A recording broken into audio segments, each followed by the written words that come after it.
The War of the Worlds by H.G. Wells. Book 1. The Coming of the Martians. Chapter 1. The Eve of the War. No one would have believed in the last years of the 19th century that this world was being watched keenly and closely by intelligences greater than man's and yet as mortal as his own. That as men busied themselves about their various concerns, they were scrutinized and studied, perhaps almost as narrowly as a man with a microscope might scrutinize the transient creatures that swarm and multiply in a drop of water. With infinite complacency, men went to and fro over this globe with their little affairs, serene in their assurance of their empire over matter. It is possible that the infusoria under the microscope do the same. No one gave a thought to the older worlds of space as sources of human danger, or thought of them only to dismiss the idea of life upon them as impossible or improbable. It is curious to recall some of the mental habits of those departed days. At most, terrestrial men fancied there might be other men upon Mars, perhaps inferior to themselves and ready to welcome a missionary enterprise. Yet, across the gulf of space, minds that are to our minds as ours are to those of the beasts that perish, intellects vast and cool and unsympathetic, regarded this earth with envious eyes, and slowly and surely drew their plans against us. And early in the 20th century came the great disillusionment. The planet Mars, I scarcely need to remind the reader, revolves about the Sun at a mean distance of 140 million miles, and the light and heat it receives from the Sun is barely half of that received by this world. It must be, if the nebular hypothesis has any truth, older than our world, and long before this earth ceased to be molten, life upon its surface must have begun its course. The fact that it is scarcely 1/7 of the volume of the earth must have accelerated its cooling to the temperature at which life could begin. It has air and water and all that is necessary for the support of animated existence. Yet so vain is man, and so blinded by his vanity, that no writer, up to the very end of the 19th century, expressed any idea that intelligent life might have developed there, far or indeed at all, beyond its earthly level.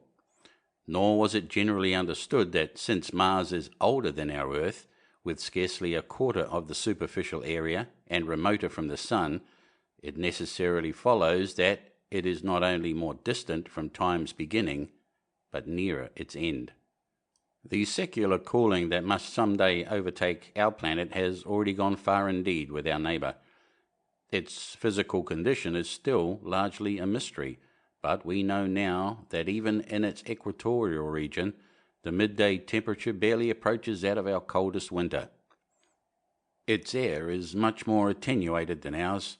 Its oceans have shrunk until they cover but a third of its surface, and as its slow seasons change, huge snowcaps gather and melt about either pole and periodically inundate its temperate zones.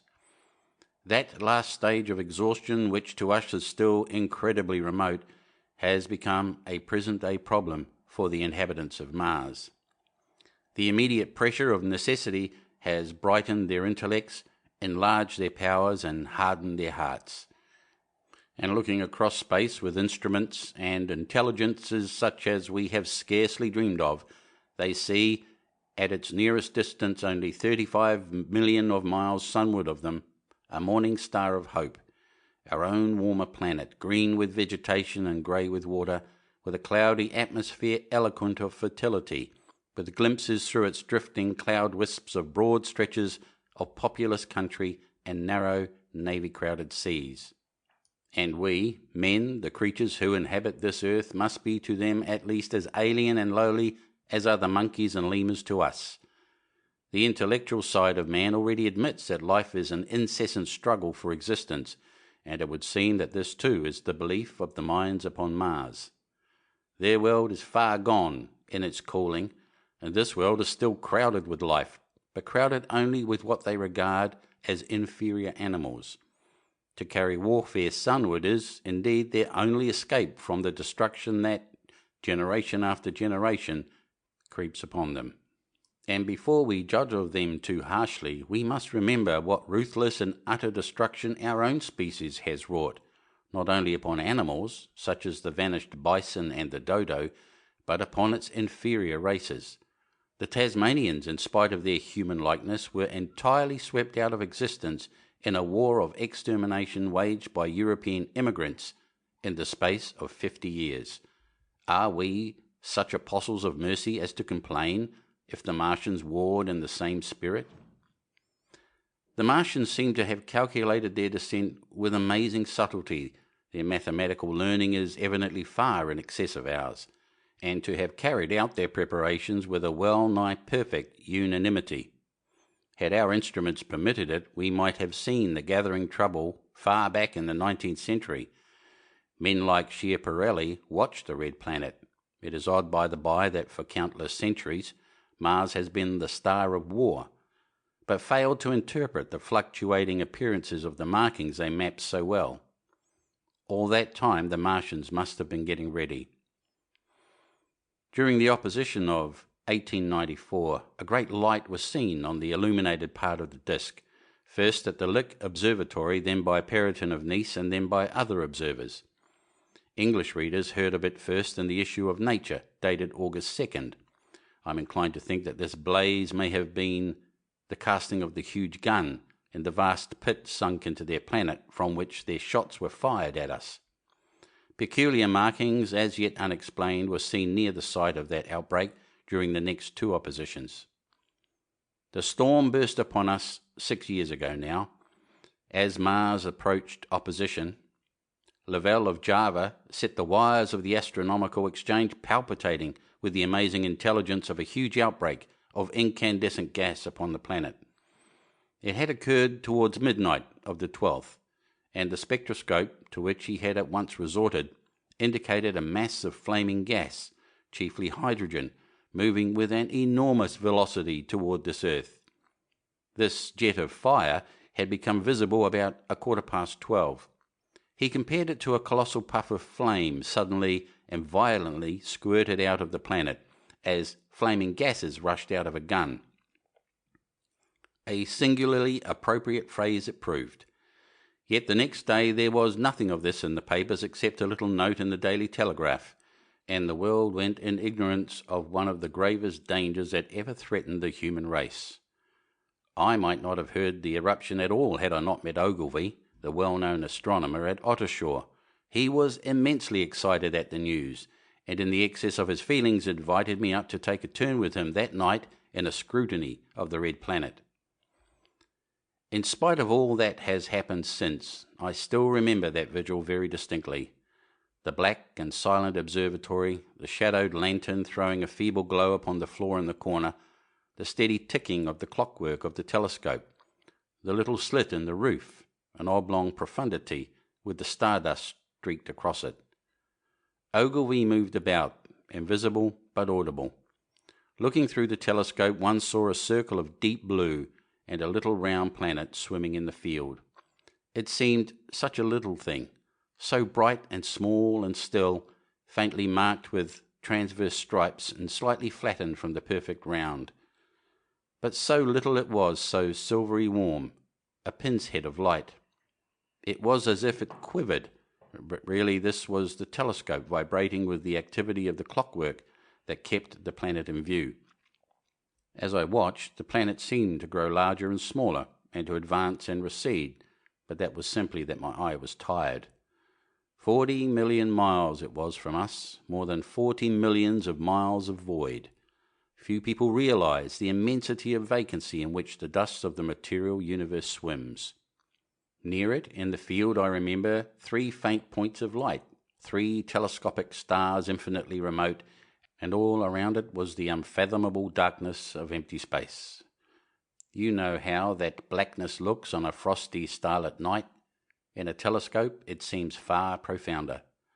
And invisible to me, because it was so remote and small, flying swiftly and steadily towards me across that incredible distance, drawing nearer every minute by so many thousands of miles, came the thing they were sending us, the thing that was to bring so much struggle and calamity and death to the earth. I never dreamed of it then as I watched. No one on earth dreamed of that unerring missile. That night, too, there was another jetting out of gas from the distant planet. I saw it, a reddish flash at the edge, the slightest projection of the outline just as the chronometer struck midnight. And at that I told Ogilvy, and he took my place. The night was warm and I was thirsty, and I went stretching my legs clumsily and feeling my way in the darkness to the little table where the siphon stood, while Ogilvy exclaimed at the streamer of gas that came out towards us. That night another invisible missile started on its way to the Earth from Mars, just a second or so under 24 hours after the first one. I remember how I sat on the table there in the blackness, with patches of green and crimson swimming before my eyes. I wished I had a light to smoke by, little suspecting the meaning of the minute gleam I had seen and all that it would presently bring me.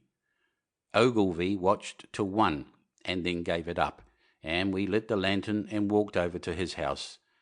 Down below in the darkness were Ottershaw and Chertsey, and all their hundreds of people sleeping in peace. He was full of speculation that night about the condition of Mars, and scoffed at the vulgar idea of its having inhabitants who were signalling us. His idea was that meteorites might be falling in a heavy shower upon the planet, or that a huge volcanic explosion was in progress. He pointed out to me how unlikely it was that organic evolution had taken the same direction in the two adjacent planets. The chances against anything man-like on Mars are 1,000,000 to 1, he said. Hundreds of observers saw the flame that night, and the night after, about midnight, and again the night after, and so for 10 nights, a flame each night. Why the shots ceased after the 10th, no one on Earth has attempted to explain. It may be the gases of the firing caused the Martians inconvenience. Dense clouds of smoke or dust, visible through a powerful telescope on Earth as little grey, fluctuating patches, spread through the clearness of the planet's atmosphere and obscured its more familiar features. Even the daily papers woke up to the disturbances at last, and popular notes appeared here, there, and everywhere concerning the volcanoes upon Mars. The serio-comic periodical Punch, I remember, made a happy use of it in the political cartoon. And, all unsuspected, those missiles the Martians had fired at us drew earthward, rushing now at a pace of many miles a second through the empty gulf of space, hour by hour, and day by day, nearer and nearer. It seems to me now almost incredibly wonderful that, with that swift fate hanging over us, men could go about their petty concerns as they did. I remember how jubilant Markham was at securing a new photograph of the planet for the illustrated paper he edited in those days. People in these latter times scarcely realise the abundance and enterprise of our 19th century papers. For my own part, I was much occupied in learning to ride the bicycle, and busy upon a series of papers discussing the probable developments of moral ideas as civilization progressed. One night, the first missile then could scarcely have been 10 million miles away, I went for a walk with my wife. It was starlight, and I explained the signs of the zodiac to her and pointed out Mars, a bright dot of light creeping zenithward, toward which so many telescopes were pointed. It was a warm night. Coming home, a party of excursionists from Chertsey or Isleworth passed us singing and playing music. There were lights in the upper windows of the houses as the people went to bed. From the railway station in the distance came the sound of shunting trains, ringing and rumbling, softened almost into melody by the distance. My wife pointed out to me the brightness of the red, green and yellow signal lights hanging in a framework against the sky. It seemed so safe and tranquil. End of Book 1, Chapter 1. Recording by Cliff Stone of Sydney, Australia. Chapter 2. The Falling Star. Then came the night of the first falling star. It was seen early in the morning, rushing over Winchester eastward, a line of flame high in the atmosphere. Hundreds must have seen it, and taken it for an ordinary falling star. Olben described it as leaving a greenish streak behind it that glowed for some seconds. Denning, our greatest authority on meteorites, stated that the height of its first appearance was about 90 or 100 miles. It seemed to him that it fell to Earth about 100 miles east of him. I was at home at that hour and writing in my study, and although my French windows faced towards Ottershaw and the blind was up, for I loved in those days to look up at the night sky, I saw nothing of it. Yet the strangest of all things that ever came to Earth from outer space must have fallen while I was sitting there, visible to me had I only looked up as it passed. Some of those who saw its flight say it travelled with a hissing sound. I myself heard nothing of that. Many people in Berkshire, Surrey and Middlesex must have seen the fall of it, and at most have thought that another meteorite had descended. No one seems to have troubled to look for the fallen mass that night. But very early in the morning, poor Ogilvy, who had seen the shooting star, and who was persuaded that a meteorite lay somewhere on the common between Horsell, Ottershaw and Woking, rose early with the idea of finding it. Find it he did, soon after dawn and not far from the sandpits. An enormous hole had been made by the impact of the projectile, and the sand and gravel had been flung violently in every direction over the heath, forming heaps visible a mile and a half away. The heather was on fire eastward, and a thin blue smoke rose against the dawn. The thing itself lay almost entirely buried in sand. Amidst the scattered splinters of a fir tree it had shivered to fragments in its descent. The uncovered part had the appearance of a huge cylinder, caked over, and its outline softened by a thick, scaly, dun-coloured incrustation. It had a diameter of about 30 yards. He approached the mass, surprised at the size and more so at the shape, since most meteorites are rounded, more or less completely. It was, however, still so hot from its flight through the air as to forbid his near approach. A stirring noise within the cylinder he ascribed to the unequal cooling of its surface, for at that time it had not occurred to him that it might be hollow. He remained standing at the edge of the pit that the thing had made for itself, staring at its strange appearance, astonished chiefly at its unusual shape and colour, and dimly perceiving even then some evidence of design in its arrival. The early morning was wonderfully still, and the sun, just clearing the pine trees towards Weybridge, was already warm. He did not remember hearing any birds that morning. There was certainly no breeze stirring, and the only sounds were the faint movements from within the cindery cylinder. He was all alone on the common. Then, suddenly, he noticed with a start that some of the grey clinker, the ashy incrustation that covered the meteorite, was falling off the circular edge of the end. It was dropping off in flakes and raining down upon the sand. A large piece suddenly came off and fell with a sharp noise that brought his heart into his mouth. For a minute he scarcely realized what this meant, and although the heat was excessive, he clambered down into the pit close to the bulk to see the thing more clearly. He fancied even then that the cooling of the body might account for this, but what disturbed that idea was the fact that the ash was falling only from the end of the cylinder. And then he perceived that, very slowly, the circular top of the cylinder was rotating on its body.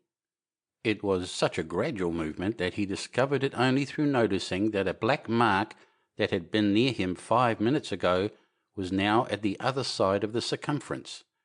Even then he scarcely understood what this indicated until he heard a muffled grating sound and saw the black mark jerk forward an inch or so.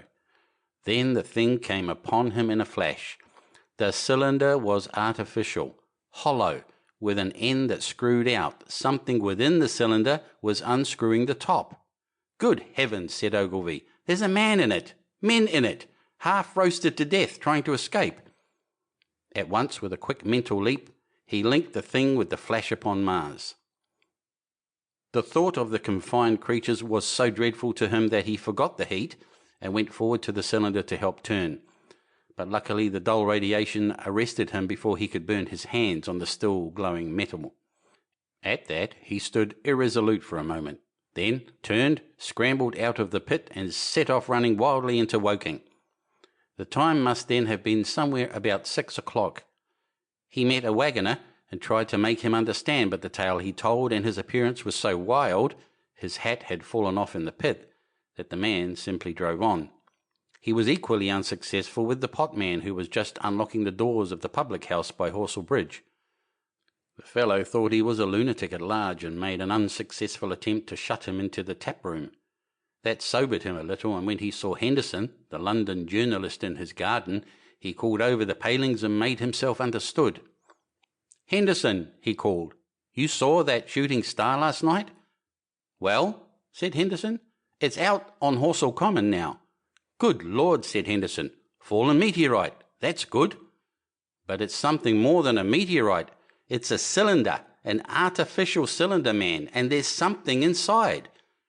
Henderson stood up with his spade in his hand. "What's that?" he said. He was deaf in one ear. Ogilvy told him all that he had seen. Henderson was a minute or so taking it in. Then he dropped his spade, snatched up his jacket, and came out into the road. The two men hurried back at once to the common and found the cylinder still lying in the same position. But now the sounds inside had ceased, and a thin circle of bright metal showed between the top and the body of the cylinder. Air was either entering or escaping at the rim with a thin sizzling sound. They listened, rapped on the scaly burnt metal with a stick, and meeting with no response, they both concluded the man or men inside must be insensible or dead. Of course the two were quite unable to do anything. They shouted consolation and promises and went off back to the town again to get help. One can imagine them, covered with sand, excited and disordered, running up the little street in the bright sunlight just as the shop folks were taking down their shutters and people were opening their bedroom windows. Henderson went into the railway station at once in order to telegraph the news to London. The newspaper articles had prepared men's minds for the reception of the idea. By 8 o'clock, a number of boys and unemployed men had already started for the common to see the dead men from Mars. That was the form the story took. I heard of it first from my newspaper boy about 9:15 when I went out to get my daily chronicle. I was naturally startled and lost no time in going out and across the Ottershaw Bridge to the sandpits. End of Book 1, Chapter 2. Recording by Cliffstone of Sydney, Australia. Chapter 3. On Horsell Common. I found a little crowd of perhaps 20 people surrounding the huge hole in which the cylinder lay.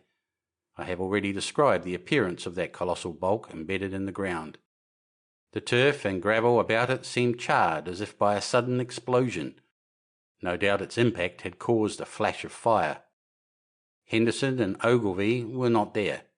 I think they perceived that nothing was to be done for the present and had gone away to breakfast at Henderson's house. There were 4 or 5 boys sitting on the edge of the pit, with their feet dangling and amusing themselves until I stopped them by throwing stones at the giant mass. After I had spoken to them about it, they began playing at touch in and out of the group of bystanders. Among these were a couple of cyclists, a jobbing gardener I employed sometimes, a girl carrying a baby, Greg the butcher and his little boy, and 2 or 3 loafers and golf caddies who were accustomed to hang about the railway station. There was very little talking.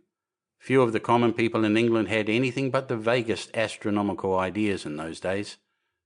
Most of them were staring quietly at the big table-like end of the cylinder, which was still as Ogilvy and Henderson had left it. I fancy the popular expectation of a heap of charred corpses was disappointed at this inanimate bulk. Some went away while I was there, and other people came. I clambered into the pit and fancied I heard a faint movement under my feet. The top had certainly ceased to rotate. It was only when I got thus close to it that the strangeness of this object was at all evident to me. At the first glance it was really no more exciting than an overturned carriage or a tree blown across the road. Not so much so indeed. It looked like a rusty gas float. It required a certain amount of scientific education to perceive that the grey scale of the thing was no common oxide, that the yellowish-white metal that gleamed in the crack between the lid and the cylinder had an unfamiliar hue. Extraterrestrial had no meaning for most of the onlookers. At that time it was quite clear in my own mind that the thing had come from the planet Mars, but I judged it improbable that it contained any living creature. I thought the unscrewing might be automatic. In spite of Ogilvy, I still believed that there were men in Mars. My mind ran fancifully on the possibilities of it containing manuscript, on the difficulties in translating that might arise, whether we should find coins and models in it, and so forth. Yet it was a little too large for assurance on this idea. I felt an impatience to see it opened. About 11, as nothing seemed happening, I walked back, full of such thought, to my home in Maybury, but I found it difficult to get to work upon my abstract investigations. In the morning the appearance of the Common had altered very much. The early editions of the evening papers had startled London with enormous headlines. A message received from Mars, remarkable story from Woking, and so forth. In addition, Ogilvy's wire to the Astronomical Exchange had roused every observatory in the three kingdoms. There were half a dozen flyers or more from the Woking station standing in the road by the sandpits, a basket chaise from Chobham, and a rather lordly carriage. Besides that, there was quite a heap of bicycles. In addition, a large number of people must have walked, in spite of the heat of the day, from Woking and Chertsey, so that there was altogether quite a considerable crowd, one or two gaily dressed ladies among the others. It was glaringly hot, not a cloud in the sky, nor a breath of wind, and the only shadow was that of the few scattered pine trees. The burning heather had been extinguished, but the level ground towards Ottershaw was blackened as far as one could see, and still giving off vertical streamers of smoke. An enterprising sweetstuff dealer in the Chobham Road had sent up his son with a barrow-load of green apples and ginger beer. Going to the edge of the pit, I found it occupied by a group of about half a dozen men, Henderson, Ogilvy, and a tall, fair-haired man that, I afterwards learned, was Stent, the Astronomer Royal, with several workmen wielding spades and pickaxes. Stent was giving directions in a clear, high-pitched voice. He was standing on the cylinder, which was now evidently much cooler, his face crimson and streaming with perspiration, and something seemed to have irritated him. A large portion of the cylinder had been uncovered, though its lower end was still embedded. As soon as Ogilvy saw me among the staring crowd on the edge of the pit, he called to me to come down, and asked me if I would mind going over to see Lord Hilton, the lord of the manor. The growing crowd, he said, has become a serious impediment to their excavations, especially the boys. They wanted a light railing put up, and help, to keep the people back. He told me that a faint stirring was occasionally still audible within the case, but that the workmen had failed to unscrew the top, as it afforded no grip to them. The case appeared to be enormously thick, and it was possible that the faint sounds we heard represented a noisy tumult in the interior. I was very glad to do as he asked, and so become one of the privileged spectators within the contemplated enclosure. I failed to find Lord Hilton at his house, but I was told he was expected from London by the 6 o'clock train from Waterloo, and as it was then about 5:15, I went home, had some tea, and walked up to the station to waylay him.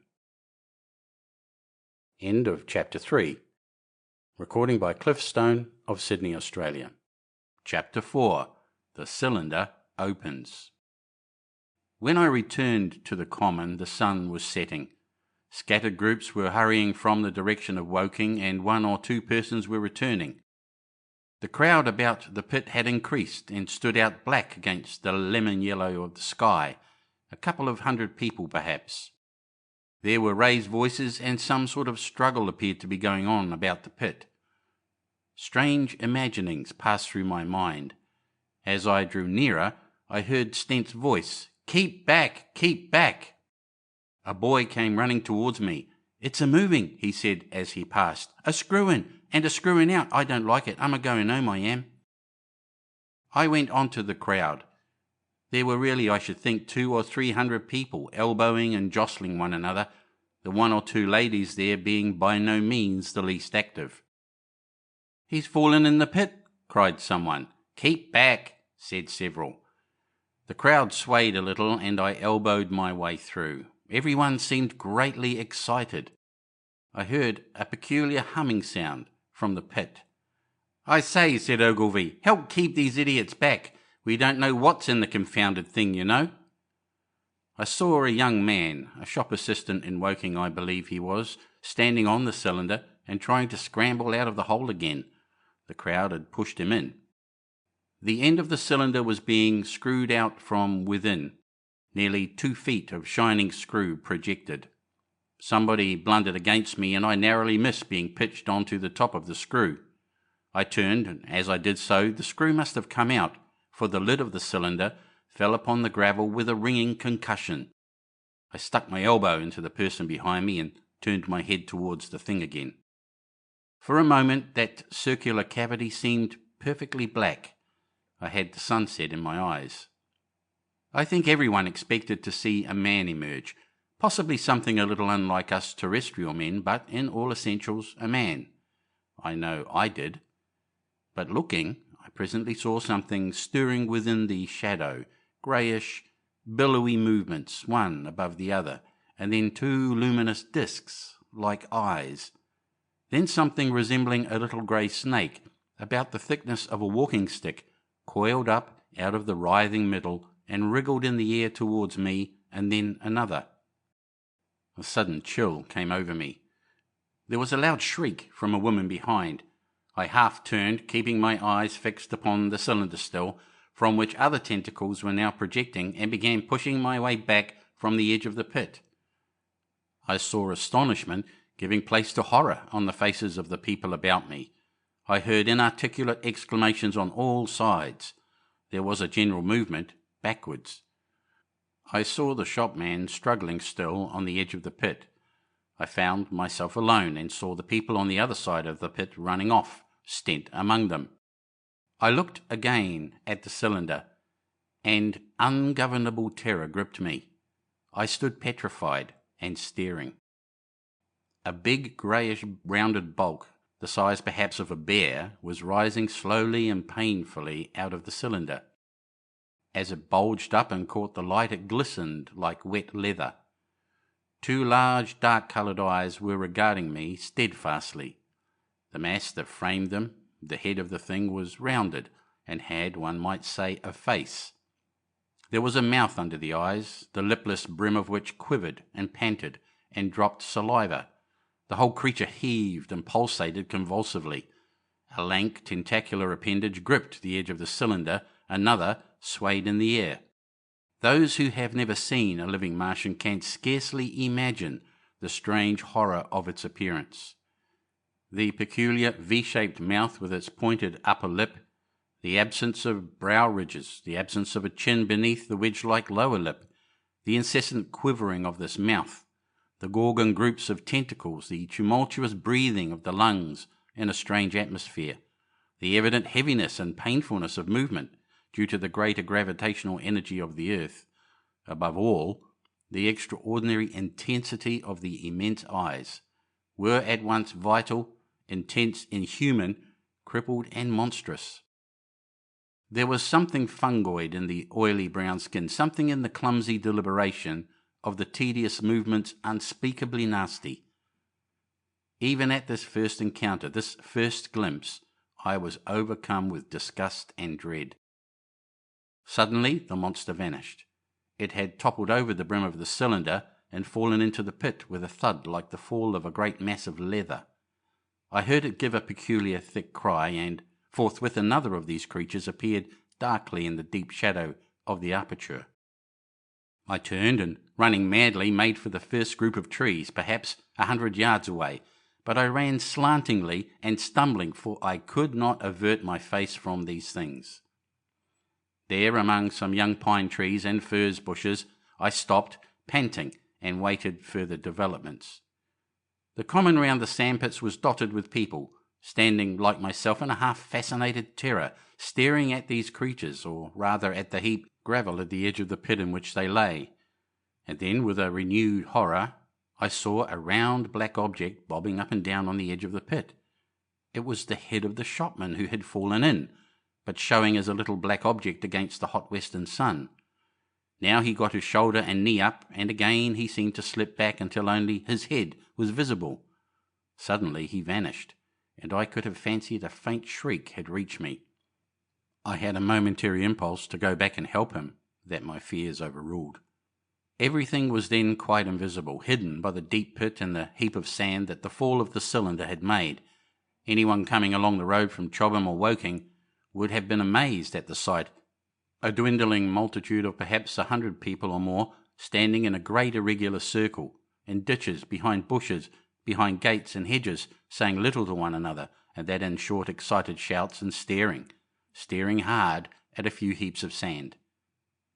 The barrow of ginger beer stood, a queer derelict, black against the burning sky, and in the sandpits was a row of deserted vehicles with their horses feeding out of nosebags or pawing the ground. End of Book 1, Chapter 4. Recording by Cliff Stone of Sydney, Australia. Chapter 5. The Heat Ray.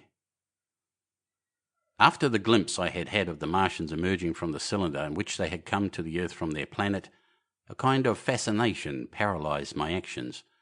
I remained standing knee-deep in the heather, staring at the mound that hid them. I was a battleground of fear and curiosity. I did not dare go back towards the pit, but I felt a passionate longing to peer into it. I began walking, therefore, in a big curve, seeking some point of vantage and continually looking at the sand heaps that hid these newcomers to our earth.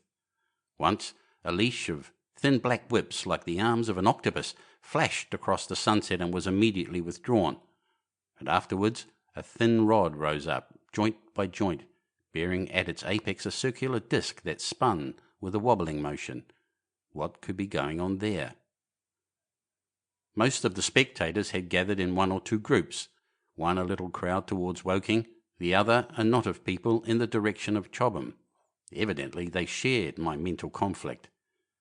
There were few near me. One man I approached. He was, I perceived, a neighbour of mine, though I did not know his name, and accosted, but it was scarcely a time for articulate conversation. "What ugly brutes," he said. "Good God, what ugly brutes." He repeated this over and over again. "Did you see a man in the pit?" I said, but he made no answer to that.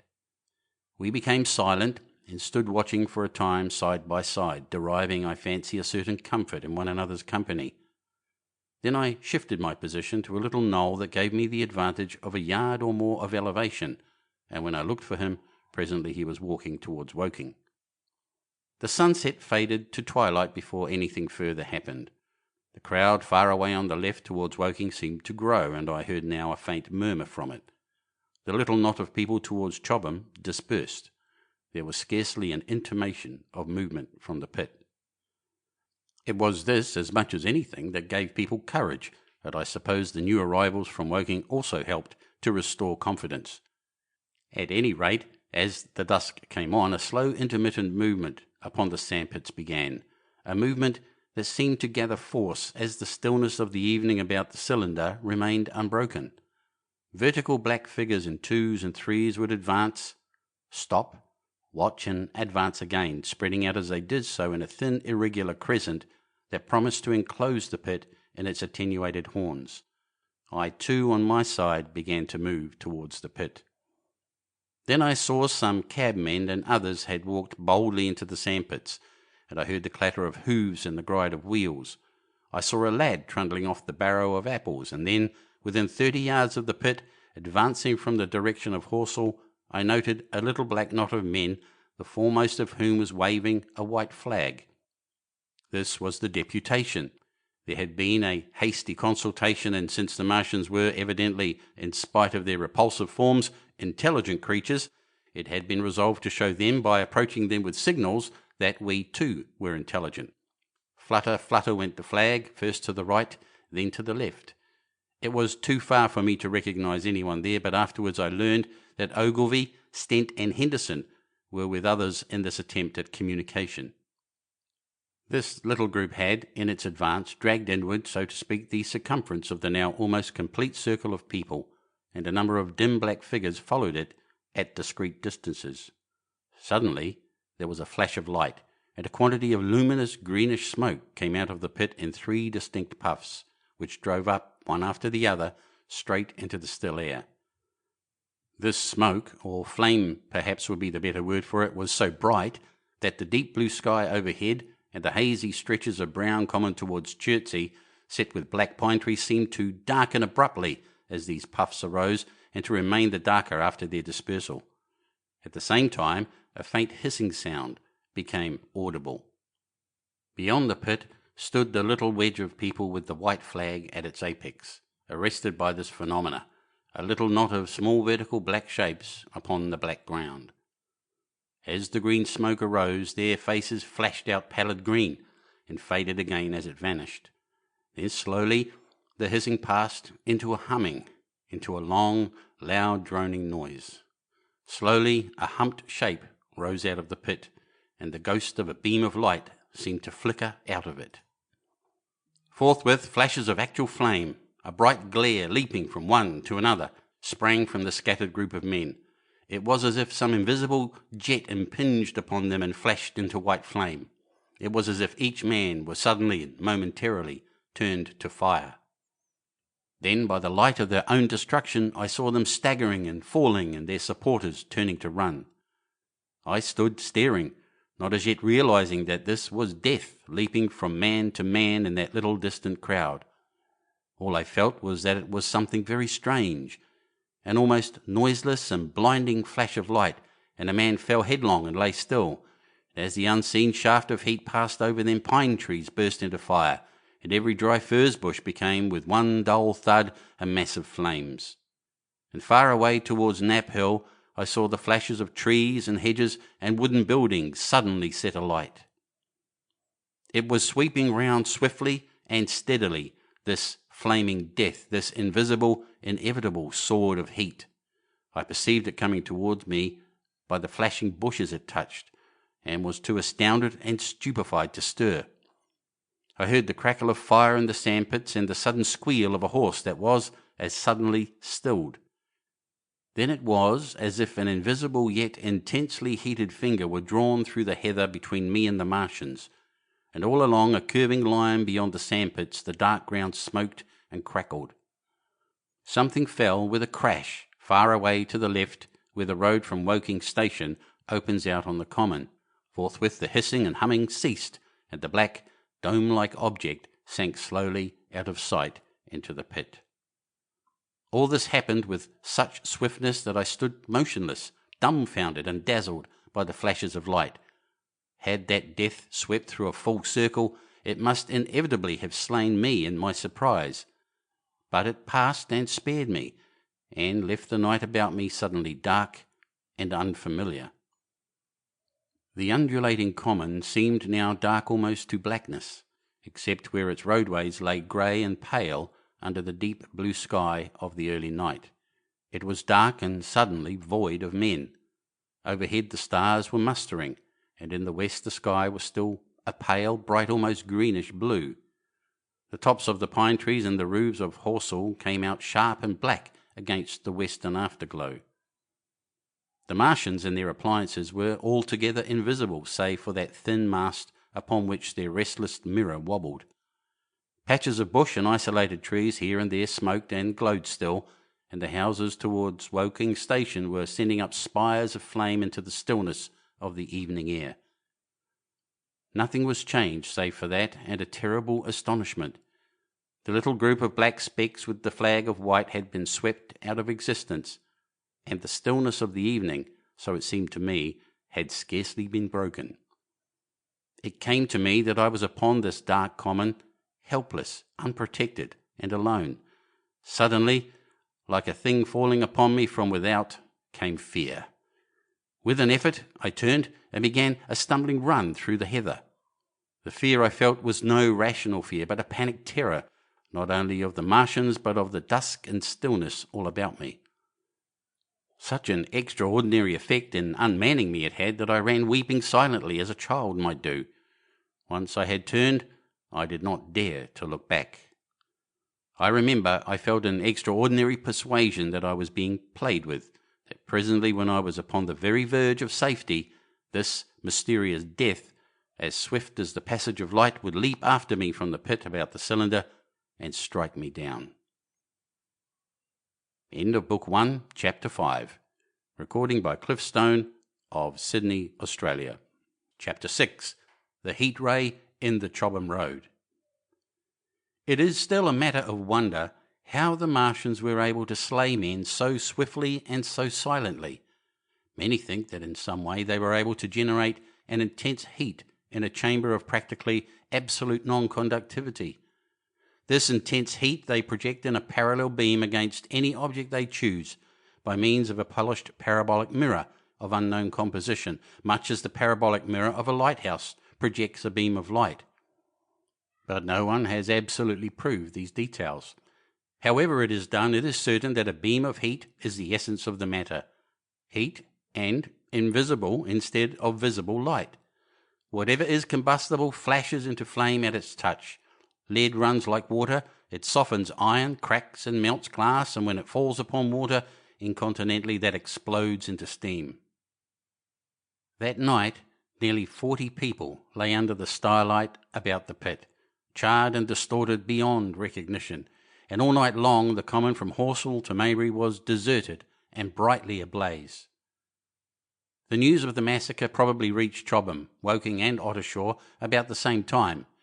In Woking the shops had closed when the tragedy happened, and a number of people, shop people and so forth, attracted by the stories they had heard, were walking over the Horsell Bridge and along the road between the hedges that runs out at last upon the common.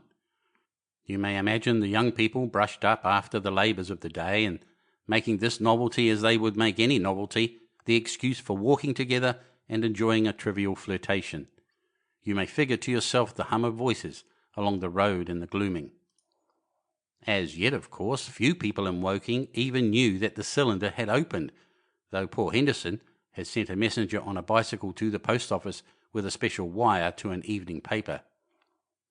As these folks came out by twos and threes upon the open, they found little knots of people talking excitedly and peering at the spinning mirror over the sandpits, and the newcomers were, no doubt, soon infected by the excitement of the occasion.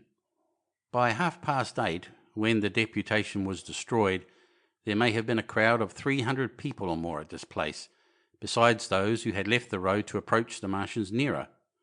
There were 3 policemen too, one of whom was mounted, doing their best, under instructions from Stent, to keep the people back and deter them from approaching the cylinder. There was some booing from those more thoughtless and excitable souls to whom a crowd is always an occasion for noise and horseplay. Stent and Ogilvy, anticipating some possibilities of a collision, had telegraphed from Horsell to the barracks as soon as the Martians emerged, for the help of a company of soldiers to protect these strange creatures from violence. After that, they returned to lead that ill-fated advance. The description of their death, as it was seen by the crowd, tallies very closely with my own impressions. The 3 puffs of green smoke, the deep humming note, and the flashes of flame. But that crowd of people had a far narrower escape than mine. Only the fact that a hummock of heathery sand intercepted the lower part of the heat ray saved them. Had the elevation of the parabolic mirror been a few yards higher, none could have lived to tell the tale. They saw the flashes of the men falling, and an invisible hand, as it were, lit the bushes as it hurried towards them through the twilight. Then, with a whistling note that rose above the droning of the pit, the beam swung close over their heads, lighting the tops of the beech trees that lined the road, and splitting the bricks, smashing the windows, firing the window frames, and bringing down in crumbling ruin a portion of the gable of the house nearest the corner. In the sudden thud, hiss and glare of the igniting trees, the panic-stricken crowd seems to have swayed hesitatingly for some moments. Sparks and burning twigs began to fall into the road, and single leaves like puffs of flame. Hats and dresses caught fire. Then came a crying from the common. There were shrieks and shouts, and suddenly a mounted policeman came galloping through the confusion with his hands clasped over his head, screaming. "They're coming!" a woman shrieked, and incontinently everyone was turning and pushing at those behind, in order to clear their way to Woking again. They must have bolted as blindly as a flock of sheep. Where the road grows narrow and black between the high banks, the crowd jammed, and a desperate struggle occurred. All that crowd did not escape. 3 persons at least, 2 women and a little boy, were crushed and trampled there, and left to die amid the terror and the darkness. End of Book 1, Chapter 6. Recording by Cliff Stone of Sydney, Australia. Chapter 7. How I Reached Home. For my own part, I remember nothing of my flight except the stress of blundering against trees and stumbling through the heather. All about me gathered the invisible terrors of the Martians. That pitiless sword of heat seemed whirling to and fro, flourishing overhead before it descended and smote me out of life. I came into the road between the crossroads and Horsell, and ran along this to the crossroads.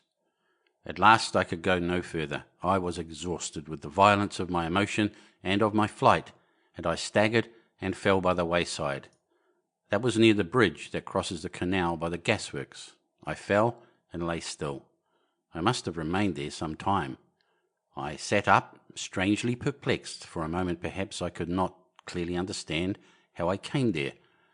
My terror had fallen from me like a garment. My hat had gone, and my collar had burst away from its fastener. A few minutes before, there had only been 3 real things before me: the immensity of the night and space and nature, my own feebleness and anguish, and the near approach of death.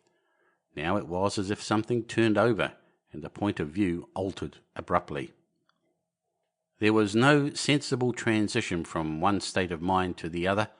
I was immediately the self of every day again, a decent, ordinary citizen. The silent common, the impulse of my flight, the starting flames were as if they had been in a dream. I asked myself, had these latter things indeed happened? I could not credit it. I rose and walked unsteadily up the steep incline of the bridge. My mind was blank wonder. My muscles and nerves seemed drained of their strength. I dare say I staggered drunkenly. A head rose over the arch, and the figure of a workman carrying a basket appeared. Beside him ran a little boy. He passed me, wishing me good night. I was minded to speak to him, but did not. I answered his greeting with a meaningless mumble and went on over the bridge.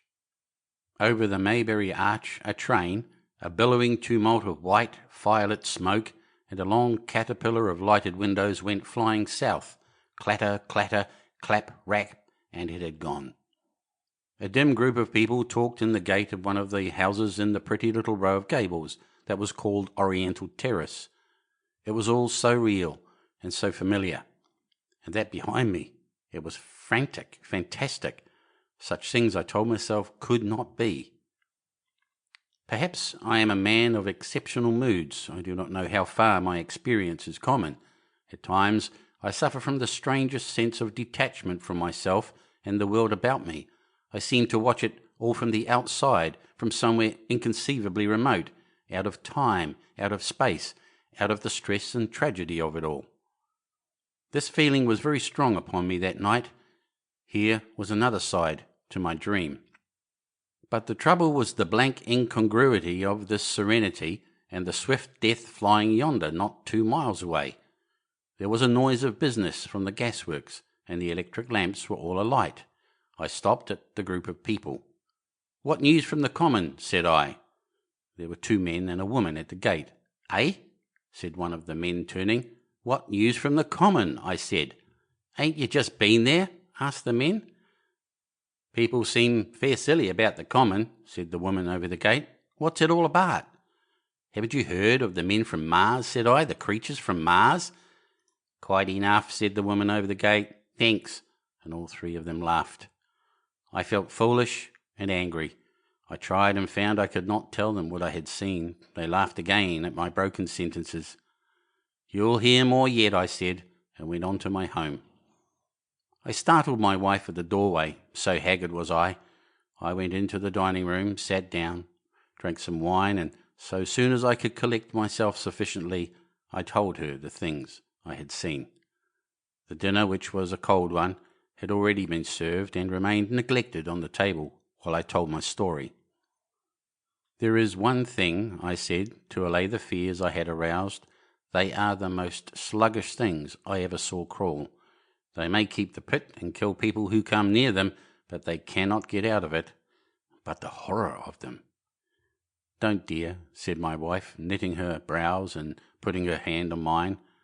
"Poor Ogilvy," I said, "to think he may be lying dead there." My wife at least did not find my experience incredible. When I saw how deadly white her face was, I ceased abruptly. "They may come here," she said again and again. I pressed her to take wine and tried to reassure her. "They can scarcely move," I said. I began to comfort her and myself by repeating all that Ogilvy had told me of the impossibility of the Martians establishing themselves on the earth. In particular, I laid stress on the gravitational difficulty.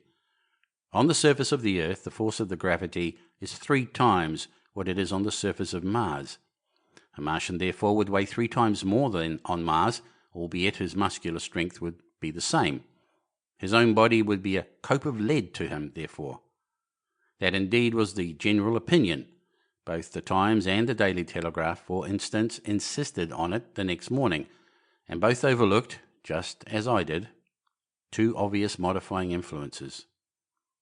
The atmosphere of the earth, we now know, contains far more oxygen, or far less argon, whichever way one likes to put it, than does Mars. The invigorating influences of this excess of oxygen upon the Martians indisputably did much to counterbalance the increased weight of their bodies.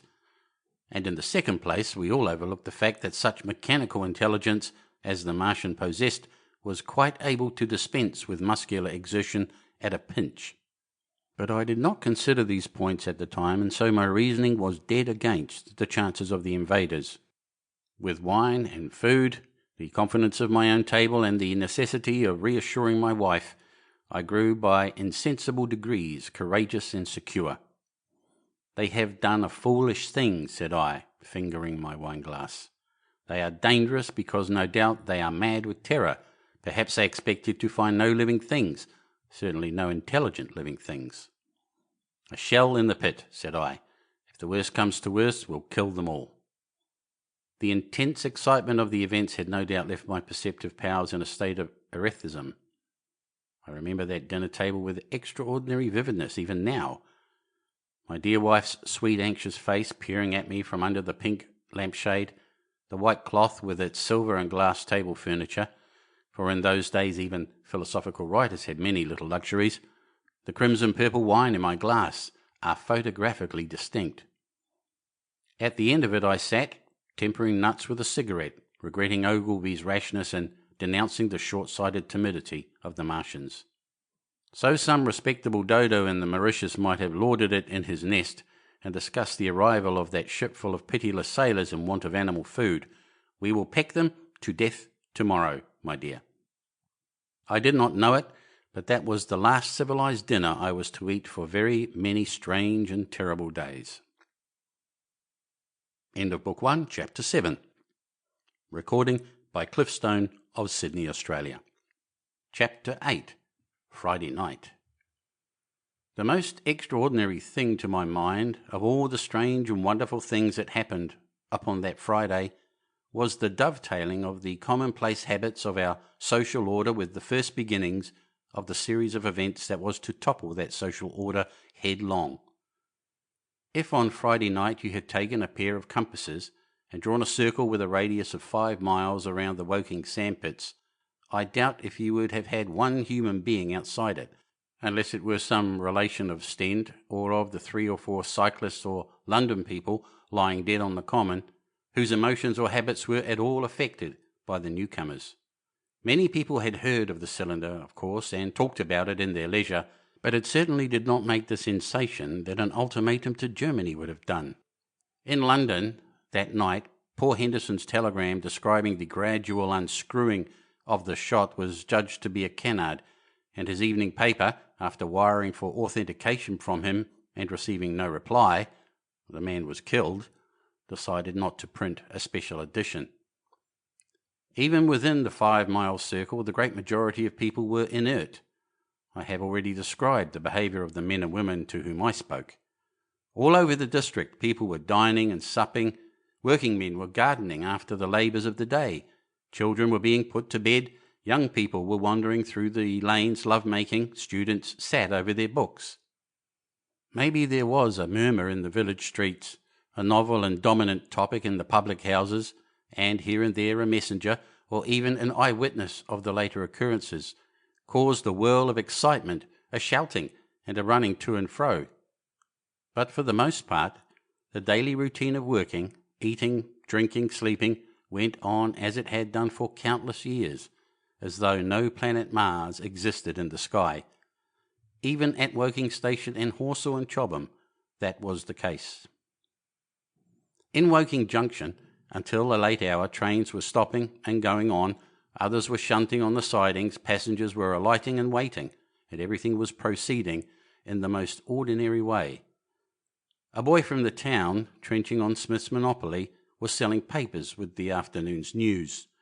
The ringing impact of trucks, the sharp whistle of the engines from the junction, mingled with their shouts of "Men from Mars."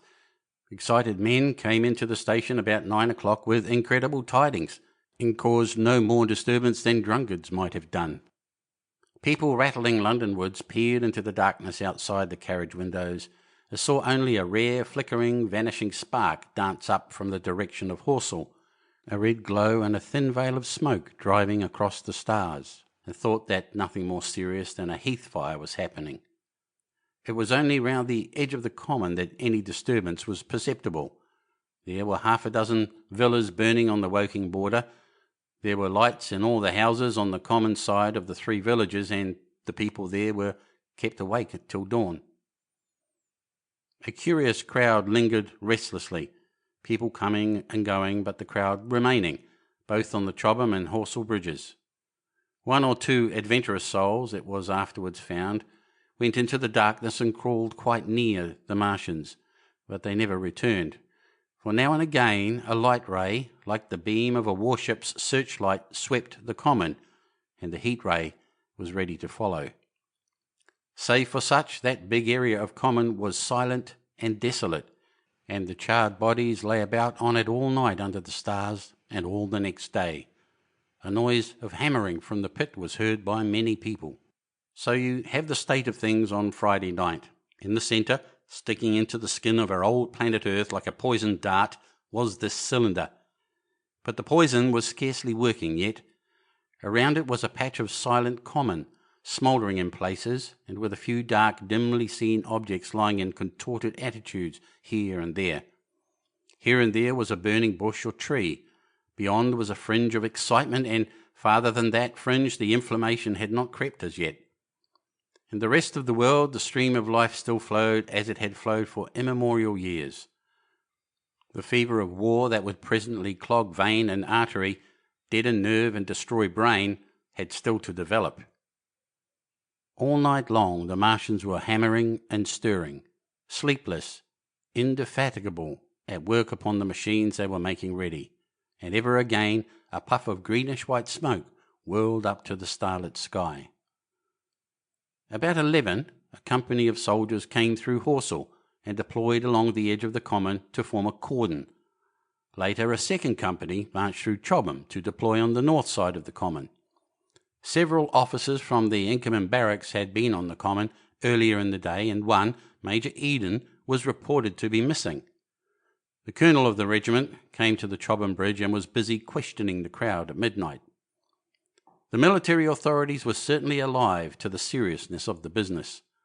About 11, the next morning's papers were able to say a squadron of hussars, 2 Maxims, and about 400 men of the Cardigan regiment started from Aldershot. A few seconds after midnight, the crowd in the Chertsey Road, Woking, saw a star fall from heaven into the pine woods to the northwest. It had a greenish colour and caused a silent brightness like summer lightning. This was the second cylinder. End of Book 1, Chapter 8. Recording by Cliff Stone of Sydney, Australia. Chapter 9. The Fighting Begins. Saturday lives in my memory as a day of suspense. It was a day of lassitude too, hot and close with, I am told, a rapidly fluctuating barometer. I had slept little, though my wife had succeeded in sleeping, and I rose early. I went into my garden before breakfast and stood listening, but towards the common there was nothing stirring but a lark. The milkman came as usual. I heard the rattle of his chariot, and I went round to the side gate to ask the latest news. He told me that during the night the Martians had been surrounded by troops, and that guns were expected. Then a familiar reassuring note. I heard a train running towards Woking. "They aren't to be killed," said the milkman, "if that can possibly be avoided." I saw my neighbour gardening, chatted with him for a time, and then strolled in to breakfast. It was a most unexceptional morning. My neighbour was of the opinion that the troops would be able to capture or to destroy the Martians during the day. "It's a pity they make themselves so unapproachable," he said. "It would be curious to know how they live on another planet. We might learn a thing or two." He came up to the fence and extended a handful of strawberries, for his gardening was as generous as it was enthusiastic. At the same time he told me of the burning of the pine woods about the Byfleet golf links. "They say," said he, "that there's another of these blessed things fallen there, number 2. But one's enough, surely. This lot'll cost the insurance people a pretty penny before everything's settled." He laughed with an air of the greatest good humour as he said this. The woods, he said, were still burning, and pointed out a haze of smoke to me. "They will be hot underfoot for days, on account of the thick soil of pine needles and turf," he said, and then grew serious over poor Ogilvy. After breakfast, instead of working, I decided to walk down towards the common. Under the railway bridge I found a group of soldiers. Sappers, I think, men in small round caps, dirty red jackets unbuttoned and showing their blue shirts, dark trousers and boots coming to the calf. They told me no one was allowed over the canal, and, looking along the road towards the bridge, I saw one of the cardigan men standing sentinel there. I talked with these soldiers for a time. I told them of my sight of the Martians on the previous evening. None of them had seen the Martians, and they had but the vaguest ideas of them, so that they plied me with questions. They said that they did not know who had authorised the movements of the troops. Their idea was that a dispute had arisen at the Horse Guards. The ordinary sapper is a great deal better educated than the common soldier, and they discussed the peculiar conditions of the possible fight with some acuteness. I described the heat ray to them, and they began to argue among themselves. "Crawl up under cover and rush 'em, say I," said one. "Get art," said another. "What's cover against this here heat? Sticks to cook ya.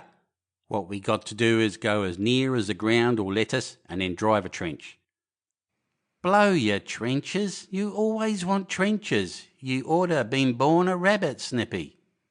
"Ain't they got any necks then?" said a third abruptly, a little contemplative dark man smoking a pipe. I repeated my description. "Octopuses," said he. "That's what I calls 'em. Talk about fishers of men. Fighters of fish it is this time."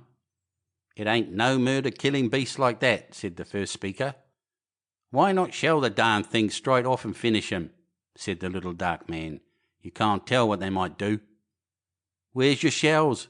said the first speaker. "There ain't no time. Do it in a rush, that's my tip, and do it once." So they discussed it. After a while I left them, and went on to the railway station to get as many morning papers as I could. But I will not weary the reader with a description of that long morning and of the longer afternoon. I did not succeed in getting a glimpse of the common, for even Horsell and Chobham church towers were in the hands of the military authorities. The soldiers I addressed didn't know anything. The officers were mysterious as well as busy. I found people in the town quite secure again in the presence of the military, and I heard for the first time from Marshall, the tobacconist, that his son was among the dead on the common. The soldiers had made the people on the outskirts of Horsell lock up and leave their houses. I got back to lunch about 2, very tired, for, as I have said, the day was extremely hot and dull, and in order to refresh myself, I took a cold bath in the afternoon. About 4:30, I went up to the railway station to get an evening paper, for the morning papers had contained only a very inaccurate description of the killing of Stent, Henderson, Ogilvy and the others. But there was little I didn't know. The Martians did not show an inch of themselves. They seemed busy in their pit, and there was a sound of hammering and an almost continuous streamer of smoke. Apparently they were busy getting ready for a struggle. "Fresh attempts have been made to signal, but without success," was the stereotyped formula of the papers. A sapper told me it was done by a man in a ditch with a flag on a long pole. The Martians took as much notice of such advances as we should of the lowing of a cow. I must confess the sight of all this armament, all this preparation, greatly excited me. My imagination became belligerent and defeated the invaders in a dozen striking ways. Something of my schoolboy dreams of battle and heroism came back. It hardly seemed a fair fight to me at the time. They seemed very helpless in that pit of theirs. About 3 o'clock there began the thud of a gun at measured intervals from Chertsey or Addlestone. I learned that the smouldering pine wood into which the second cylinder had fallen was being shelled, in the hope of destroying that object before it opened. It was only about 5, however, that a field gun reached Chobham for use against the first body of Martians. About 6 in the evening, as I sat at tea with my wife in the summer house talking vigorously about the battle that was lowering upon us, I heard a muffled detonation from the common, and immediately after a gust of firing. Close on the heels of that came a violent rattling crash, quite close to us, that shook the ground, and starting out upon the lawn, I saw the tops of the trees about the Oriental College burst into smoky red flame, and the tower of the little church beside it slide down into ruin. The pinnacle of the mosque had vanished, and the roof line of the college itself looked as if a 100-ton gun had been at work upon it. One of our chimneys cracked as if a shot had hit it, flew, and a piece of it came clattering down the tiles and made a heap of broken red fragments upon the flower bed by my study window. I and my wife stood amazed. Then I realised that the crest of Maybury Hill must be within range of the Martian's heat ray, now that the college was cleared out of the way. At that, I gripped my wife's arm and without ceremony ran her out into the road. Then I fetched out the servant, telling her I would go upstairs myself for the box she was clamouring for. "We can't possibly stay here," I said, and as I spoke, the firing reopened for a moment upon the common.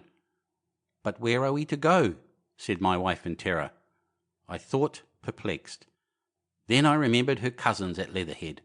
"Leatherhead!" I shouted above the sudden noise. She looked away from me downhill. The people were coming out of the houses astonished. "How are we to get to Leatherhead?" she said. Down the hill I saw a bevy of hussars ride under the railway bridge. 3 galloped through the open gates of the Oriental College. 2 others dismounted and began running from house to house. The sun, shining through the smoke that drove up from the tops of the trees, seemed blood red and threw an unfamiliar, lurid light upon everything. "Stop here," said I. "You are safe here," and I started off at once for the Spotted Dog, for I knew the landlord had a horse and dog cart. I ran, for I perceived that in a moment everyone upon this side of the hill would be moving. I found him in his bar, quite unaware of what was going on behind his house. A man stood with his back to me, talking to him. "I must have £1," said the landlord, "and I've no one to drive it." "I'll give you 2, said I, over the stranger's shoulder. "What for?" "And I'll bring it back by midnight," I said.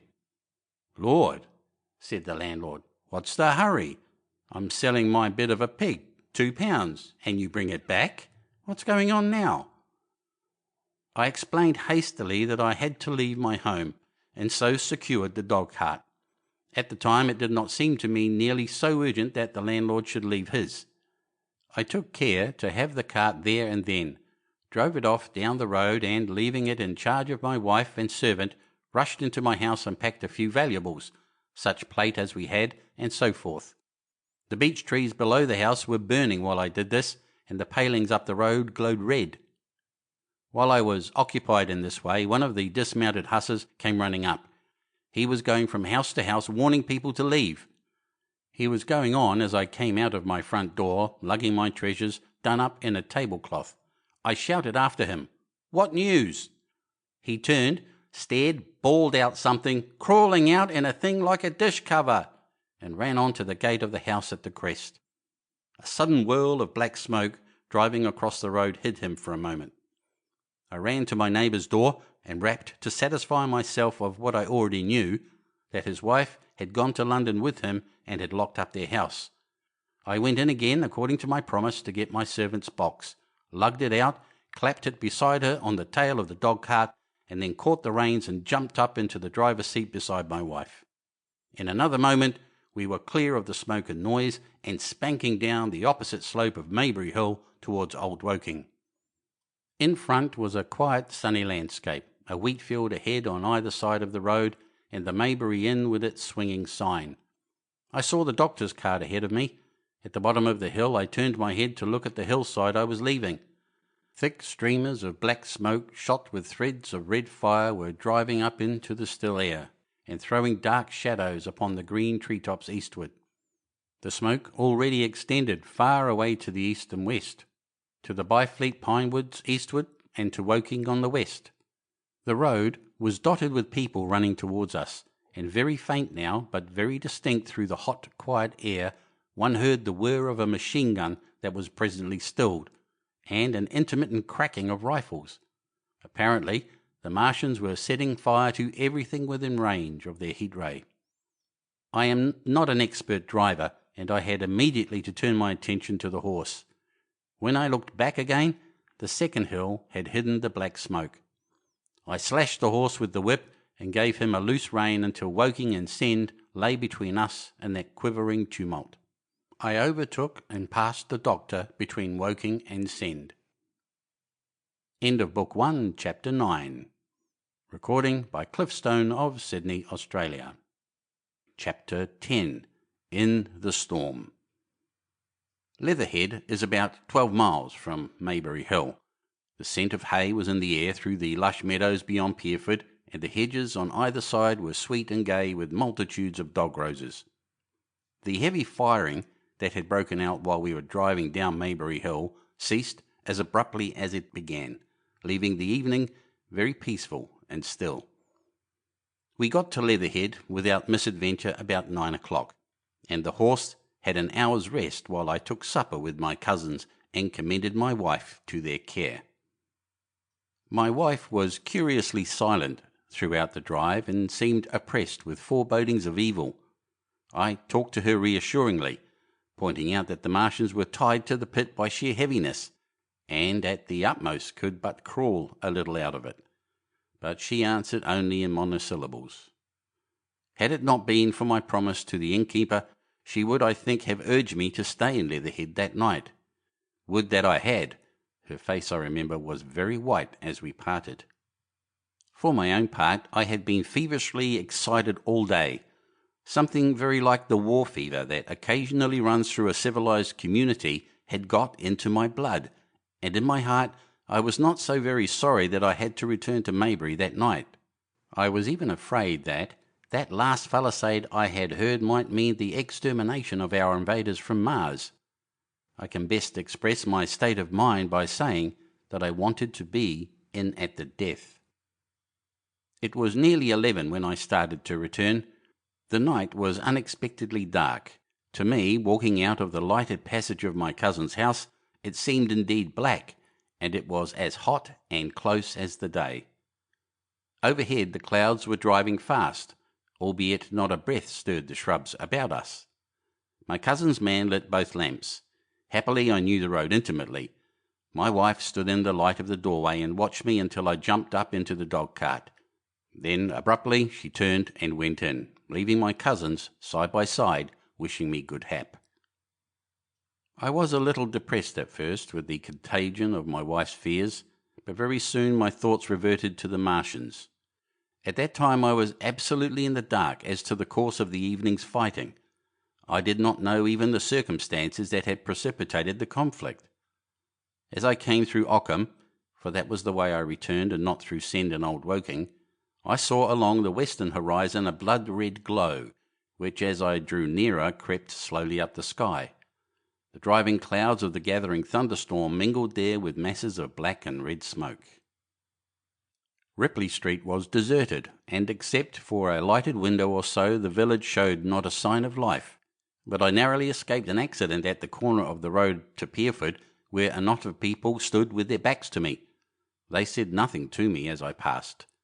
I do not know what they knew of the things happening beyond the hill, nor do I know if the silent houses I passed on my way were sleeping securely, or deserted and empty, or harassed and watching against the terror of the night. From Ripley until I came through Pierford, I was in the valley of the Wey, and the red glare was hidden from me. As I ascended the little hill beyond Pierford Church, the glare came into view again, and the trees about me shivered with the first intimation of the storm that was upon me. Then I heard midnight pealing out from Pierford Church behind me, and then came the silhouette of Maybury Hill, with its treetops and roofs black and sharp against the red. Even as I beheld this, a lurid green glare lit the road about me and showed the distant woods towards Addlestone. I felt a tug at the reins.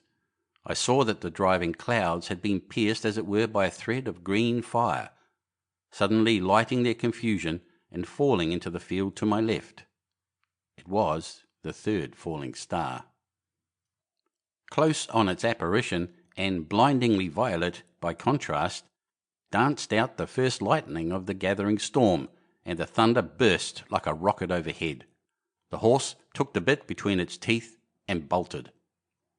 A moderate incline runs towards the foot of Maybury Hill, and down this we clattered. Once the lightning had begun, it went on in as rapid a succession of flashes as I have ever seen, the thunderclaps treading one on the heels of another, and with a strange crackling accompaniment, sounded more like the working of a gigantic electric machine than the usual detonating reverberations. The flickering light was blinding and confusing, and a thin hail smote gustily at my face as I drove down the slope. At first I regarded little but the road before me, and then, abruptly, my attention was arrested by something that was moving rapidly down the opposite slope of Maybury Hill. At first I took it for the wet roof of a house, but one flash following another showed it to be in swift rolling movement. It was an elusive vision, a moment of bewildering darkness, and then in a flash like daylight, the red masses of the orphanage near the crest of the hill, the green tops of the pine trees, and this problematical object came out clear and sharp and bright. And this thing I saw. How can I describe it? A monstrous tripod, higher than many houses, striding over the young pine trees and smashing them aside in its career. A walking engine of glittering metal, striding now across the heather, articulate ropes of steel dangling from it, and the clattering tumult of its passage mingling with the riot of the thunder. A flash, and it came out vividly, heeling over one way with 2 feet in the air, to vanish and reappear almost instantly, as it seemed, with the next flash, 100 yards nearer. Can you imagine a milking stool tilted and bowled violently along the ground? That was the impression those instant flashes gave. But instead of a milking stool, imagine it a great body of machinery on a tripod stand. Then suddenly the trees in the pine wood ahead of me were parted, as brittle reeds are parted by a man thrusting through them. They were snapped off and driven headlong, and a second huge tripod appeared, rushing as it seemed headlong towards me. And I was galloping hard to meet it. At the sight of the second monster, my nerve went altogether. Not stopping to look again, I wrenched the horse's head hard round to the right, and in another moment the dog-cart had heeled over upon the horse. The shaft smashed noisily, and I was flung sideways and fell heavily into a shallow pool of water. I crawled out almost immediately and crouched, my feet still in the water, under a clump of firs. The horse lay motionless. His neck was broken, poor brute, and by the lightning flashes I saw the black bulk of the overturned dog-cart and the silhouette of the wheel still spinning slowly. In another moment the colossal mechanism went striding by me and passed uphill towards Pierford. Seen nearer, the thing was incredibly strange, for it was no mere insensate machine driving on its way, Machine it was, with a ringing metallic pace and long, flexible, glittering tentacles, one of which gripped a young pine tree, swinging and rattling about its strange body. It picked up its road as it went striding along, and the brazen hood that surmounted it moved to and fro, with the inevitable suggestion of a head looking about. Behind the main body was a huge mass of white metal, like a gigantic fisherman's basket, and puffs of green smoke squirted out from the joints of the limbs as the monster swept by me. And in an instant it was gone. So much I saw then, all vaguely for the flickering of the lightning in blinding highlights and dense black shadows.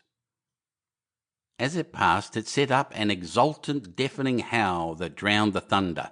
Halloo! Halloo! And in another minute it was with its companion, half a mile away, stooping over something in the field. I have no doubt this thing in the field was the third of the 10 cylinders they had fired at us from Mars. For some minutes I lay there in the rain and darkness, watching, by the intermittent light, these monstrous beings of metal moving about in the distance over the hedge-tops.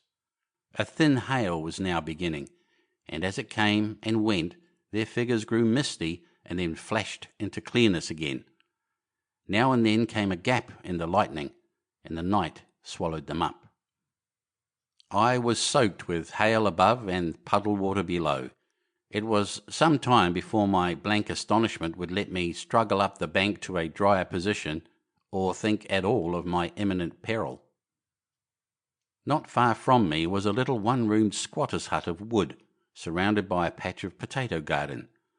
I struggled to my feet at last, and, crouching and making use of every chance of cover, I made a run for this. I hammered at the door, but I could not make the people hear, if there were any people inside, and after a time I desisted, and, availing myself of a ditch for the greater part of the way, succeeded in crawling, unobserved by these monstrous machines, into the pine woods towards Maybury. Under cover of this I pushed on, wet and shivering now, towards my own house. I walked among the trees, trying to find the footpath. It was very dark indeed in the wood, for the lightning was now becoming infrequent, and the hail, which was pouring down in a torrent, fell in columns through the gaps in the heavy foliage.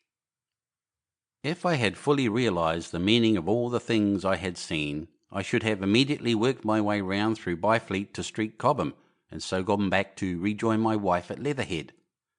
But that night the strangeness of things about me and my physical wretchedness prevented me, for I was bruised, weary, wet to the skin, deafened and blinded by the storm. I had a vague idea of going on to my own house, and that was as much motive as I had. I staggered through the trees, fell into a ditch and bruised my knees against a plank, and finally splashed out into the lane that ran down from the College Arms.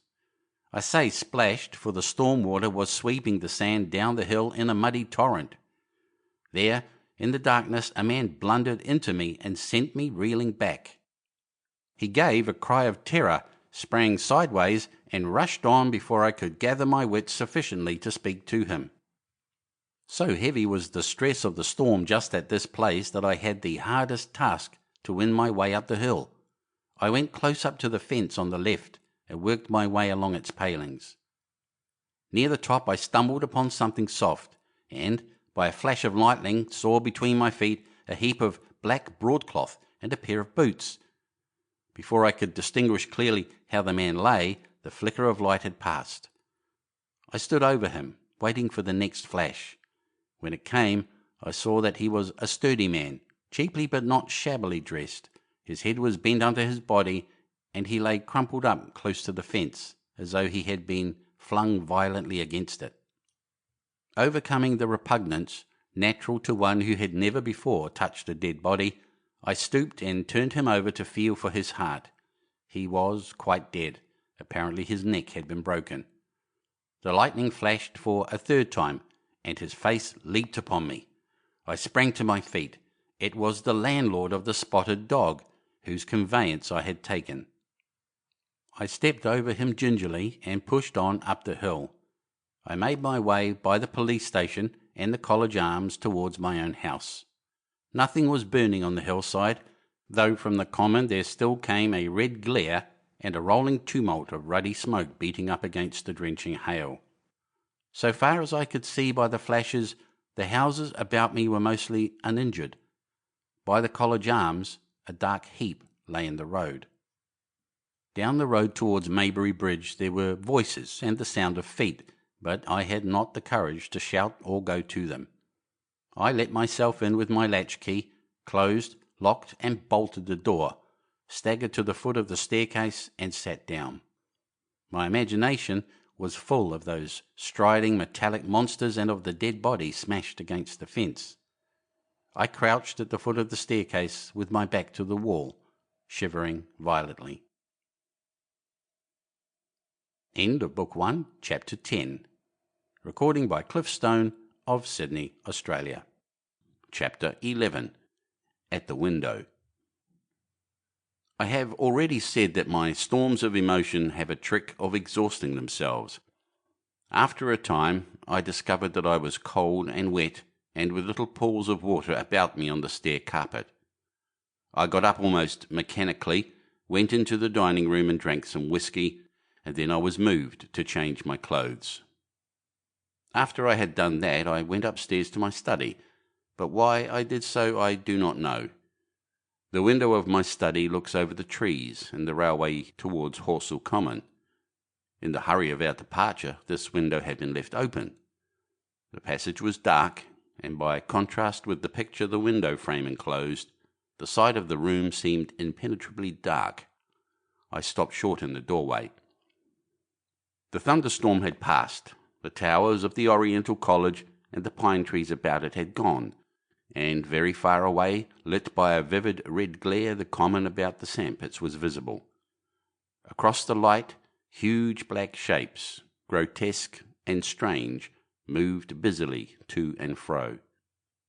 It seemed, indeed, as if the whole country in that direction was on fire, a broad hillside set with minute tongues of flame, swaying and writhing with the gusts of the dying storm, and throwing a red reflection upon the cloud scud above. Every now and then a haze of smoke from some nearer conflagration drove across the window and hid the Martian shapes. I could not see what they were doing, nor the clear form of them, nor recognize the black objects they were busied upon.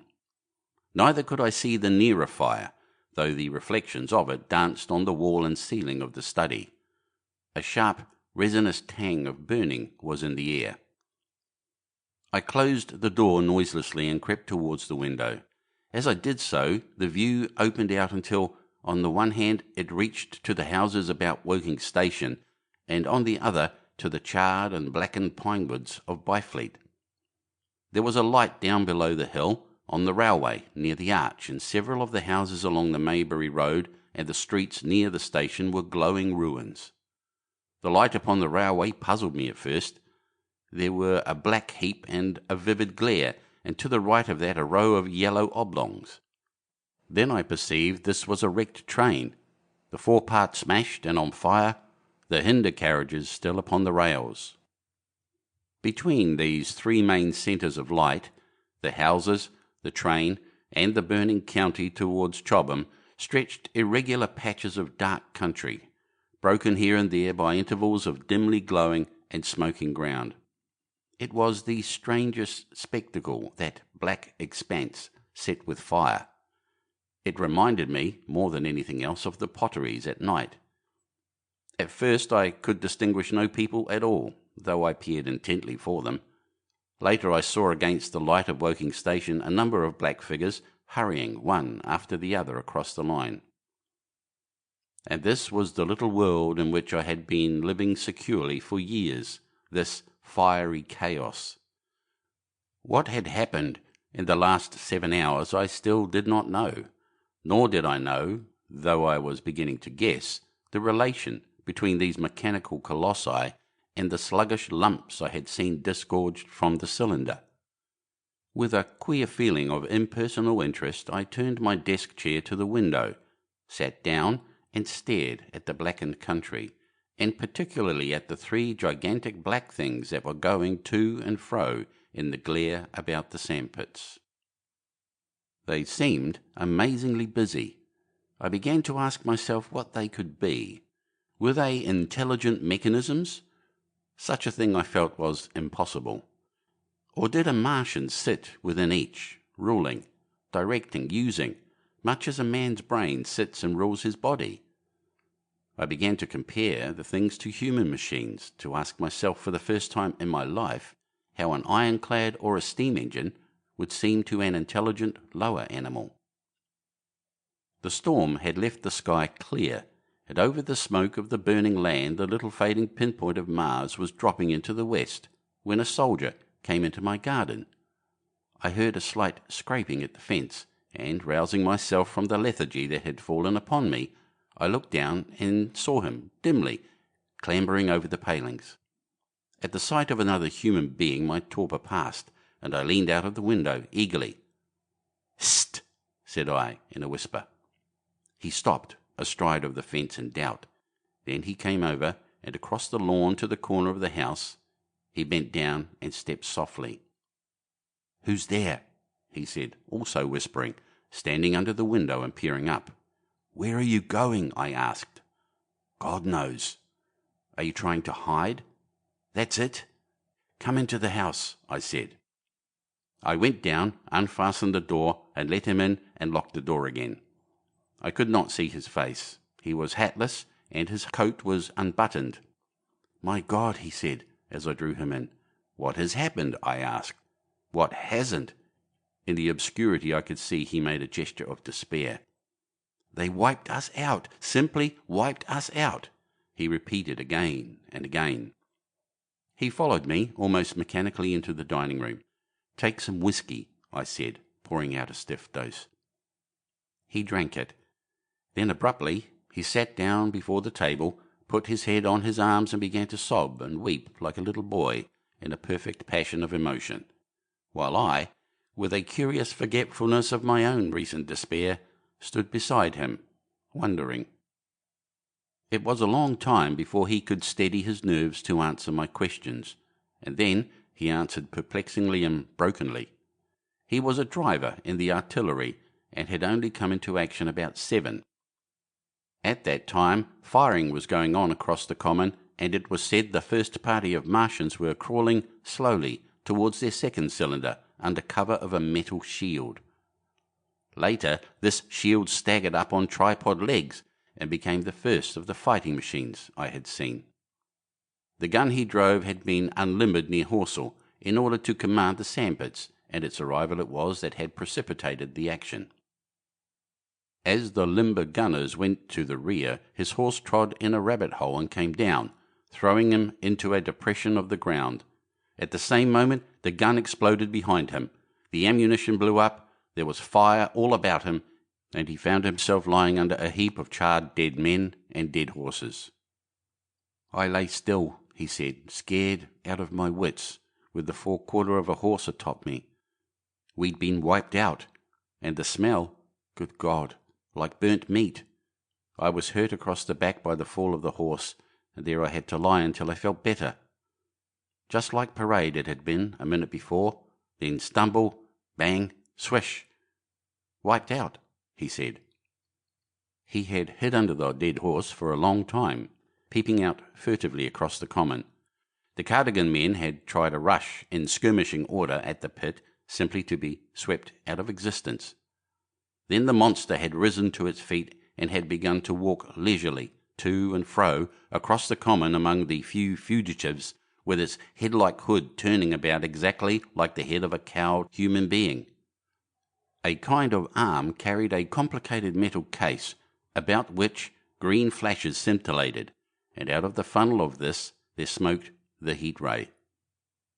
In a few minutes there was, so far as the soldier could see, not a living thing left upon the common, and every bush and tree upon it that was not already a blackened skeleton was burning. The hussars had been on the road beyond the curvature of the ground, and he saw nothing of them. He heard the Maxims rattle for a time and then become still.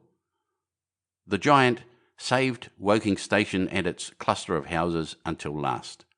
Then, in a moment, the heat ray was brought to bear, and the town became a heap of fiery ruins.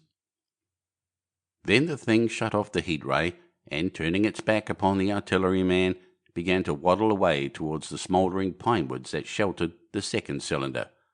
As it did so, a second glittering titan built itself up out of the pit.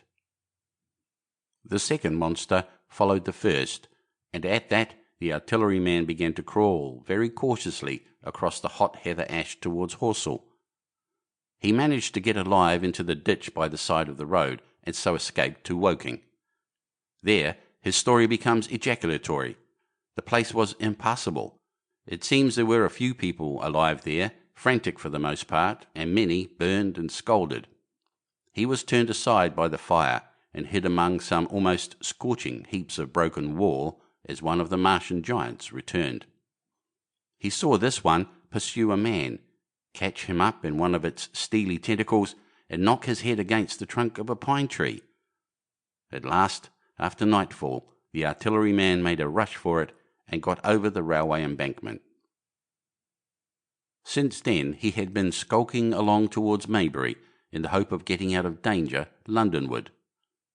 People were hiding in trenches and cellars, and many of the survivors had made off towards Woking village and Send. He had been consumed with thirst until he found one of the water mains near the railway arch smashed, and the water bubbling out like a spring upon the road. That was the story I got from him, bit by bit. He grew calmer, telling me and trying to make me see the things he had seen. He had eaten no food since midday, he told me early in his narrative, and I found some mutton and bread in the pantry and brought it into the room.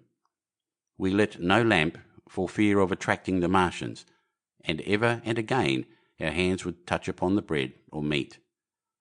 As he talked, things about us came darkly out of the darkness, and the trampled bushes and broken rose trees outside the window grew distinct. It would seem that a number of men or animals had rushed across the lawn. I began to see his face, blackened and haggard, as no doubt mine was also. When we had finished eating, we went softly upstairs to my study, and I looked again out of the open window. In one night the valley had become a valley of ashes. The fires had dwindled now. Where flames had been, there were now streamers of smoke. But the countless ruins of shattered and gutted houses, and blasted and blackened trees that the night had hidden, stood out now gaunt and terrible in the pitiless light of dawn. Yet here and there some object had had the luck to escape. A white railway signal here, the end of a greenhouse there, white and fresh amid the wreckage. Never before in the history of warfare had destruction been so indiscriminate and so universal.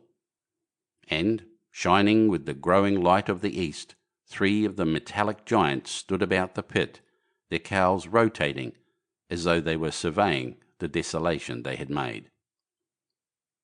It seemed to me that the pit had been enlarged, and ever and again puffs of vivid green vapour streamed up and out of it towards the brightening dawn, streamed up, whirled, broke, and vanished. Beyond were the pillars of fire about Chobham. They became pillars of bloodshot smoke at the first touch of day. End of Book 1, Chapter 11. Recording by Cliff Stone of Sydney, Australia. Chapter 12. What I Saw of the Destruction of Weybridge and Shepperton. As the dawn grew brighter, we withdrew from the window from which we had watched the Martians and went very quietly downstairs. The artilleryman agreed with me that the house was no place to stay in. He proposed, he said, to make his way Londonward, and thence rejoin his battery, number 12 of the Horse Artillery. My plan was to return at once to Leatherhead, and so greatly had the strength of the Martians impressed me that I had determined to take my wife to Newhaven and go with her out of the country forthwith. For I already perceived clearly that the country about London must inevitably be the scene of a disastrous struggle before such creatures as these could be destroyed. Between us and Leatherhead, however, lay the 3rd cylinder, with its guarding giants. Had I been alone, I think I should have taken my chance and struck across country, but the artilleryman dissuaded me. It's no kindness to the right sort of wife, he said, to make her a widow. And in the end I agreed to go with him, under cover of the woods northward as far as Street Chobham, before I parted with him. Thence I would make a big detour by Epsom to reach Leatherhead. I should have started at once, but my companion had been in active service, and he knew better than that. He made me ransack the house for a flask, which he filled with whisky, and we lined every available pocket with packets of biscuits and slices of meat. Then we crept out of the house and ran as quickly as we could down the ill-made road by which I had come overnight. The houses seemed deserted. In the road lay a group of 3 charred bodies close together, struck dead by the heat ray, and here and there were things that people had dropped: a clock, a slipper, a silver spoon, and the like, poor valuables. At the corner turning up towards the post office, a little cart filled with boxes and furniture, and, horseless, heeled over on a broken wheel. A cash box had been hastily smashed open and thrown under the debris. Except the lodge at the orphanage, which was still on fire, none of the houses had suffered greatly here. The heat ray had shaved the chimney tops and passed. Yet, save ourselves, there did not seem to be a living soul on Maybury Hill. The majority of the inhabitants had escaped, I suppose, by way of the old Woking road, the road I had taken when I drove to Leatherhead, or they had hidden. We went down the lane by the body of the man in black, sodden now from the overnight hail, and broke into the woods at the foot of the hill. We pushed through these towards the railway without meeting a soul. The woods across the line were but the scarred and blackened ruins of woods. For the most part the trees had fallen, but a certain proportion still stood, dismal grey stems with dark brown foliage instead of green. On our side the fire had done no more than scorch the nearer trees. It had failed to secure its footing. In one place the woodmen had been at work on Saturday. Trees, felled and freshly trimmed, lay in a clearing with heaps of sawdust by the sawing machine and its engine. Hard by was a temporary hut, deserted. There was not a breath of wind this morning, and everything was strangely still. Even the birds were hushed, and as we hurried along, I and the artilleryman talked in whispers and looked now again over our shoulders. Once or twice we stopped to listen. After a time we drew near the road, and as we did so we heard the clatter of hoofs and saw through the tree stems 3 cavalry soldiers riding slowly towards Woking. We hailed them, and they halted while we hurried towards them. It was a lieutenant and a couple of privates of the 8th Hussars, with a stand like a theodolite which the artilleryman told me was a heliograph. "You are the first men I've seen coming this way this morning," said the lieutenant. "What's brewing?" His voice and face were eager. The men behind him stared curiously. The artilleryman jumped down the bank into the road and saluted. "Gun destroyed last night, sir. Have been hiding, trying to rejoin battery, sir. You'll come in sight of the Martians, I expect, about half a mile along this road." "What the dickens are they like?" asked the lieutenant. "Giants in armour, sir, 100 feet high, 3 legs, and a body like aluminium, with a mighty great head and a hood, sir." "Get out," said the lieutenant. "What confounded nonsense." "You'll see, sir. They carry a kind of box, sir, that shoots fire and strikes you dead." "What do you mean? A gun?" "No, sir."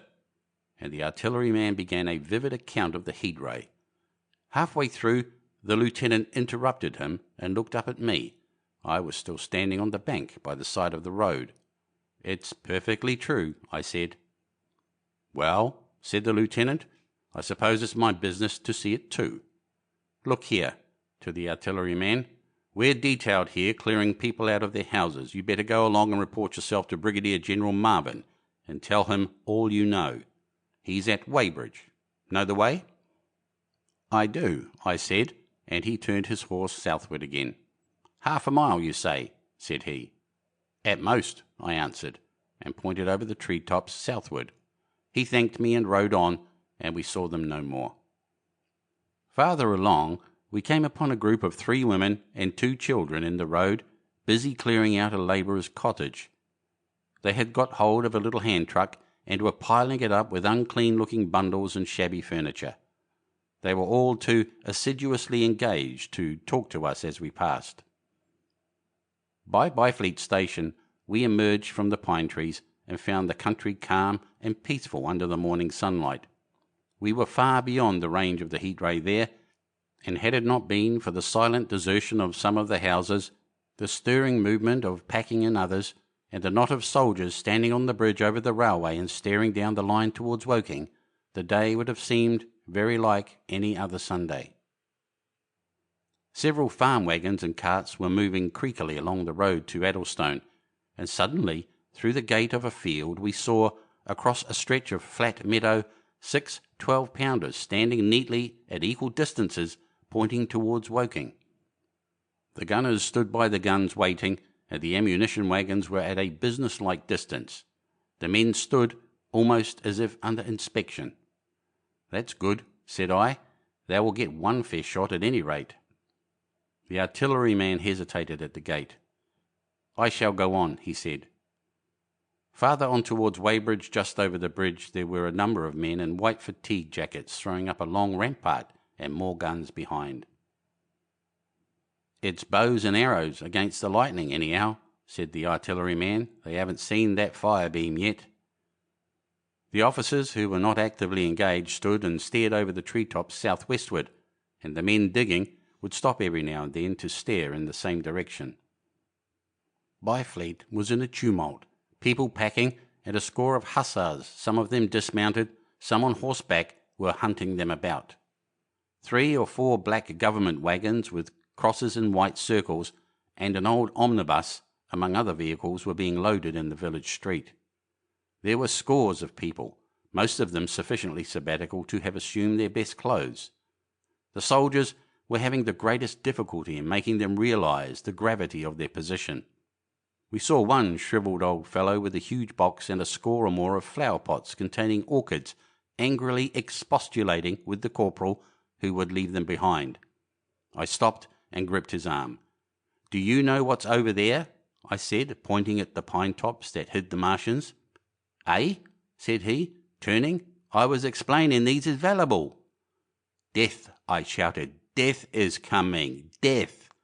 And leaving him to digest that if he could, I hurried on after the artilleryman. At the corner I looked back. The soldier had left him, and he was still standing by his box with the pots of orchids on the lid of it and staring vaguely over the trees. No one in Weybridge could tell us where the headquarters were established.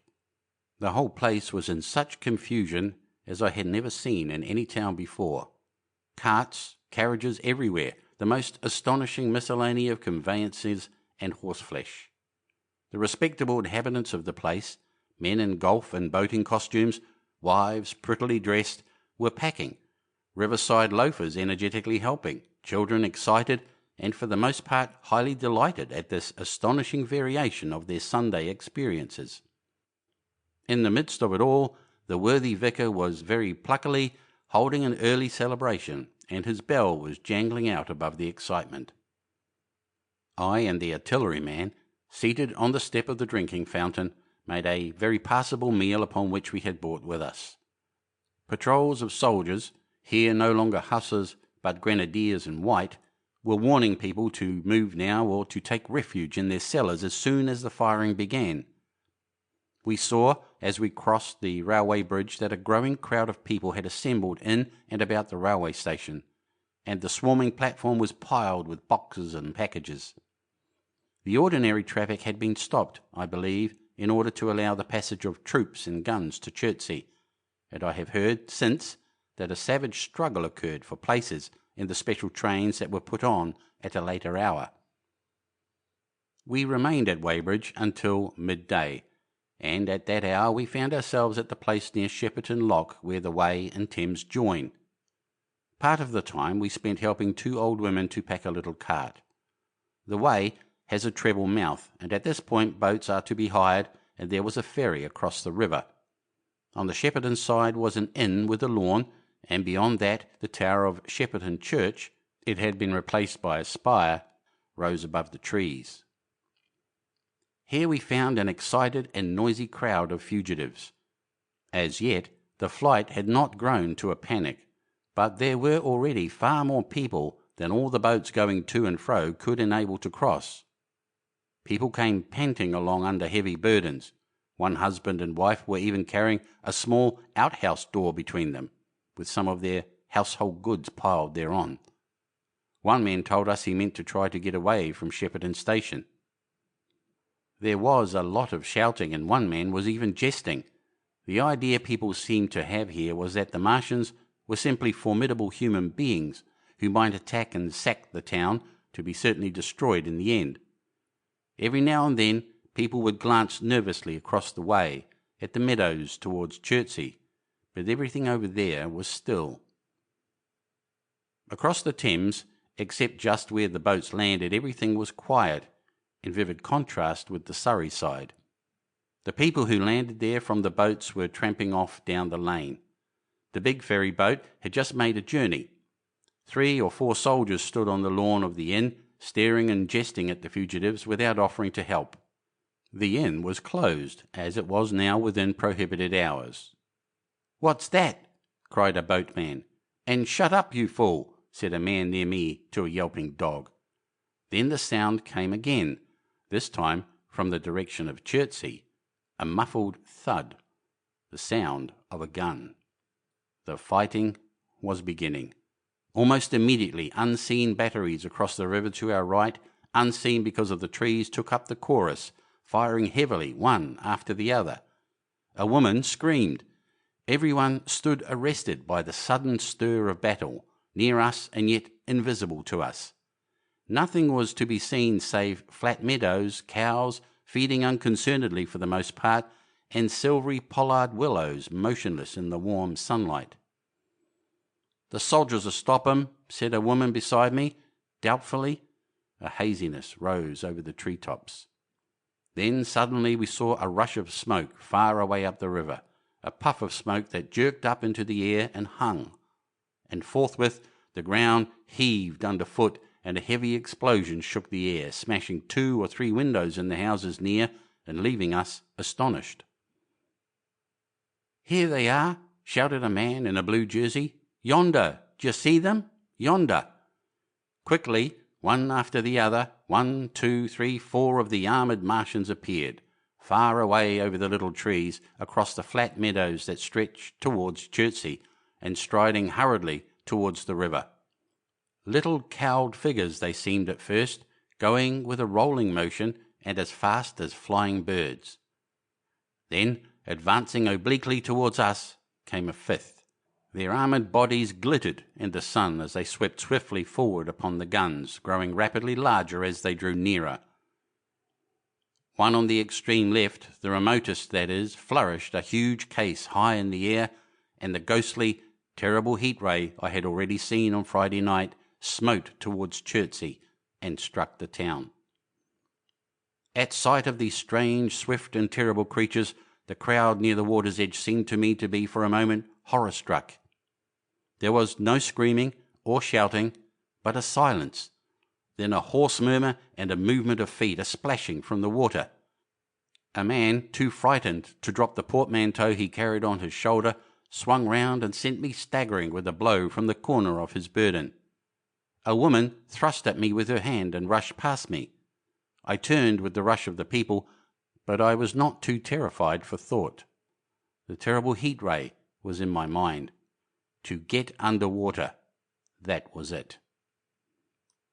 "Get under water," I shouted unheeded. I faced about again and rushed towards the approaching Martian, rushed right down the gravelly beach and headlong into the water. Others did the same. A boatload of people, putting back, came leaping out as I rushed past. The stones under my feet were muddy and slippery, and the river was so low that I ran perhaps 20 feet, scarcely waist deep.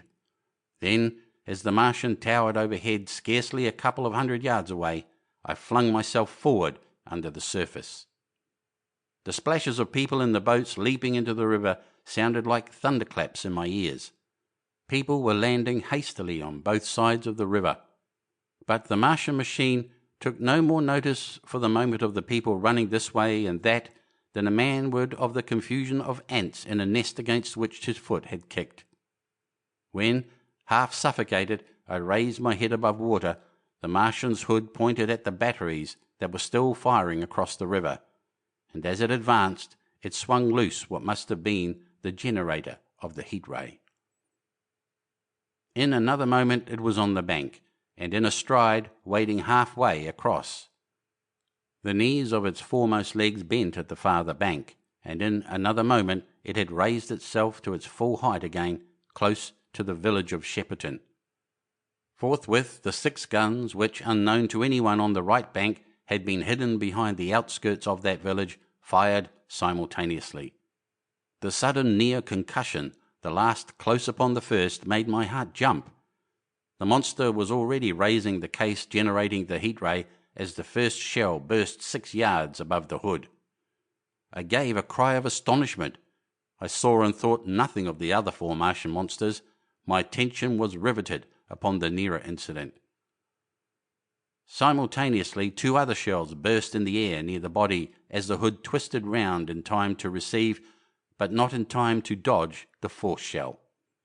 The shell burst clean in the face of the thing. The hood bulged, flashed, was whirled off in a dozen tattered fragments of red flesh and glittering metal. "Hit!" shouted I, with something between a scream and a cheer. I heard answering shouts from the people in the water about me. I could have leaped out of the water with that momentary exultation. The decapitated colossus reeled like a drunken giant, but it did not fall over. It recovered its balance by a miracle, and, no longer heeding its steps, and with the camera that fired the heat ray now rigidly upheld, it reeled swiftly upon Shepperton. The living intelligence, the Martian within the hood, was slain and splashed to the 4 winds of heaven, and the thing was now but a mere intricate device of metal whirling to destruction. It drove along in a straight line, incapable of guidance. It struck the tower of Shepperton Church, smashing it down as the impact of a battering ram might have done, swerved aside, blundered on, and collapsed with tremendous force into the river out of my sight. A violent explosion shook the air, and a spout of water, steam, mud, and shattered metal shot far up into the sky. As the camera of the heat ray hit the water, the latter had immediately flashed into steam. In another moment a huge wave, like a muddy tidal bore, but almost scaldingly hot, came sweeping round the bend upstream.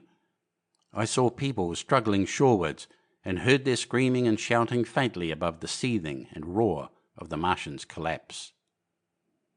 For a moment I heeded nothing of the heat, forgot the patent need of self-preservation. I splashed through the tumultuous water, pushing aside a man in black to do so, until I could see round the bend. 6 deserted boats pitched aimlessly upon the confusion of the waves. The fallen Martian came into sight downstream, lying across the river, and for the most part submerged. Thick clouds of steam were pouring off the wreckage, and through the tumultuously whirling wisps I could see, intermittently and vaguely, the gigantic limbs churning the water and flinging a splash and spray of mud and froth into the air. The tentacles swayed and struck like living arms, and save for the helpless purposelessness of these movements, it was as if some wounded thing was struggling for its life amid the waves. Enormous quantities of a ruddy brown liquid were spurting up in noisy jets out of the machine. My attention was diverted from this death flurry by a furious yelling, like that of the thing called a siren in our manufacturing towns. A man, knee-deep near the towing path, shouted inaudibly to me and pointed. Looking back, I saw the other Martians advancing with gigantic strides down the riverbank from the direction of Chertsey. The Shepperton gun spoke, this time, unavailingly. At that I ducked at once under water, and, holding my breath until movement was an agony, blundered painfully ahead under the surface as long as I could. The water was in a tumult about me, and rapidly growing hotter. When for a moment I raised my head to take breath and throw the hair and water from my eyes, the steam was rising in a whirling white fog that at first hid the Martians altogether. The noise was deafening. Then I saw them dimly, colossal figures of grey magnified by the mist. They had passed by me, and two were stooping over the frothing, tumultuous ruins of their comrade. The third and fourth stood beside him in the water, one perhaps 200 yards from me, the other towards Laleham. The generators of the heat rays waved high, and the hissing beams smote down this way and that. The air was full of sound, a deafening and confusing conflict of noises, the clangorous din of the Martians, the crash of falling houses, the thud of trees, fences, sheds flashing into flame, and the crackling and roaring of fire. Dense black smoke was leaping up to mingle with the steam from the river, and as the heat ray went to and fro over Weybridge, its impact was marked by flashes of incandescent white that gave place at once to a smoky dance of lurid flames. The nearer houses stood still intact, awaiting their fate, shadowy, faint and pallid in the steam, with the fire behind them going to and fro. For a moment, perhaps, I stood there, breast high in the almost boiling water, dumbfounded at my position, hopeless of escape. Through the reek I could see the people who had been with me in the river scrambling out of the water through the reeds, like little frogs hurrying through the grass from the advance of a man, or running to and fro in utter dismay of the towing path. Then suddenly the white flashes of the heat ray came leaping towards me. The houses caved in as they dissolved at its touch and darted out flames. The trees changed to fire with a roar. The ray flickered up and down the towing path, licking off the people who ran this way and that, and came down to the water's edge not 50 yards from where I stood. It swept across the river to Shepperton, and the water in its track rose in a boiling wheel crested with steam. I turned shoreward. In another moment the huge wave, well nigh at the boiling point, had rushed upon me. I screamed aloud and scolded, half-blinded, agonized. I staggered through the leaping, hissing water towards the shore. Had my foot stumbled, it would have been the end. I fell helplessly in full sight of the Martians upon the broad, bare, gravelly spit that runs down to mark the angle of the way in the Thames. I expected nothing but death. I have a dim memory of a foot of a Martian coming down within a score of yards of my head, driving straight into the loose gravel, whirling it this way and that, and lifting again, of a long suspense, and then of the four carrying the debris of their comrade between them, now clear and then presently faint through a veil of smoke, receding interminably, as it seemed to me, across a vast space of river and meadow. And then, very slowly, I realized that by a miracle I had escaped.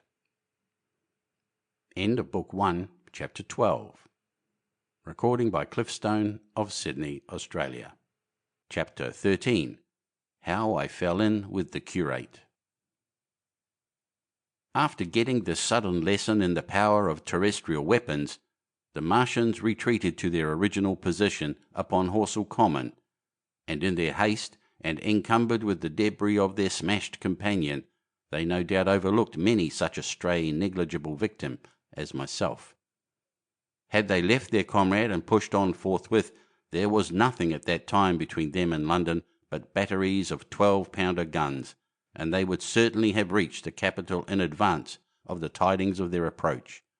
As sudden, dreadful, and destructive their advent would have been as the earthquake that destroyed Lisbon a century ago. But they were in no hurry. Cylinder followed cylinder on its interplanetary flight. Every 24 hours brought them reinforcement. And meanwhile, the military and naval authorities, now fully alive to the tremendous power of their antagonists, worked with furious energy. Every minute a fresh gun came into position until, before twilight, every copse, every row of suburban villas on the hilly slopes about Kingston and Richmond masked an expectant black muzzle. And through the charred and desolated area, perhaps 20 square miles altogether, that encircled the Martian encampment on Horsell Common, through charred and ruined villages, among the green trees, through the blackened and smoking arcades that had been but a day ago pine spinneys, crawled the devoted scouts with the heliographs that were presently to warn the gunners of the Martian approach. But the Martians now understood our command of artillery and the danger of human proximity, and not a man ventured within a mile of either cylinder, save at the price of his life. It would seem that these giants spent the earlier part of the afternoon in going to and fro, transferring everything from the second and third cylinders, the second in Addlestone golf links and the third at Pierford, to their original pit on Horsell Common. Over that, above the blackened heather and ruined buildings that stretched far and wide, stood one as sentinel, while the rest abandoned their vast fighting machines and descended into the pit. They were hard at work there far into the night, and the towering pillar of dense green smoke that rose therefrom could be seen from the hills about Merrow, and even, it is said, from Banstead and Epsom Downs. And while the Martians behind me were thus preparing for their next sally, and in front of me humanity gathered for the battle, I made my way with infinite pains and labour from the fire and smoke of burning Weybridge towards London. I saw an abandoned boat, very small and remote, drifting down the stream, and throwing off the most of my sodden clothes, I went after it, gained it, and so escaped out of that destruction. There were no oars in the boat, but I contrived to paddle, as well as my parboiled hands would allow, down the river towards Halliford and Walton, going very tediously and continually looking behind me, as you may well understand. I followed the river because I considered that the water gave me the best chance of escape should these giants return. The hot water from the Martians' overthrow drifted downstream with me, so that for the best part of a mile I could see little of either bank. Once, however, I made out a string of black figures hurrying across the meadows from the direction of Weybridge. Halliford, it seemed, was deserted, and several of the houses facing the river were on fire. It was strange to see the place quite tranquil, quite desolate under the hot blue sky, with the smoke and little threads of flame going straight up into the heat of the afternoon. Never before had I seen houses burning without the accompaniment of an obstructive crowd. A little farther on, the dry reeds up the bank were smoking and glowing, and a line of fire inland was marching steadily across a late field of hay. For a long time I drifted, so painful and weary was I, after the violence I had been through, and so intense the heat upon the water. Then my fears got the better of me again, and I resumed my paddling. The sun scorched my bare back. At last, as the bridge at Walton was coming into sight round the bend, my fever and faintness overcame my fears, and I landed on the Middlesex bank and lay down, deadly sick, amid the long grass. I suppose the time was in about 4 or 5 o'clock. I got up presently, walked perhaps half a mile without meeting a soul, and then lay down again in the shadow of a hedge. I seem to remember talking wonderingly to myself during that last spurt. I was also very thirsty, and bitterly regretful I had drunk no more water. It is a curious thing that I felt angry with my wife. I cannot account for it, but my impotent desire to reach Leatherhead worried me excessively. I do not clearly remember the arrival of the curate, so that probably I dozed. I became aware of him as a seated figure in soot-smudged shirt-sleeves, and with his upturned, clean-shaven face staring at a faint flickering that danced over the sky. The sky was what is called a mackerel sky, rows and rows of faint down plumes of cloud just tinted with the midsummer sunset. I sat up, and at the rustle of my motion he looked at me quickly. "Have you any water?" I asked abruptly. He shook his head. "You have been asking for water for the last hour," he said. For a moment we were silent, taking stock of each other. I dare say he found me a strange enough figure, naked save for my water-soaked trousers and socks, scalded, and my face and shoulders blackened by the smoke. His face was a fair weakness, his chin retreated, and his hair lay in crisp, almost flaxen curls on his low forehead. His eyes were rather large, pale blue, and blankly staring. He spoke abruptly, looking vacantly away from me. "What does it mean?" he said. "What do these things mean?" I stared at him and made no answer. He extended a thin white hand and spoke in almost a complaining tone. "Why are these things permitted? What sins have we done?" The morning service was over. I was walking through the roads to clear my brain for the afternoon, and then fire, earthquake, death, as if it were Sodom and Gomorrah. All our work undone, all the work. What are these Martians? "What are we?" I answered, clearing my throat. He gripped his knees and turned to look at me again. For half a minute, perhaps, he stared silently. "I was walking through the roads to clear my brain," he said, "and suddenly fire, earthquake, death." He relapsed into silence, with his chin now sunken almost to his knees. Presently he began waving his hand. "All the work, all the Sunday schools. What have we done? What has Weybridge done? Everything gone, everything destroyed. The church, we rebuilt it only 3 years ago. Gone, swept out of existence. Why?" Another pause, and he broke out again like one demented. "The smoke of her burning goeth up for ever and ever," he shouted. His eyes flamed, and he pointed a lean finger in the direction of Weybridge. By this time I was beginning to take his measure. The tremendous tragedy in which he had been involved, it was evident he was a fugitive from Weybridge, had driven him to the very verge of his reason. "Are we far from Sunbury?" I said, in a matter-of-fact tone. "What are we to do?" he asked. "Are these creatures everywhere? Has the earth been given over to them?" "Are we far from Sunbury? Only this morning I officiated at early celebration." "Things have changed," I said, quietly. "You must keep your head. There is still hope." "Hope?" "Yes, plentiful hope, for all this destruction."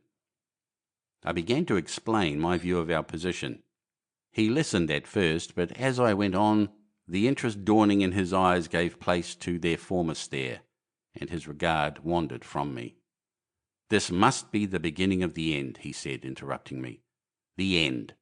The great and terrible day of the Lord, when men shall call upon the mountains and the rocks to fall upon them and hide them from the face of him that sitteth upon the throne."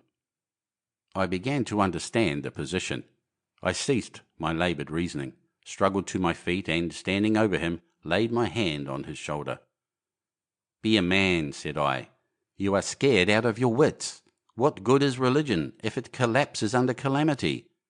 Think of what earthquakes and floods, wars and volcanoes have done before to men.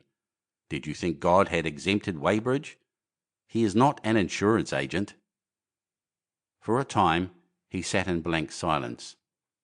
"But how can we escape?" he asked suddenly. "They are invulnerable. They are pitiless." "Neither the one nor perhaps the other," I answered.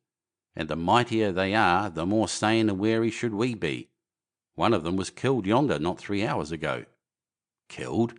he said, staring about him. "How can God's ministers be killed?" "I saw it happen," I proceeded to tell him. "We have chanced to come in for the thick of it," said I, "and that is all." "What is that flicker in the sky?" he asked abruptly. I told him it was the heliograph signalling. That was the sign of human help and effort in the sky. "We are in the midst of it," I said, "quiet as it is. That flicker in the sky tells of the gathering storm. Yonder, I take it, are the Martians, and Londonward, where those hills rise about Richmond and Kingston and the trees give cover, earthworks are being thrown up and guns are being placed. Presently the Martians will be coming this way again." And even as I spoke, he sprang to his feet and stopped me by a gesture. "Listen," he said. From beyond the low hills across the water came the dull resonance of distant guns and a remote, weird crying. Then everything was still.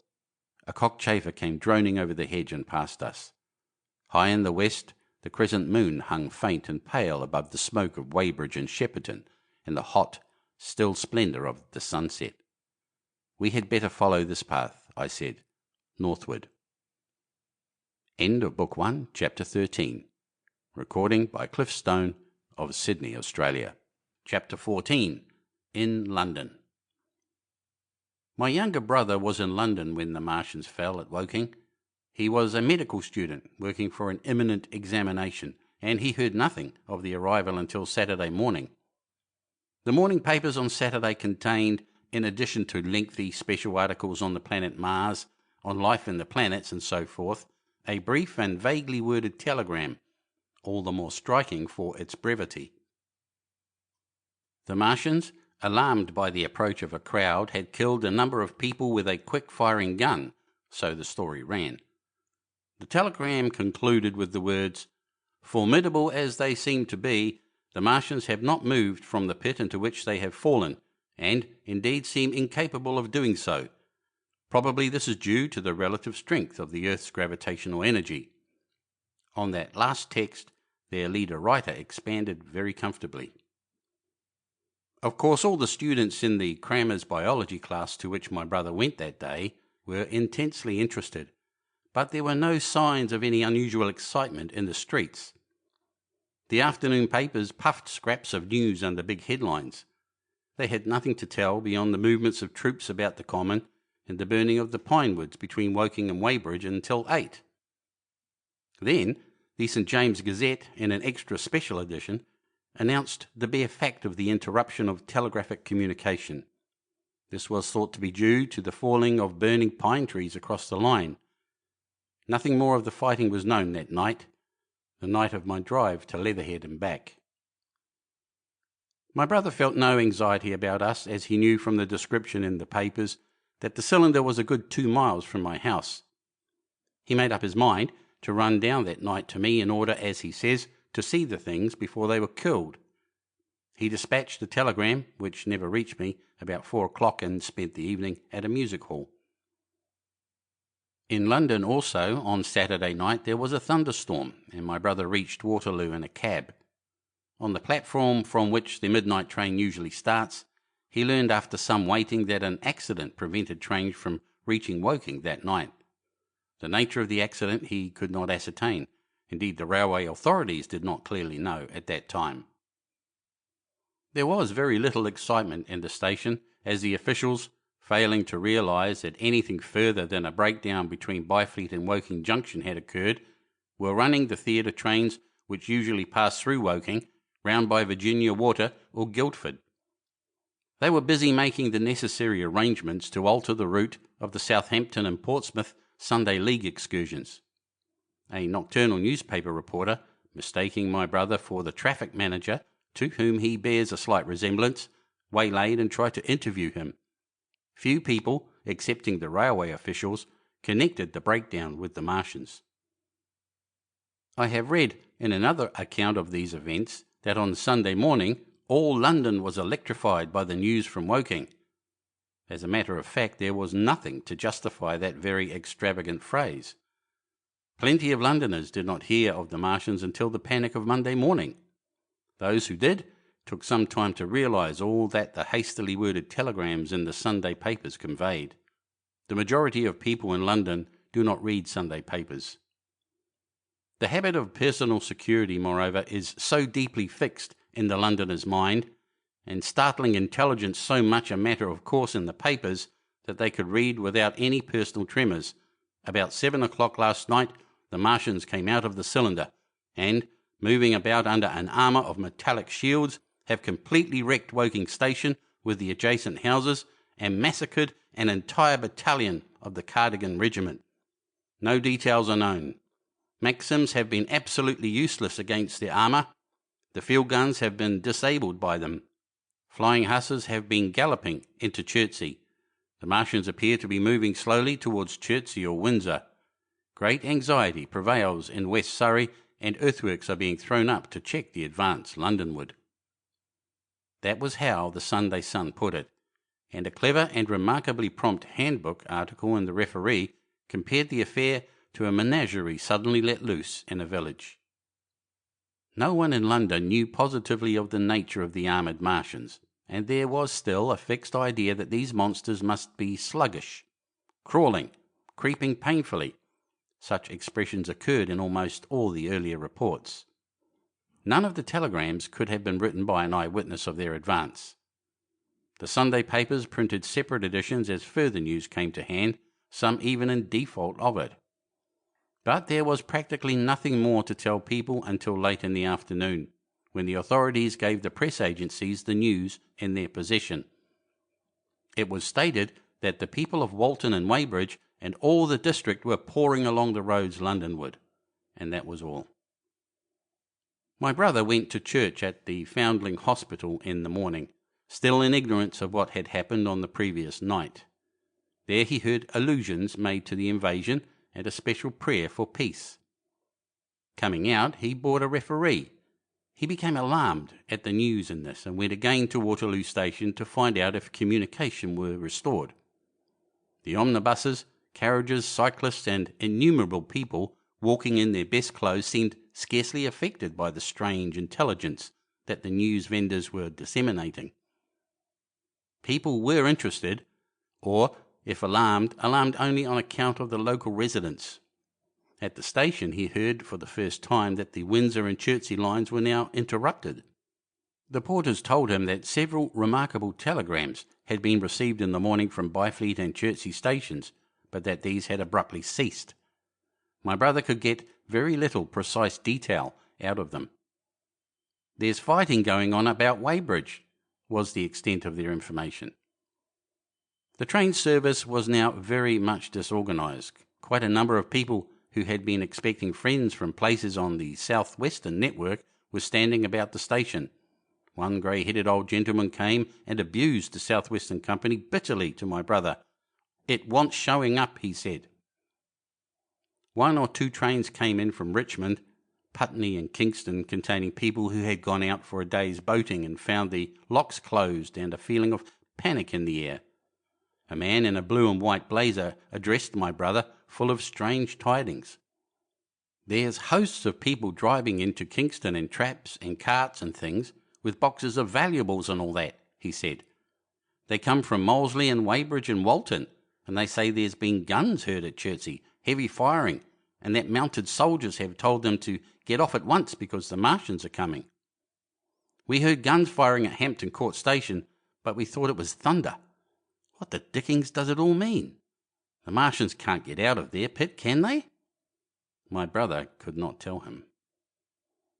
Afterwards he found that the vague feeling of alarm had spread to the clients of the Underground Railway, and that the Sunday excursionists began to return from all over the south-western lung, Barnes, Wimbledon, Richmond Park, Kew, and so forth, at unnaturally early hours, but not a soul had anything more than vague hearsay to tell of. Everyone connected with the terminus seemed ill-tempered. About 5 o'clock, the gathering crowd in the station was immensely excited by the opening of the line of communication, which is almost invariably closed, between the south-eastern and the south-western stations, and the passage of carriage trucks bearing huge guns and carriages crammed with soldiers. These were the guns that were brought up from Woolwich and Chatham to cover Kingston. There was an exchange of pleasantries. "You'll get eaten," "We're the beast tamers," and so forth. A little while after that, a squad of police came into the station and began to clear the public off the platforms, and my brother went out into the street again. The church bells were ringing for evensong, and a squad of Salvation Army lassies came singing down Waterloo Road. On the bridge, a number of loafers were watching a curious brown scum that came drifting down the stream in patches. The sun was just setting, and the clock tower and the Houses of Parliament rose against one of the most peaceful skies it is possible to imagine, a sky of gold, barred with long transverse stripes of reddish-purple cloud. There was talk of a floating body. One of the men there, a reservist he said he was, told my brother he had seen the heliograph flickering in the west. In Wellington Street, my brother met a couple of sturdy roughs who had just been rushed out of Fleet Street with still wet newspapers and staring placards. "Dreadful catastrophe," they bawled one to the other down Wellington Street. "Fighting at Weybridge. Full description. Repulse of the Martians. London in danger." He had to give 3d for a copy of that paper. Then it was, and then only, that he realised something of the full power and terror of these monsters. he learned that they were not merely a handful of small, sluggish creatures, but that they were minds swaying vast mechanical bodies, and that they could move swiftly and smite with such power that even the mightiest guns could not stand against them. They were described as vast spider-like machines nearly 100 feet high, capable of the speed of an express train and able to shoot out a beam of intense heat. Masked batteries, chiefly of field guns, had been planted in the country about Horsell Common, and especially between the Woking district and London. 5 of the machines had been seen moving towards the Thames, and one, by a happy chance, had been destroyed. In the other cases, the shells had missed, and the batteries had been at once annihilated by the heat rays. Heavy losses of soldiers were mentioned, but the tone of the dispatch was optimistic. The Martians had been repulsed. They were not invulnerable. They had retreated to their triangle of cylinders again in the circle about Woking. Signallers with heliographs were pushing forward upon them from all sides. Guns were in rapid transit from Windsor, Portsmouth, Aldershot, Woolwich, even from the north, among others, long-wired guns of 95 tons from Woolwich. Altogether, 116 were in position or being hastily placed, chiefly covering London. Never before in England had there been such a vast or rapid concentration of military material. Any further cylinders that fell, it was hoped, could be destroyed at once by high explosives, which were being rapidly manufactured and distributed.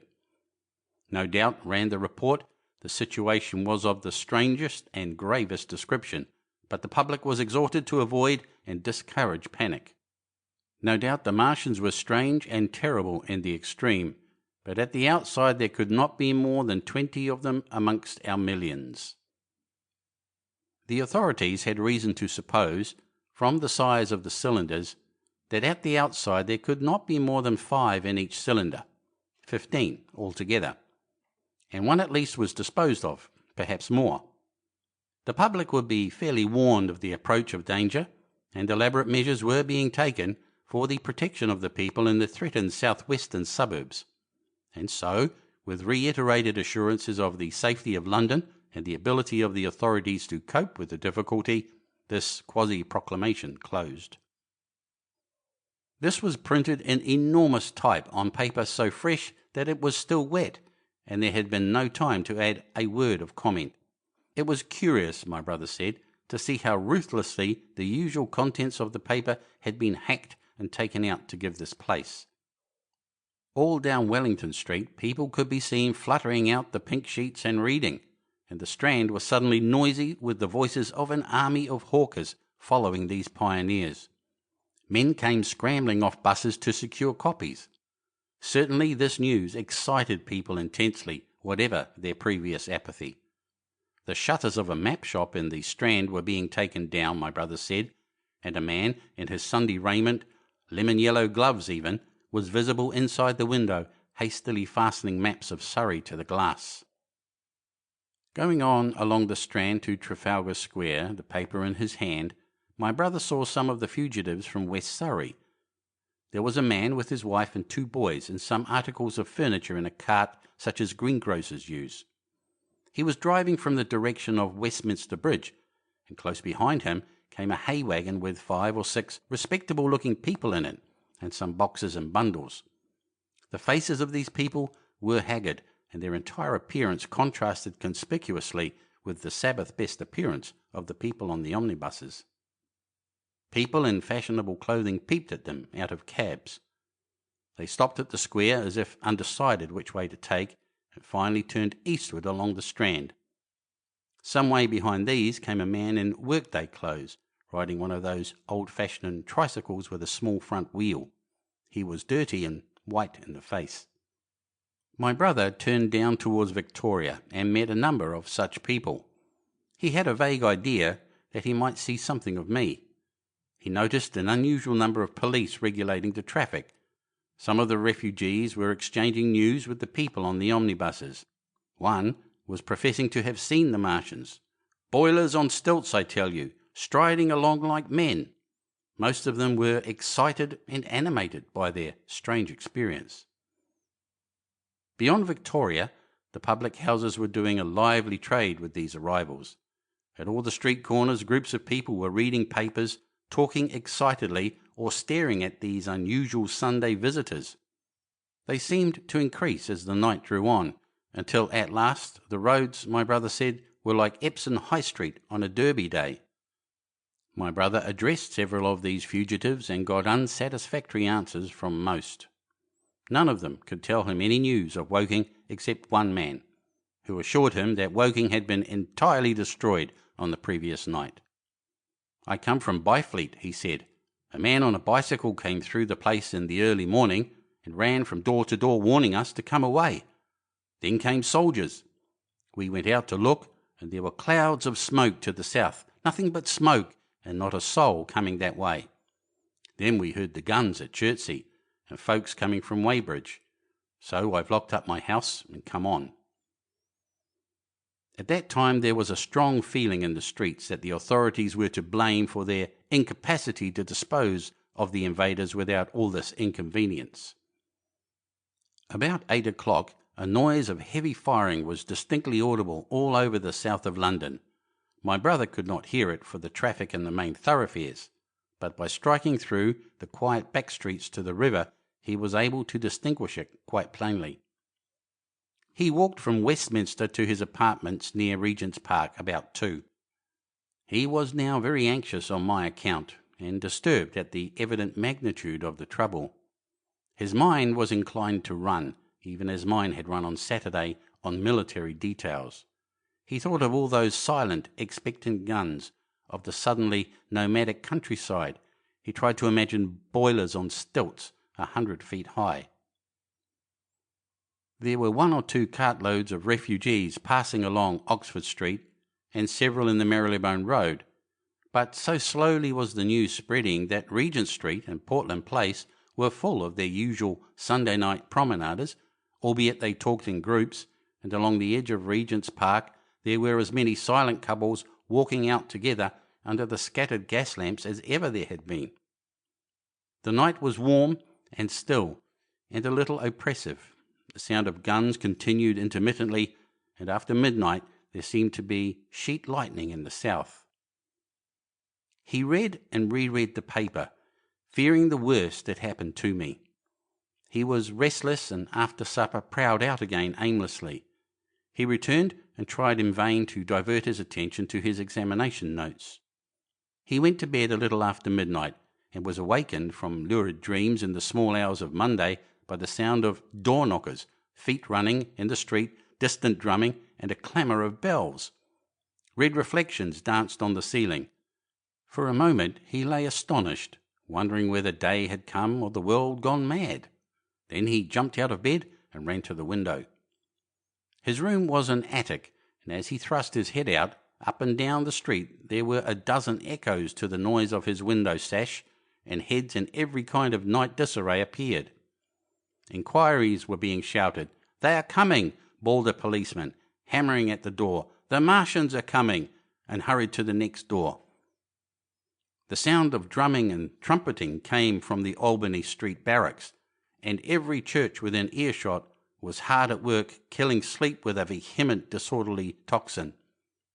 There was a noise of doors opening, and window after window in the houses opposite flashed from darkness into yellow illumination.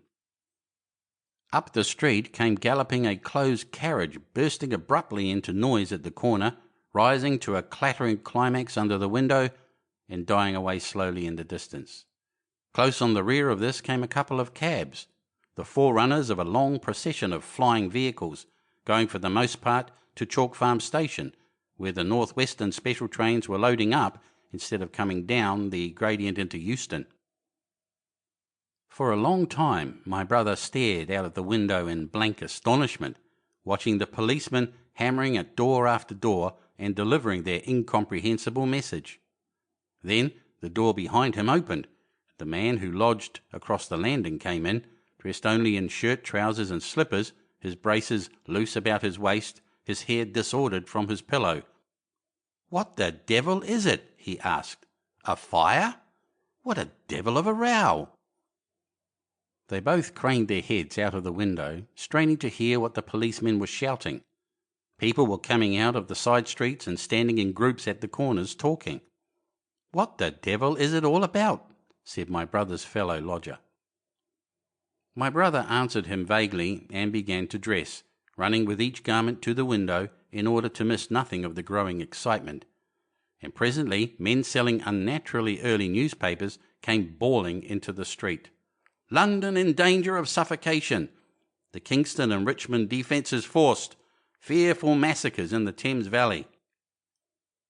And all about him, in the rooms below, in the houses on each side and across the road, and behind in the park terraces, and in the 100 other streets of that part of Marylebone, and the Westbourne Park district, and St Pancras, and Westwood and Northwood and Kilburn, and St John's Wood, and Hampstead, and Eastwood and Shoreditch, and Highbury, and Haggerston and Hoxton, and indeed through all the vastness of London, from Ealing to East Ham, people were rubbing their eyes and opening windows to stare out and ask aimless questions, dressing hastily as the first breath of the coming storm of fear blew through the streets.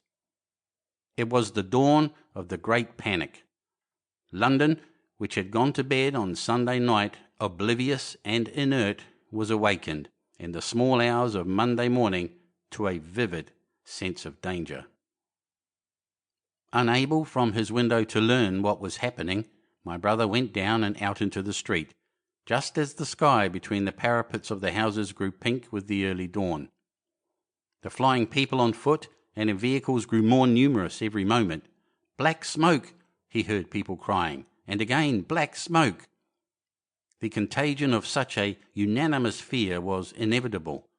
As my brother hesitated on the doorstep, he saw another newsvendor approaching and got a paper forthwith. The man was running away with the rest and selling his papers for $1 each as he ran, a grotesque mingling of profit and panic. And from this paper my brother read that catastrophic dispatch of the Commander-in-Chief. "The Martians are able to discharge enormous clouds of a black and poisonous vapour by means of rockets. They have smothered our batteries, destroyed Richmond, Kingston and Wimbledon, and are advancing slowly towards London, destroying everything on the way.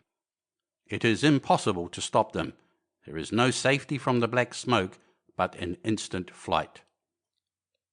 That was all, but it was enough. The whole population of the great 6 million city was stirring, slipping, running. Presently it would be pouring en masse northward. "Black smoke," the voices cried. "Fire!" The bells of the neighbouring church made a jangling tumult. A cart, carelessly driven, smashed, amid shrieks and curses, against the water trough up the street. Sickly yellow lights went to and fro in the houses, and some of the passing cabs flaunted unextinguished lamps, and overhead the dawn was growing brighter, clear and steady and calm. He heard footsteps running to and fro in the rooms and up and down stairs behind him. His landlady came to the door, loosely wrapped in dressing gown and shawl. Her husband followed, ejaculating. As my brother began to realise the import of all these things, he turned hastily to his own room, put all his available money, some £10 altogether, into his pockets, and went out again into the streets. End of Book 1, Chapter 14. Recording by Cliff Stone of Sydney, Australia. Chapter 15. What had happened in Surrey. It was while the curate had sat and talked so wildly to me under the hedge in the flat meadows near Halliford, and while my brother was watching the fugitive stream over Westminster Bridge, that the Martians had resumed the offensive. So far as one can ascertain from the conflicting accounts that have been put forth, the majority of them remained busied with preparations in the Horsell pit until 9 that night, hurrying on some operation that disengaged huge volumes of green smoke. But 3 certainly came out about 8 o'clock and, advancing slowly and cautiously, made their way through Byfleet and Pierford towards Ripley and Weybridge, and so came in sight of the expectant batteries against the setting sun. These Martians did not advance in a body, but in a line, each perhaps a mile and a half from his nearest fellow. They communicated with one another by means of siren-like howls, running up and down the scale from one note to another. It was this howling and firing of the guns at Ripley and St. George's Hill that we had heard at Upper Halliford. The Ripley gunners, unseasoned artillery volunteers who ought never to have been placed in such a position, fired one wild, premature, ineffectual volley and bolted on horse and foot through the deserted village, while the Martian, without using his heat ray, walked serenely over their guns, stepped gingerly among them, passed in front of them, and so came unexpectedly upon the guns in Painshill Park, which he destroyed. The St. George's Hill men, however, were better lead, or of a better metal. Hidden by a pine wood as they were, they seemed to have been quite unsuspected by the Martian nearest to them. They laid their guns as deliberately as if they had been on parade, and fired at about 1,000 yards range. The shells flashed all around him, and he was seen to advance a few paces, stagger, and go down. Everybody yelled together, and the guns were reloaded in frantic haste. The overthrown Martian set up a prolonged ululation, and immediately a second glittering giant, answering him, appeared over the trees to the south. It would seem that a leg of the tripod had been smashed by one of the shells. The whole of the second volley flew wide of the Martian on the ground, and simultaneously both his companions brought their heat rays to bear on the battery. The ammunition blew up, the pine trees all about the guns flashed into fire, and only one or two of the men who were already running over the crest of the hill escaped. After this it would seem that the three took counsel together and halted, and the scouts who were watching them report that they remained absolutely stationary for the next half hour. The Martian who had been overthrown crawled tediously out of his hood, a small brown figure, oddly suggestive from that distance of a speck of blight, and apparently engaged in the repair of his support. About 9 he had finished, for his cowl was then seen above the trees again. It was a few minutes past 9 that night when these 3 sentinels were joined by 4 other Martians, each carrying a thick black tube. A similar tube was handed to each of the 3, and the 7 proceeded to distribute themselves at equal distances along a curved line between St. George's Hill, Weybridge, and the village of Send, southwest of Ripley. A dozen rockets sprang out of the hills before them so soon as they began to move, and warned the waiting batteries about Ditton and Esher. At the same time, 4 of their fighting machines, similarly armed with tubes, crossed the river, and 2 of them, black against the western sky, came into sight of myself and the curate as we hurried wearily and painfully along the road that runs northward out of Halliford. They moved, as it seemed to us, upon a cloud, for a milky mist covered the fields and rose to 1/3 of their height. At this sight the curate cried faintly in his throat and began running. But I knew it was no good running from a Martian, and I turned aside and crawled through dewy nettles and brambles into the broad ditch by the side of the road. He looked back, saw what I was doing, and turned to join me. The 2 halted, the nearer to us standing and facing Sunbury, the remoter being a grey indistinctness towards the evening star away towards Staines. The occasional howling of the Martians had ceased. They took up their positions in the huge crescent about their cylinders in absolute silence. It was a crescent with 12 miles between its horns. Never since the devising of gunpowder was the beginning of a battle so still. To us, and to an observer about Ripley, it would have had precisely the same effect. The Martians seemed in solitary possession of the darkling night, lit only as it was by the slender moon, the stars, the afterglow of the daylight, and the ruddy glare from St. George's Hill and the woods of Painshill. But facing that crescent everywhere, at Staines, Hounslow, Ditton, Esher, Ockham, behind hills and woods south of the river, and across the flat grass meadows to the north of it, wherever a cluster of trees or village houses gave sufficient cover, the guns were waiting. The signal rockets burst and rained their sparks through the night and vanished, and the spirit of all those watching batteries rose to a tense expectation.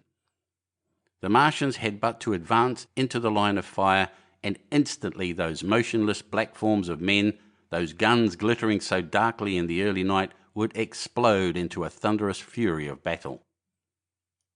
No doubt the thought that was uppermost in 1,000 of those vigilant minds, even as it was uppermost in mine, was the riddle, how much they understood of us. Did they grasp that we in our millions were organised, disciplined, working together? Or did they interpret our spurts of fire, the sudden stinging of our shells, our steady investment of their encampment, as we should the furious unanimity of onslaught in a disturbed hive of bees? Did they dream they might exterminate us? At that time, no one knew what food they needed. 100 such questions struggled together in my mind as I watched that vast sentinel shape. And in the back of my mind was the sense of all the huge unknown and hidden forces Londonward.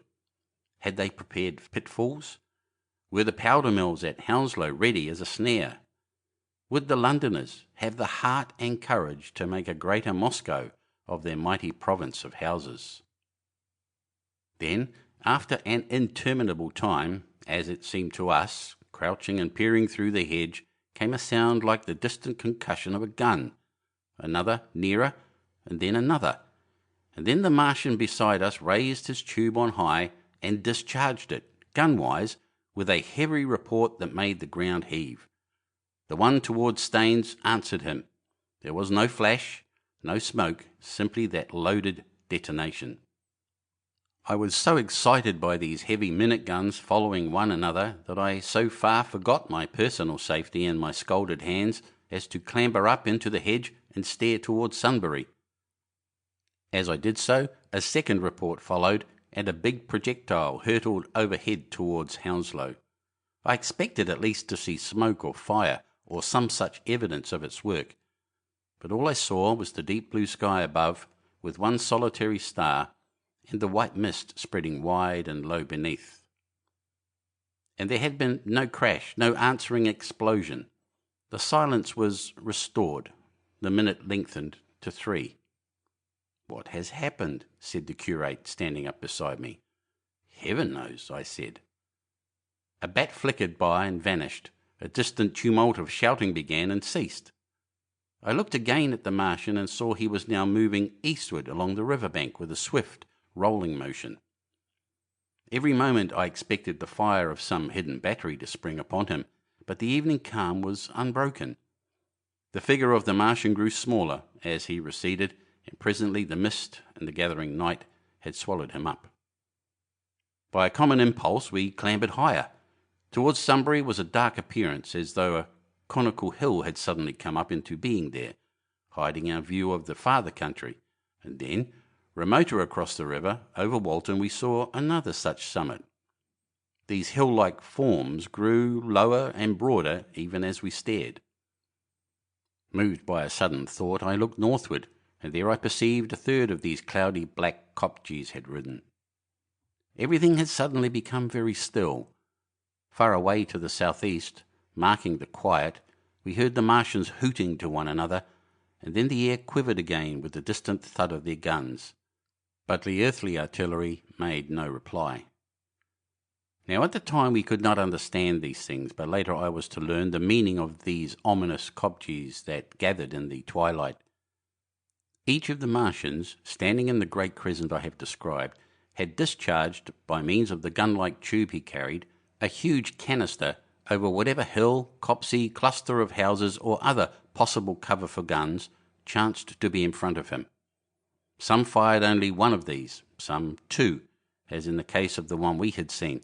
The one at Ripley is said to have discharged no fewer than 5 at that time. These canisters smashed on striking the ground. They did not explode, and incontinently disengaged an enormous volume of heavy, inky vapour, coiling and pouring upward in a huge and ebony cumulus cloud, a gaseous hill that sank and spread itself slowly over the surrounding country. And the touch of that vapour, the inhaling of its pungent wisps, was death to all that breathes. It was heavy, this vapour, heavier than the densest smoke, so that after the first tumultuous uprush and outflow of its impact, it sank down through the air and poured over the ground in a manner rather liquid than gaseous, abandoning the hills and streaming into the valleys and ditches and watercourses, even as I have heard the carbonic acid gas that pours from volcanic cliffs is wont to do. And where it came upon water, some chemical action occurred, and the surface would be instantly covered with a powdery scum that sank slowly and made way for more. The scum was absolutely insoluble, and it is a strange thing, seeing the instant effect of the gas, that one could drink without hurt the water from which it had been strained. The vapour did not diffuse as a true gas would do. It hung together in banks, flowing sluggishly down the slope of the land and driving reluctantly before the wind, and very slowly it combined with the mist and moisture of the air, and sank to the earth in the form of dust. Save that an unknown element giving a group of 4 lines in the blue of the spectrum is concerned, we are still entirely ignorant of the nature of this substance. Once the tumultuous upheaval of its dispersion was over, the black smoke clung so closely to the ground, even before its precipitation, that 50 feet up in the air, on the roofs and upper stories of high houses and on great trees, there was a chance of escaping its poison altogether, as was proved even that night at Street Chobham and Ditton. The man who escaped at the former place tells a wonderful story of the strangeness of its coiling flow, and how he looked down from the church spire and saw the houses of the village rising like ghosts out of its inky nothingness. For a day and a half he remained there, weary, starving and sun-scorched, the earth under the blue sky and against the prospect of the distant hills a velvet black expanse, with red roofs, green trees, and later, black-veiled shrubs and gates, barns, outhouses and walls rising here and there into the sunlight. But that was at Street Chobham, where the black vapour was allowed to remain until it sank of its own accord into the ground. As a rule, the Martians, when it had served its purpose, cleared the air of it again by wading into it and directing a jet of steam upon it. This they did with the vapour banks near us, as we saw in the starlight from the window of a deserted house at Upper Halliford, whither we had returned. From there we could see the searchlights on Richmond Hill and Kingston Hill going to and fro, and about 11 the windows rattled, and we heard the sound of the huge siege guns that had been put in position there. These continued intermittently for the space of a quarter of an hour, sending chance shots at the invisible Martians at Hampton and Ditton, and then the pale beams of the electric light vanished and were replaced by a bright red glow. Then the 4th cylinder fell, a brilliant green meteor, as I learned afterwards, in Bushy Park. Before the guns on the Richmond and Kingston line of hills began, there was a fitful cannonade far away in the southwest, due, I believe, to guns being fired haphazard before the black vapour could overwhelm the gunners. So, setting about it as methodically as men might smoke out a wasp's nest, the Martians spread the strange stifling vapour over the Londonward country. The horns of the crescent slowly moved apart until at last they formed a line from Hanwell to Coombe and Malden. All night through their destructive tubes advanced. Never once, after the Martian at St. George's Hill was brought down, did they give the artillery the ghost of a chance against them. Wherever there was a possibility of guns being laid for them unseen, a fresh canister of the black vapour was discharged, and where the guns were openly displayed, the heat ray was brought to bear. By midnight, the blazing trees along the slopes of Richmond Park and the glare of Kingston Hill threw their light upon a network of black smoke, blotting out the whole valley of the Thames and extending as far as the eye could reach. And through this, 2 Martians slowly waded and turned their hissing steam jets this way and that. They were sparing of the heat ray that night, either because they had but a limited supply of material for its production, or because they did not wish to destroy the country, but only to crush and overawe the opposition they had aroused. In the latter aim they certainly succeeded. Sunday night was the end of the organised opposition to their movements. After that, no body of men would stand against them, so hopeless was the enterprise. Even the crews of the torpedo boats and destroyers that had brought their quick firers up the Thames refused to stop, mutinied and went down again. The only offensive operation men ventured upon after that night was the preparation of mines and pitfalls, and even in that their energies were frantic and spasmodic. One has to imagine, as well as one may, the fate of those batteries towards Esher, waiting so tensely in the twilight. Survivors there were none. One may picture the orderly expectation, the officers alert and watchful, the gunners ready, the ammunition piled to hand, the limber gunners with their horses and wagons, the groups of civilian spectators standing as near as they were permitted, the evening stillness, the ambulances and hospital tents with the burned and wounded from Weybridge, then the dull resonance of the shots the Martians fired, and the clumsy projectile whirling over the trees and houses and smashing amid the neighbouring fields. One may picture too the sudden shifting of the attention, the swiftly spreading coils and bellyings of that blackness advancing headlong, towering heavenward, turning the twilight to a palpable darkness, a strange and horrible antagonist of vapour striding upon its victims. Men and horses near it seen dimly, running, shrieking, falling headlong, shouts of dismay, the guns suddenly abandoned, men choking and writhing on the ground, and the swift broadening out of the opaque cone of smoke. And then night and extinction, nothing but a silent mass of impenetrable vapour hiding its dead. Before dawn, the black vapour was pouring through the streets of Richmond, and the disintegrating organism of government was, with a last expiring effort, rousing the population of London to the necessity of flight. End of Book 1, Chapter 15. Recording by Cliff Stone of Sydney, Australia. Chapter 16. The Exodus from London. So you understand the roaring wave of fear that swept through the greatest city in the world just as Monday was dawning. The stream of flight rising swiftly to a torrent, lashing in a foaming tumult round the railway stations, banked up into a horrible struggle about the shipping in the Thames, and hurrying by every available channel northward and eastward. By 10 o'clock the police organisation, and by midday even the railway organisations, were losing coherency, losing shape and efficiency, guttering, softening, running at last in that swift liquefaction of the social body. All the railway lines north of the Thames and the southeastern people at Cannon Street had been warned by midnight on Sunday, and trains were being filled. People were fighting savagely for standing room in the carriages even at 2 o'clock. By 3, people were being trampled and crushed even in Bishopsgate Street, a couple of 100 yards or more from Liverpool Street Station.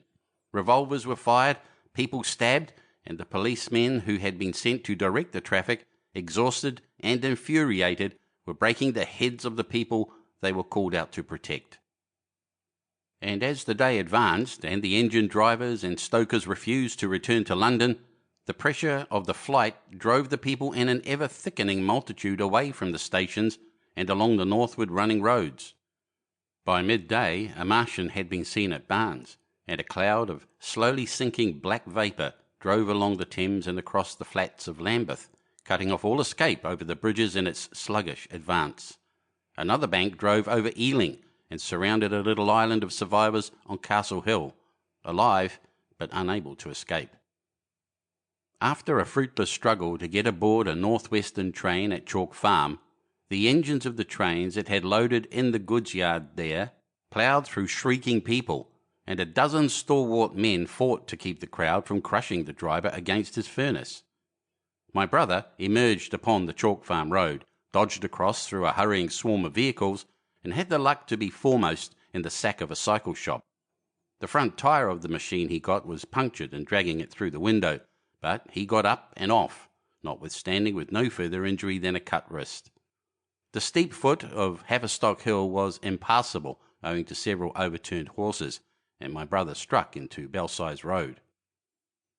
So he got out of the fury of the panic and, skirting the Edgware Road, reached Edgware about 7, fasting and wearied, but well ahead of the crowd. Along the road people were standing in the roadway, curious, wondering. He was passed by a number of cyclists, some horsemen and 2 motor cars. A mile from Edgware, the rim of the wheel broke and the machine became unrideable.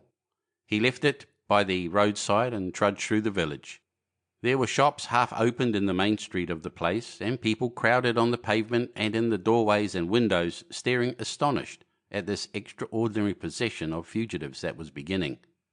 He succeeded in getting some food at an inn. For a time he remained in Edgware, not knowing what next to do. The flying people increased in number. Many of them, like my brother, seemed inclined to loiter in the place. There was no fresh news of the invaders from Mars. At that time the road was crowded, but as yet far from congested. Most of the fugitives at that hour were mounted on cycles, but there were soon motor cars, hansom cabs and carriages hurrying along, and the dust hung in heavy clouds along the road to St. Albans. It was perhaps a vague idea of making his way to Chelmsford, where some friends of his lived, that at last induced my brother to strike into a quiet lane running eastward. Presently he came upon a stile, and crossing it followed a footpath north-eastward. He passed near several farmhouses and some little places whose names he did not learn. He saw few fugitives until, in a grass lane towards High Barnet, he happened upon 2 ladies who became his fellow travellers. He came upon them just in time to save them. He heard their screams, and, hurrying round the corner, saw a couple of men struggling to drag them out of the little pony chaise in which they had been driving, while a third, with difficulty, held the frightened pony's head. One of the ladies, a short woman dressed in white, was simply screaming. The other, a dark, slender figure, slashed at the man who gripped her arm with a whip she held in her disengaged hand. My brother immediately grasped the situation, shouted, and hurried towards the struggle. One of the men desisted and turned towards him, and my brother, realizing from his antagonist's face that a fight was unavoidable, and being an expert boxer, went into him forthwith and sent him down against the wheel of the chaise. There was no time for pugilistic chivalry, and my brother laid him quiet with a kick and gripped the collar of the man who pulled at the slender lady's arm. He heard the clatter of hoofs, the whip stung across his face, a third antagonist struck him between the eyes, and the man he held wrenched himself free and made off down the lane in the direction from which he had come. Partly stunned, he found himself facing the man who had held the horse's head, and became aware of the chaise receding from him down the lane, swaying from side to side, and with the women in it looking back. The man before him, a burly rough, tried to close, and he stopped him with a blow in the face. Then, realizing that he was deserted, he dodged round and made off down the lane after the chaise, with the sturdy man close behind him, and the fugitive, who had turned now, following remotely. Suddenly he stumbled and fell. His immediate pursuer went headlong, and he rose to his feet to find himself with a couple of antagonists again. He would have had little chance against them, had not the slender lady very pluckily pulled up and returned to his help. It seems she had had a revolver all this time, but it had been under the seat when she and her companion were attacked. She fired at 6 yards' distance, narrowly missing my brother. The less courageous of the robbers made off, and his companion followed him, cursing his cowardice. They both stopped in sight down the lane where the third man lay insensible. "Take this," said the slender lady, and she gave my brother her revolver. "Go back to the chaise," said my brother, wiping the blood from his split lip. She turned without a word. They were both panting, and they went back to where the lady in white struggled to hold back the frightened pony. The robbers had evidently had enough of it. When my brother looked again, they were retreating. "I'll sit here," said my brother, "if I may," and he got upon the empty front seat. The lady looked over her shoulder. "Give me the reins," she said, and laid the whip along the pony's side. In another moment a bend in the road hid the 3 men from my brother's eyes. So, quite unexpectedly, my brother found himself, panting, with a cut mouth, a bruised jaw, and blood-stained knuckles, driving along an unknown lane with these 2 women. He learned they were the wife and the youngest sister of a surgeon living at Stanmore, who had come in the small hours from a dangerous case at Pinner, and heard at some railway station on his way of the Martian advance. He had hurried home, roused the women, their servant had left them 2 days before, packed some provisions, put his revolver under the seat, luckily for my brother, and told them to drive on to Edgware, with the idea of getting a train there. He stopped behind to tell the neighbours. He would overtake them, he said, at about 4:30 in the morning, and now it was nearly 9 and they had seen nothing of him. They could not stop in Edgware because of the growing traffic through the place, and so they had come into this side lane. That was the story they told my brother in fragments when presently they stopped again nearer to New Barnet. He promised to stay with them at least until they could determine what to do, or until the missing man arrived, and professed to be an expert shot with the revolver, a weapon strange to him, in order to give them confidence. They made a sort of encampment by the wayside, and the pony became happy in the hedge.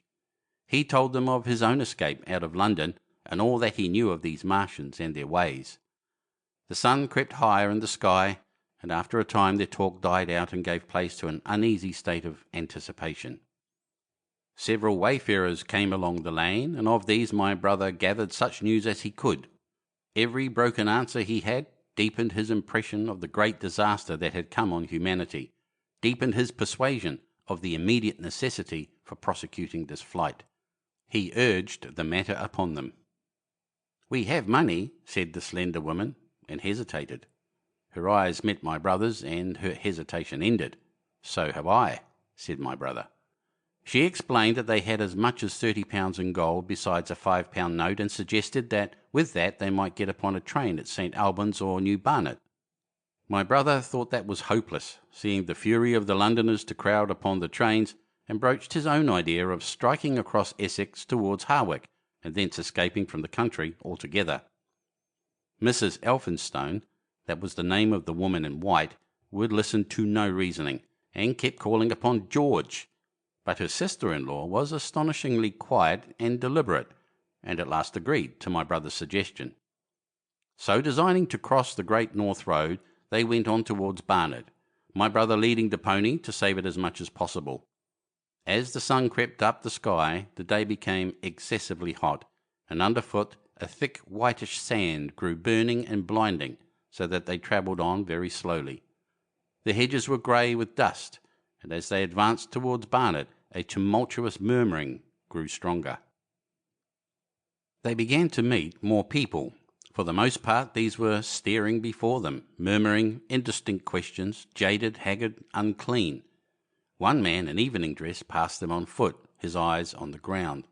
They heard his voice, and looking back at him, saw one hand clutched in his hair and the other beating invisible things. His paroxysm of rage over, he went on his way without once looking back. As my brother's party went on towards the crossroads to the south of Barnet, they saw a woman approaching the road across some fields on their left, carrying a child and with 2 other children, and then passed a man in dirty black, with a thick stick in one hand and a small portmanteau in the other. Then round the corner of the lane, from between the villas that guarded it at its confluence with the high road, came a little cart, drawn by a sweating black pony, and driven by a sallow youth in a bowler hat, grey with dust. There were 3 girls, East End factory girls, and a couple of little children crowded in the cart. "This'll take us round Edgware?" asked the driver, wild-eyed, white-faced, and when my brother told him it would if he turned to the left, he whipped up at once without the formality of thanks. My brother noticed a pale grey smoke or haze rising among the houses in front of them, and veiling the white facade of a terrace beyond the road that appeared between the backs of the villas.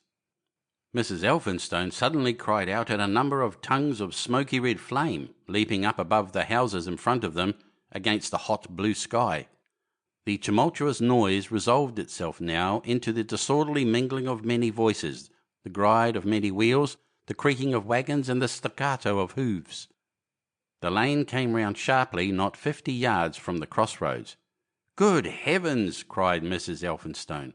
"What is this you are driving us into?" My brother stopped, for the main road was a boiling stream of people, a torrent of human beings rushing northward, one pressing on another. A great bank of dust, white and luminous in the blaze of the sun, made everything within 20 feet of the ground grey and indistinct, and was perpetually renewed by the hurrying feet of a dense crowd of horses and of men and women on foot, and by the wheels of vehicles of every description. "Way!" my brother heard voices crying. "Make way!" It was like riding into the smoke of a fire to approach the meeting point of the lane and road. The crowd roared like a fire, and the dust was hot and pungent. And indeed, a little way up the road, a villa was burning and sending rolling masses of black smoke across the road to add to the confusion. 2 men came past them, then a dirty woman carrying a heavy bundle and weeping. A lost retriever dog with hanging tongue circled dubiously round them, scared and wretched, and fled at my brother's threat. So much as they could see of the road Londonward between the houses to the right was a tumultuous stream of dirty, hurrying people, pent in between the villas on either side. The black heads, the crowded forms grew into distinctness as they rushed towards the corner, hurried past, and merged their individuality again in a receding multitude that was swallowed up at last in a cloud of dust. Go on, cried the voices. Way, way! One man's hands pressed on the back of another. My brother stood at the pony's head. Irresistibly attracted, he advanced slowly, pace by pace, down the lane. Edgware had been a scene of confusion, Chalk Farm a riotous tumult, but this was a whole population in movement. It is hard to imagine that host. It had no character of its own. The figures poured out past the corner and receded with their backs to the group in the lane. Along the margin came those who were on foot, threatened by the wheels, stumbling in the ditches, blundering into one another. The carts and carriages crowded close upon one another, making little way for those swifter and more impatient vehicles that darted forward every now and then when an opportunity showed itself of doing so, sending the people scattering against the fences and gates of the villas. "Push on," was the cry. "Push on, they are coming." In one cart stood a blind man in the uniform of the Salvation Army, gesticulating with his crooked fingers and bawling, "Eternity! Eternity!" His voice was hoarse and very loud, so that my brother could hear him long after he was lost to sight in the dust. Some of the people who crowded in the carts whipped stupidly at their horses and quarrelled with other drivers. Some sat motionless, staring at nothing with miserable eyes. Some gnawed their hands with thirst or lay prostrate in the bottoms of their conveyances. The horses' bits were covered with foam, their eyes bloodshot. There were cabs, carriages, shop carts, wagons, beyond counting. A mail cart, a road cleaner's cart marked Vestry of St. Pancras, a huge timber wagon crowded with roughs. A brewer's dray rumbled by with its 2 rear wheels splashed with fresh blood. "Clear the way," cried the voices, "clear the way." "Eternity! Eternity!" came echoing down the road. There were sad, haggard women tramping by, well dressed, with children that cried and stumbled, their dainty clothes smothered in dust, their weary faces smeared with tears. With many of these came men, sometimes helpful, sometimes lowering and savage. Fighting side by side with them pushed some weary street outcast in faded black rags, wide-eyed, loud-voiced, and foul-mouthed. There were sturdy workmen thrusting their way along, wretched, unkempt men, clothed like clerks or shopmen, struggling spasmodically. A wounded soldier, my brother noticed, men dressed in the clothes of railway porters, one wretched creature in a nightshirt with a coat thrown over it. But varied as its composition was, certain things all that host had in common. There were fear and pain on their faces and fear behind them. A tumult up the road, a quarrel for a place in a wagon, sent the whole host of them quickening their pace. Even a man so scared and broken that his knees bent under him was galvanized for a moment into renewed activity. The heat and dust had already been at work upon this multitude. Their skins were dry, their lips black and cracked. They were all thirsty, weary, and footsore. And amid the various cries one heard disputes, reproaches, groans of weariness and fatigue. The voices of most of them were hoarse and weak. Through it all ran a refrain, "Way, way, the Martians are coming." Few stopped and came aside from that flood. The lane opened slantingly into the main road with a narrow opening and had a delusive appearance of coming from the direction of London. Yet a kind of eddy of people drove into its mouth, weaklings elbowed out of the stream who for the most part rested but for a moment before plunging into it again. A little way down the lane, with two friends bending over him, lay a man with a bare leg, wrapped about with bloody rags. He was a lucky man to have friends. A little old man with a grey military moustache and a filthy black frock coat limped out and sat down beside the trap, removed his boot, his sock was blood-stained, shook out a pebble and hobbled on again. And then a little girl of 8 or 9, all alone, threw herself under the hedge close by my brother, weeping. "I can't go on, I can't go on." My brother woke from his torpor of astonishment and lifted her up, speaking gently to her, and carried her to Miss Elphinstone. So soon as my brother touched her, she became quite still, as if frightened. "Ellen!" shrieked the woman in the crowd, with tears in her voice. "Ellen!" And the child suddenly darted away from my brother, crying, "Mother!" "They are coming," said a man on horseback, riding past along the lane. "Out of the way there!" bawled a coachman, towering high, and my brother saw a closed carriage turning into the lane. The people crushed back on one another to avoid the horse. My brother pushed the pony and chased back into the hedge, and the man drove by and stopped at the turn of the way. It was a carriage with a pole for a pair of horses, but only one was in the traces. My brother saw dimly through the dust that 2 men lifted out something on a white stretcher and put it gently on the grass beneath the privet hedge. One of the men came running to my brother. "Where is there any water?" he said. "He is dying fast and very thirsty. It is Lord Garrick." "Lord Garrick?" said my brother, "the Chief Justice?" "The water," he said. "There may be a tap," said my brother, "in some of the houses. We have no water. I dare not leave my people." The man pushed against the crowd towards the gate of the corner house. "Go on," said the people, thrusting at him. "They are coming. Go on." Then my brother's attention was distracted by a bearded, eagle-faced man lugging a small handbag, which split even as my brother's eyes rested on it and disgorged a mass of sovereigns that seemed to break up into separate coins as it struck the ground. They rolled hither and thither among the struggling feet of men and horses. The man stopped and looked stupidly at the heap, and the shaft of a cab struck his shoulder and sent him reeling. He gave a shriek and dodged back, and a cartwheel shaved him narrowly. "Way!" cried the men all about him. "Make way!" So soon as the cab had passed, he flung himself with both hands open upon the heap of coins and began thrusting handfuls in his pocket. A horse rose close upon him, and in another moment, half rising, he had been borne down under the horse's hoofs. "Stop!" screamed my brother, and pushing a woman out of his way, tried to clutch the bit of the horse. Before he could get to it, he heard a scream under the wheels, and saw through the dust the rim passing over the poor wretch's back. The driver of the cart slashed his whip at my brother, who ran round behind the cart. The multitudinous shouting confused his ears. The man was writhing in the dust among his scattered money, unable to rise, for the wheel had broken his back, and his lower limbs lay limp and dead. My brother stood up and yelled at the next driver, and a man on a black horse came to his assistance. "Get him out of the road," said he, and clutching the man's collar with his free hand, my brother lugged him sideways. But he still clutched after his money, and regarded my brother fiercely, hammering at his arm with a handful of gold. Go on," shouted angry voices behind. "Way, way!" There was a smash as the pole of a carriage crashed into the cart that the man on horseback stopped. My brother looked up, and the man with the gold twisted his head round and bit the wrist that held his collar. There was a concussion, and the black horse came staggering sideways, and the cart horse pushed beside it.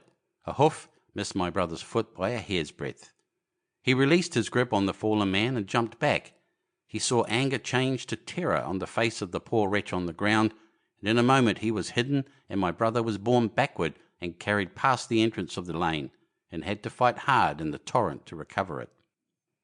He saw Miss Elphinstone covering her eyes, and a little child, with all a child's want of sympathetic imagination, staring with dilated eyes at a dusty something that lay black and still, ground and crushed under the rolling wheels. "Let us go back," he shouted, and began turning the pony round. "We cannot cross this. Hell," he said, and they went back 100 yards the way they had come until the fighting crowd was hidden.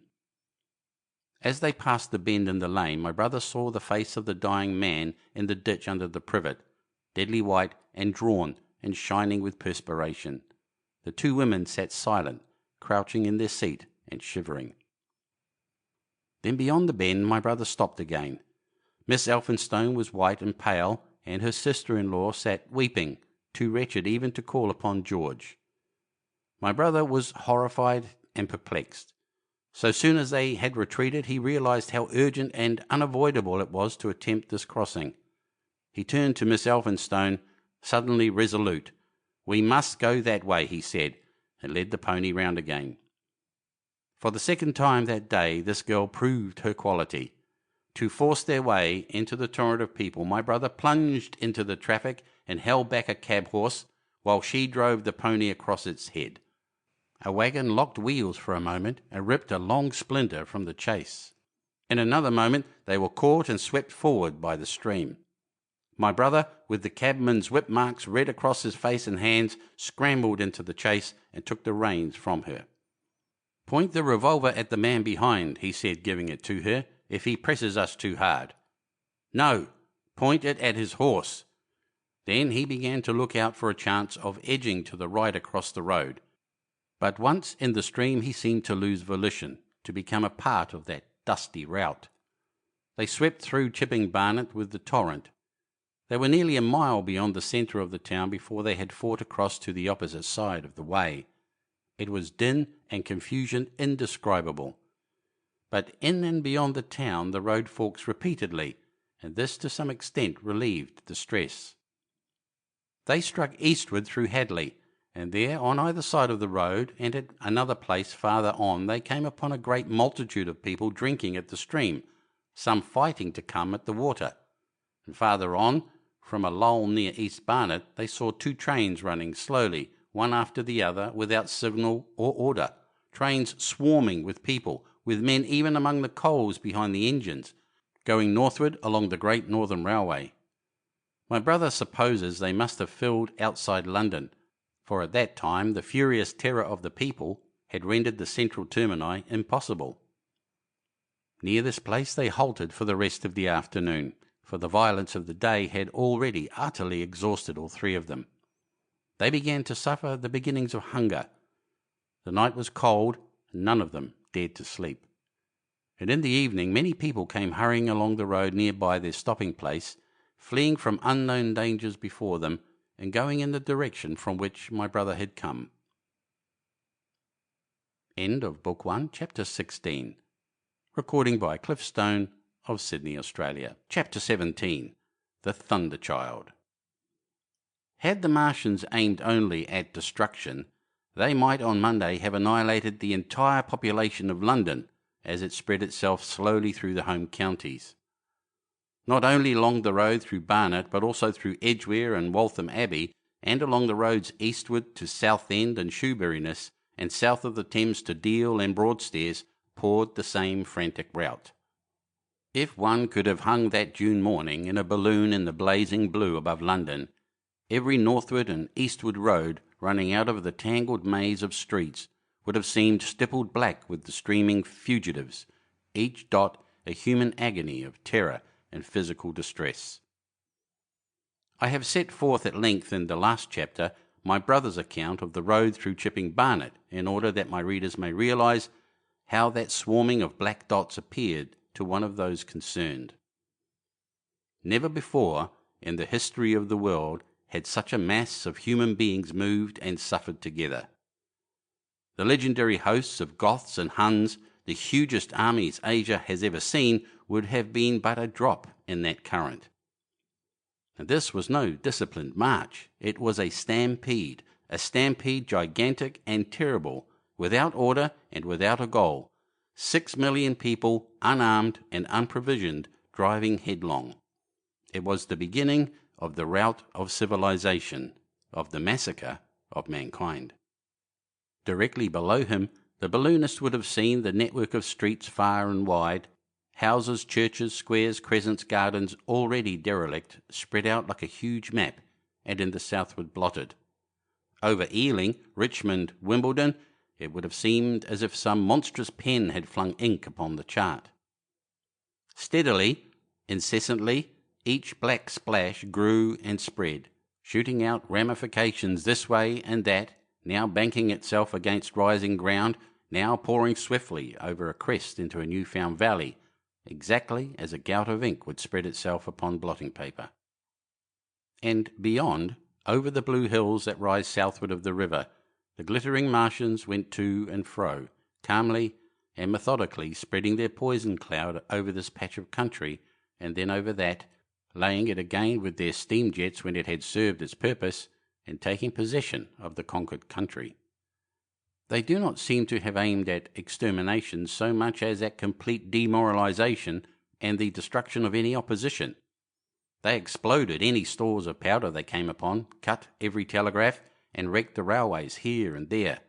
They were hamstringing mankind. They seemed in no hurry to extend the field of their operations, and did not come beyond the central part of London all that day. It is possible that a very considerable number of people in London stuck to their houses through Monday morning. Certain it is that many died at home suffocated by the black smoke. Until about midday, the Pool of London was an astonishing scene. Steamboats and shipping of all sorts lay there, tempted by the enormous sums of money offered by fugitives, and it is said that many who swam out to these vessels were thrust off with boat hooks and drowned. About 1 o'clock in the afternoon, the thinning remnant of a cloud of the black vapour appeared between the arches of Blackfriars Bridge. At that, the Pool became a scene of mad confusion, fighting and collision, and for some time a multitude of boats and barges jammed in the northern arch of the Tower Bridge, and the sailors and lighter men had to fight savagely against the people who swarmed upon them from the riverfront. People were actually clambering down the piers of the bridge from above. When, an hour later, a Martian appeared beyond the clock tower and waded down the river, nothing but wreckage floated above Limehouse. Of the falling of the 5th cylinder I have presently to tell. The 6th star fell at Wimbledon. My brother, keeping watch beside the women in the chase in a meadow, saw the green flash of it far beyond the hills. On Tuesday, the little party, still set upon getting across the sea, made its way through the swarming country towards Colchester. The news that the Martians were now in possession of the whole of London was confirmed. They had been seen at Highgate, and even it was said at Neasden, but they did not come into my brother's view until the morrow. That day the scattered multitudes began to realise the urgent need of provisions. As they grew hungry, the rights of property ceased to be regarded. Farmers were out to defend their cattle sheds, granaries, and ripening root crops with arms in their hands. A number of people now, like my brother, had their faces eastward, and there were some desperate souls even going back towards London to get food. These were chiefly people from the northern suburbs, whose knowledge of the black smoke came by hearsay. He heard that about half the members of the government had gathered at Birmingham, and that enormous quantities of high explosives were being prepared to be used in automatic mines across the Midland counties.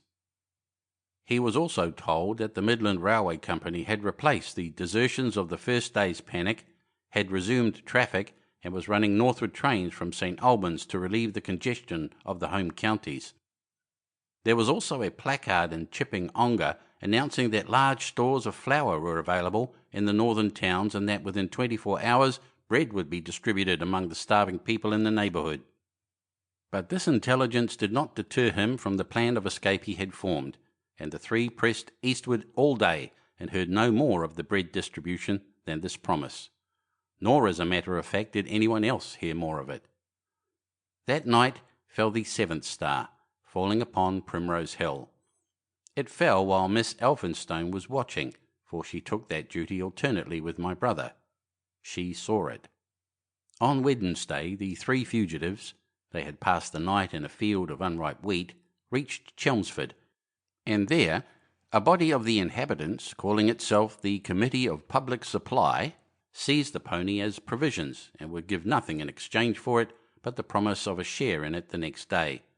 Here there were rumours of Martians at Epping, and news of the destruction of Waltham Abbey powder mills in a vain attempt to blow up one of the invaders. People were watching for Martians here from the church towers.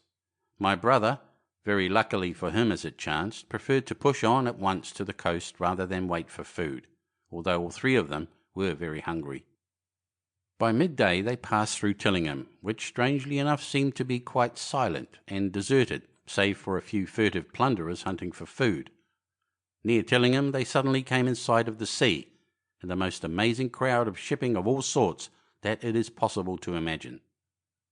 For after the sailors could no longer come up the Thames, they came on to the Essex coast, to Harwich and Walton and Clacton, and afterwards to Foulness and Shoebury to bring off the people.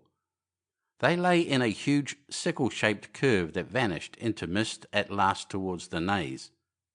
Close inshore was a multitude of fishing smacks, English, Scotch, French, Dutch and Swedish, steam launches from the Thames, yachts, electric boats, and beyond were ships of larger burden, a multitude of filthy colliers, trim merchantmen, cattle ships, passenger boats, petroleum tanks, ocean tramps, an old white transport even, neat white and grey liners from Southampton and Hamburg, and along the blue coast across the Blackwater, my brother could make out dimly a dense swarm of boats chaffering with the people on the beach, a swarm which also extended up the Blackwater almost to Malden. About a couple of miles out lay an ironclad, very low in the water, almost, to my brother's perception, like a waterlogged ship. This was the ram Thunderchild. It was the only warship in sight, but far away to the right over the smooth surface of the sea, for that day there was a dead calm, lay a serpent of black smoke to mark the next ironclads of the Channel Fleet, which hovered in an extended line, steam up and ready for action across the Thames estuary during the course of the Martian conquest, vigilant and yet powerless to prevent it. At the sight of the sea, Mrs. Elphinstone, in spite of the assurances of her sister-in-law, gave way to panic. She had never been out of England before. She would rather die than trust herself friendless in a foreign country, and so forth. She seemed, poor woman, to imagine that the French and the Martians might prove very similar. She had been growing increasingly hysterical, fearful, and depressed during the 2 days' journeyings. Her great idea was to return to Stanmore. Things had always been well and safe at Stanmore. They would find George at Stanmore. It was with the greatest difficulty they could get her down to the beach, where presently my brother succeeded in attracting the attention of some men on a paddle steamer from the Thames. They sent a boat and drove a bargain for £36 for the three. The steamer was going, these men said, to Ostend. It was about 2 o'clock when my brother, having paid their fares at the gangway, found himself safely aboard the steamboat with his charges. There was food aboard, albeit at exorbitant prices, and the three of them contrived to eat a meal on one of the seats forward. There were already a couple of score of passengers aboard, some of whom had expended their last money in securing a passage. But the captain lay off the Blackwater until 5 in the afternoon, picking up passengers until the seated decks were even dangerously crowded. He would probably have remained longer had it not been for the sound of guns that began about that hour in the south. As if in answer, the ironclad seaward fired a small gun and hoisted a string of flags. A jet of smoke sprang out of her funnels. Some of the passengers were of the opinion that this firing came from Shoeburyness, until it was noticed that it was growing louder. At the same time, far away in the southeast, the masts and upper works of 3 ironclads rose one after the other out of the sea, beneath clouds of black smoke. But my brother's attention speedily reverted to the distant firing in the south. He fancied he saw a column of smoke rising out of the distant grey haze.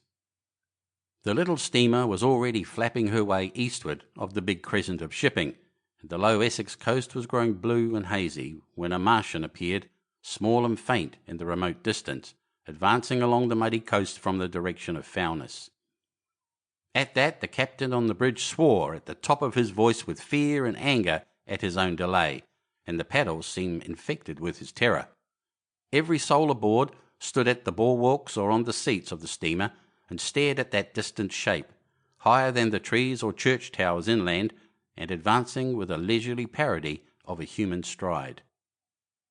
It was the first Martian my brother had seen, and he stood more amazed than terrified, watching this Titan advancing deliberately towards the shipping, wading farther and farther into the water as the coast fell away. Then far away beyond the crouch came another, striding over some stunted trees, and then yet another, still farther off, wading deeply through a shiny mudflat that seemed to hang halfway up between sea and sky. They were all stalking seaward, as if to intercept the escape of the multitudinous vessels that were crowded between Foulness and the Naze. In spite of the throbbing exertions of the engines of the little paddle boat and the pouring foam that her wheels flung behind her, she receded with terrifying slowness from this ominous advance.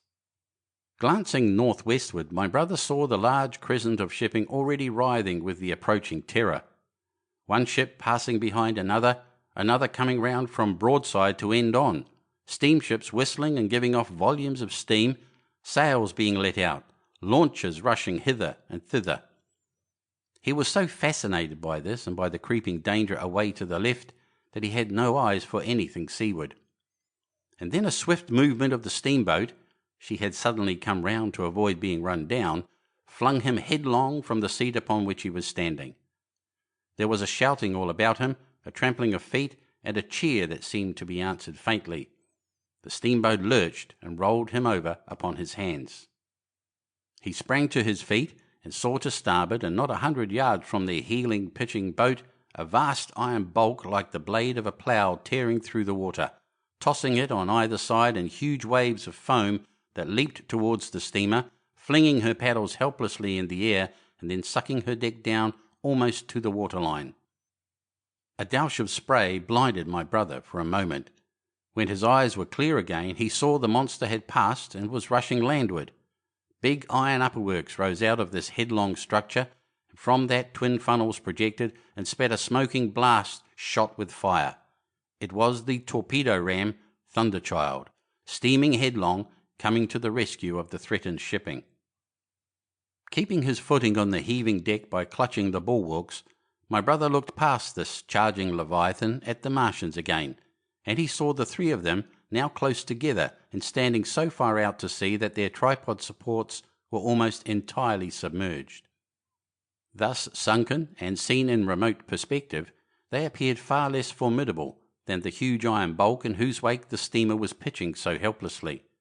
It would seem they were regarding this new antagonist with astonishment.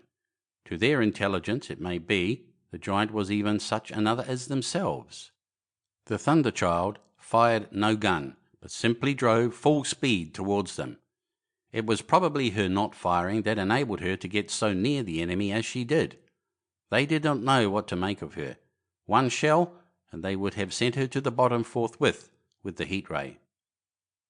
She was steaming at such a pace that in a minute she seemed halfway between the steamboat and the Martians, a diminishing black bulk against the receding horizontal expanse of the Essex coast. Suddenly, the foremost Martian lowered his tube and discharged a canister of the black gas at the ironclad. It hit her larboard side and glanced off in an inky jet that rolled away to seaward, an unfolding torrent of black smoke from which the ironclad drove clear. To the watchers from the steamer, low in the water and with the sun in their eyes, it seemed as though she were already among the Martians. They saw the gaunt figures separating and rising out of the water as they retreated shoreward, and one of them raised the camera-like generator of the heat ray. He held it pointing obliquely downward, and a bank of steam sprang from the water at its touch. It must have driven through the iron of the ship's side like a white-hot iron rod through paper. A flicker of flame went up through the rising steam, and then the Martian reeled and staggered. In another moment he was cut down, and a great body of water and steam shot high in the air. The guns of the Thunderchild sounded through the reek, going off one after the other, and one shot splashed the water high close by the steamer, ricocheted towards the other flying ships to the north, and smashed a smack to matchwood. But no one heeded that very much. At the sight of the Martian's collapse, the captain on the bridge yelled inarticulately, and all the crowding passengers on the steamer's stern shouted together. And then they yelled again, for surging out beyond the white tumult drove something long and black, the flames streaming from its middle parts, its ventilators and funnels spouting fire. She was alive still. The steering gear, it seems, was intact, and her engines working. She headed straight for the second Martian, and was within 100 yards of him when the heat ray came to bear. Then, with a violent thud, a blinding flash, her decks, her funnels leaped upward. The Martian staggered with the violence of her explosion, and in another moment the flaming wreckage, still driving forward with the impetus of its pace, had struck him and crumpled him up like a thing of cardboard. My brother shouted involuntarily. A boiling tumult of steam hit everything again. "Two!" yelled the captain. Everyone was shouting. The whole steamer from end to end rang with frantic cheering that was taken up first by one and then by all in the crowding multitude of ships and boats that was driving out to sea. The steam hung upon the water for many minutes, hiding the third Martian and the coast altogether. And all this time the boat was paddling steadily out to sea and away from the fight. And when at last the confusion cleared, the drifting bank of black vapour intervened, and nothing of the Thunderchild could be made out, nor could the third Martian be seen. But the ironclads to seaward were now quite close and standing in towards shore past the steamboat.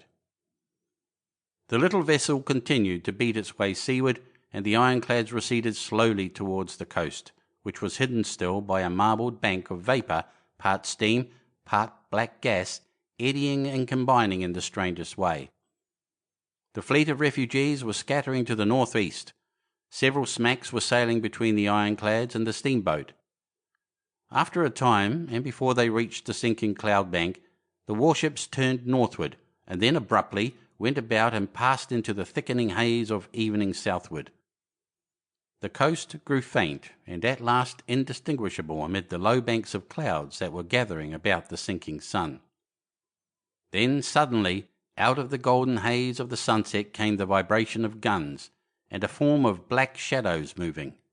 Everyone struggled to the rail of the steamer and peered into the blinding furnace of the west, but nothing was to be distinguished clearly. A mass of smoke rose, slanting, and barred the face of the sun. The steamboat throbbed on its way through an interminable suspense. The sun sank into grey clouds. The sky flushed and darkened. The evening star trembled into sight. It was deep twilight when the captain cried out and pointed. My brother strained his eyes. Something rushed up into the sky out of the greyness, rushed slantingly upward and very swiftly into the luminous clearness above the clouds in the western sky, something flat and broad and very large that swept round in a vast curve, grew smaller, sank slowly, and vanished again into the grey mystery of the night. And as it flew, it rained down darkness upon the land. End of Book 1, Chapter 17.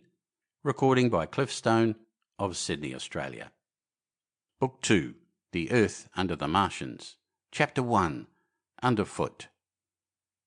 In the first book, I have wandered so much from my own adventures to tell of the experiences of my brother that all through the last 2 chapters I and the curate have been lurking in the empty house at Halliford, whither we fled to escape the black smoke.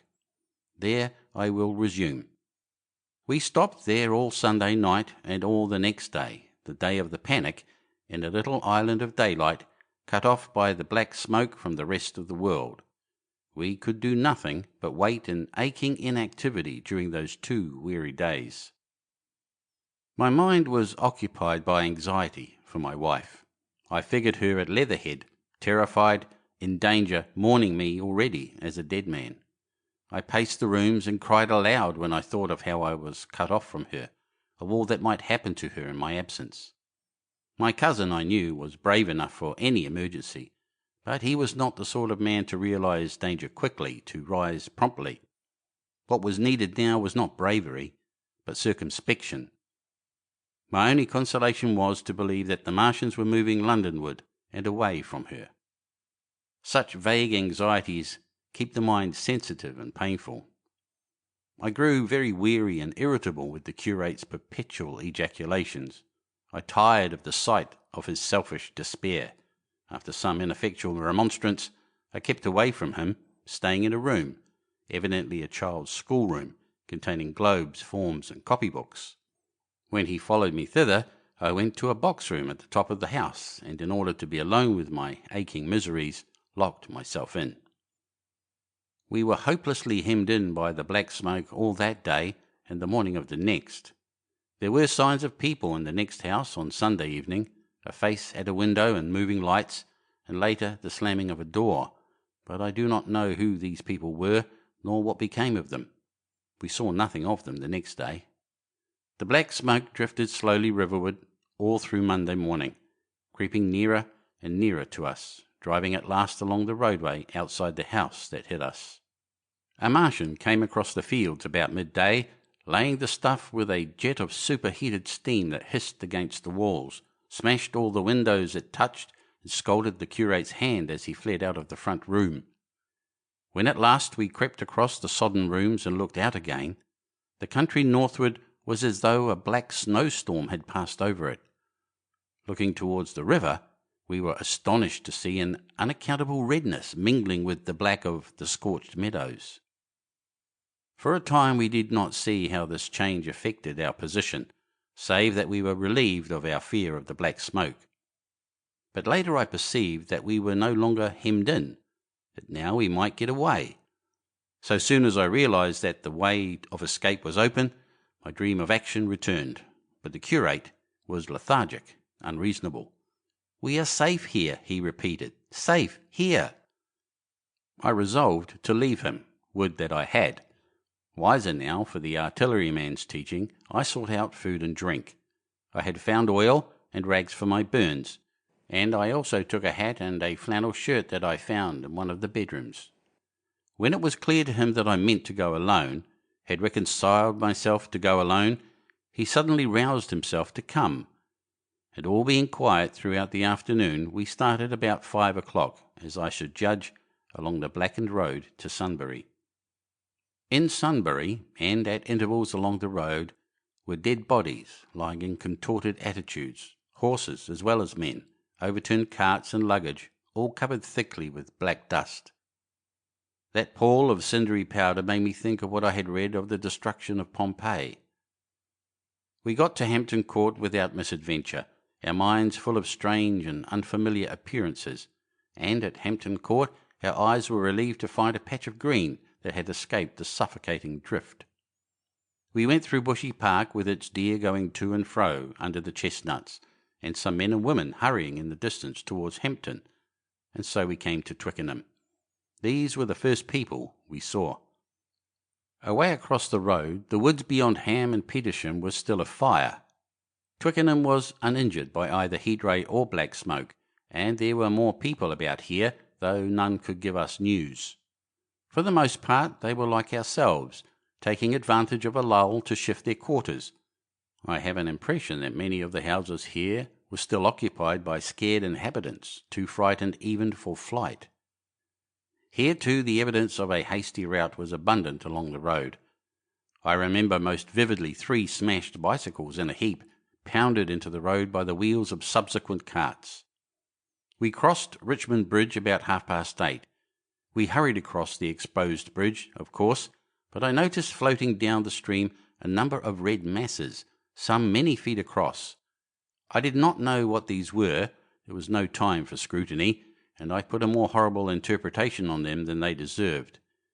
Here again on the Surrey side were black dust that had once been smoke, and dead bodies, a heap near the approach to the station, but we had no glimpse of the Martians until we were some way towards Barnes.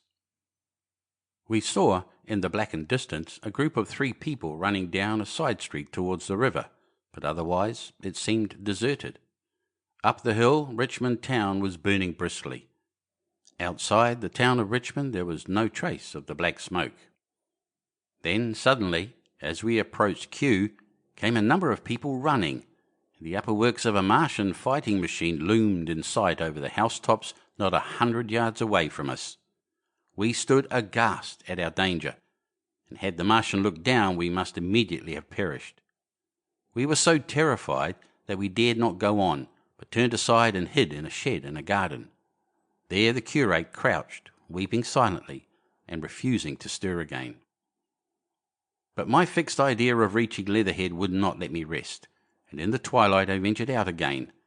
I went through a shrubbery and along a passage beside a big house standing in its own grounds, and so emerged upon the road towards Kew. The curate I left in the shed, but he came hurrying after me. That second start was the most foolhardy thing I ever did, for it was manifest the Martians were about us. No sooner had the curate overtaken me than we saw either the fighting machine we had seen before, or another, far away across the meadows in the direction of Kew Lodge. 4 or 5 little black figures hurried before it across the green-grey of the field, and in a moment it was evident this Martian pursued them. In 3 strides he was among them, and they ran radiating from his feet in all directions. He used no heat ray to destroy them, but picked them up one by one. Apparently he tossed them into the great metallic carrier which projected behind him, much as a workman's basket hangs over his shoulder. It was the first time I realized that the Martians might have another purpose than destruction with defeated humanity. We stood for a moment petrified, then turned and fled through a gate behind us into a walled garden, fell into, rather than found, a fortunate ditch, and lay there, scarce daring to whisper to each other until the stars were out. I suppose it was nearly 7 o'clock before we gathered courage to start again, no longer venturing into the road, but sneaking along hedgerows and through plantations, and watching keenly through the darkness, he on the right and I on the left, for the Martians who seemed to be all about us. In one place we blundered upon a scorched and blackened area, now cooling and ashen, and a number of scattered dead bodies of men, burned horribly about the heads and trunks, but with their legs and boots mostly intact, and of dead horses, 50 feet perhaps behind a line of 4 ripped guns and smashed gun carriages. Sheen, it seemed, had escaped destruction, but the place was silent and deserted. Here we happened on no dead, though the night was too dark for us to see into the side roads of the place. And Sheen, my companion, suddenly complained of faintness and thirst, and we decided to try one of the houses. The first house we entered, after a little difficulty with the window, was a small semi-detached villa, and I found nothing eatable left in the place but some mouldy cheese. There was, however, water to drink, and I took a hatchet, which promised to be useful in our next housebreaking. We then crossed to a place where the road turns towards Mortlake. Here there stood a white house within a walled garden, and in the pantry of this domicile we found a store of food, 2 loaves of bread in a pan, an uncooked steak, and the half of a ham. I give this catalogue so precisely because, as it happened, we were destined to subsist upon this store for the next fortnight. Bottled beer stood under a shelf, and there were 2 bags of haricot beans and some limp lettuces. This pantry opened into a kind of wash-up kitchen, and in this was firewood. There was also a cupboard in which we found nearly a dozen of burgundy, tinned soups and salmon, and 2 tins of biscuits.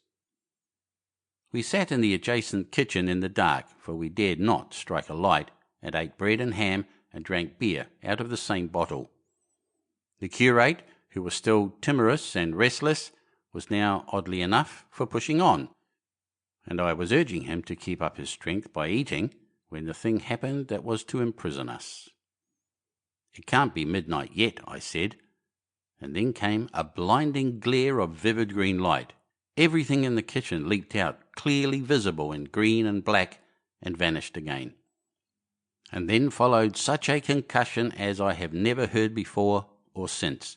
So close on the heels of this as to seem instantaneous came a thud behind me, a clash of glass, a crash and rattle of falling masonry all about us, and the plaster of the ceiling came down upon us, smashing into a multitude of fragments upon our heads. I was knocked headlong across the floor against the oven handle and stunned. I was insensible for a long time, the curate told me, and when I came to, we were in darkness again, and he, with a face wet, as I found afterwards, with blood from a cut forehead, was dabbing water over me. For some time I could not recollect what had happened. Then things came to me slowly. A bruise on my temple asserted itself. "Are you better?" asked the curate in a whisper. At last I answered him. I sat up. "Don't move," he said. "The floor is covered with smashed crockery from the dresser. You can't possibly move without making a noise, and I fancy they are outside." We both sat quite silent, so that we could scarcely hear each other breathing. Everything seemed deadly still, but once something near us, some plaster or broken brickwork, slid down with a rumbling sound. Outside and very near was an intermittent metallic rattle. "That," said the curate, when presently it happened again. "Yes," I said, "but what is it?" "A Martian," said the curate. I listened again. "It was not like the heat ray," I said. For a time I was inclined to think one of the great fighting machines had stumbled against the house, as I had seen one stumble against the tower of Shepperton church. Our situation was so strange and incomprehensible that for 3 or 4 hours, until the dawn came, we scarcely moved. And then the light filtered in, not through the window, which remained black, but through a triangular aperture between a beam and a heap of broken bricks in the wall behind us. The interior of the kitchen we now saw greyly for the first time. The window had been burst in by a mass of garden mould, which flowed over the table upon which we had been sitting and lay about our feet. Outside, the soil was banked high against the house. At the top of the window frame we could see an uprooted drain pipe. The floor was littered with smashed hardware. The end of the kitchen towards the house was broken into, and since the daylight shone in there, it was evident the greater part of the house had collapsed. Contrasting vividly with this ruin was the neat dresser, stained in the fashion, pale green, and with a number of copper and tin vessels below it, the wallpaper imitating blue and white tiles, and a couple of coloured supplements fluttering from the walls above the kitchen range. As the dawn grew clearer, we saw through the gap in the wall the body of a Martian, standing sentinel, I suppose, over the still glowing cylinder. At the sight of that we crawled as circumspectly as possible out of the twilight of the kitchen into the darkness of the scullery. Abruptly, the right interpretation dawned upon my mind. "The 5th cylinder," I whispered, "the 5th shot from Mars, has struck this house and buried us under the ruins." For a time the curate was silent, and then he whispered, "God have mercy upon us." I heard him presently whimpering to himself. Save for that sound, we lay quite still in the scullery. I, for my part, scarce dared breathe, and sat with my eyes fixed on the faint light of the kitchen door. I could just see the curate's face, a dim oval shape, and his collar and cuffs. Outside there began a metallic hammering, then a violent hooting, and then again, after a quiet interval, a hissing like the hissing of an engine. These noises, for the most part problematical, continued intermittently, and seemed, if anything, to increase in number as time wore on. Presently a measured thudding and a vibration that made everything about us quiver and the vessels in the pantry ring and shift began and continued. Once the light was eclipsed, and the ghostly kitchen doorway became absolutely dark. For many hours we must have crouched there, silent and shivering, until our tired attention failed. At last I found myself awake and very hungry.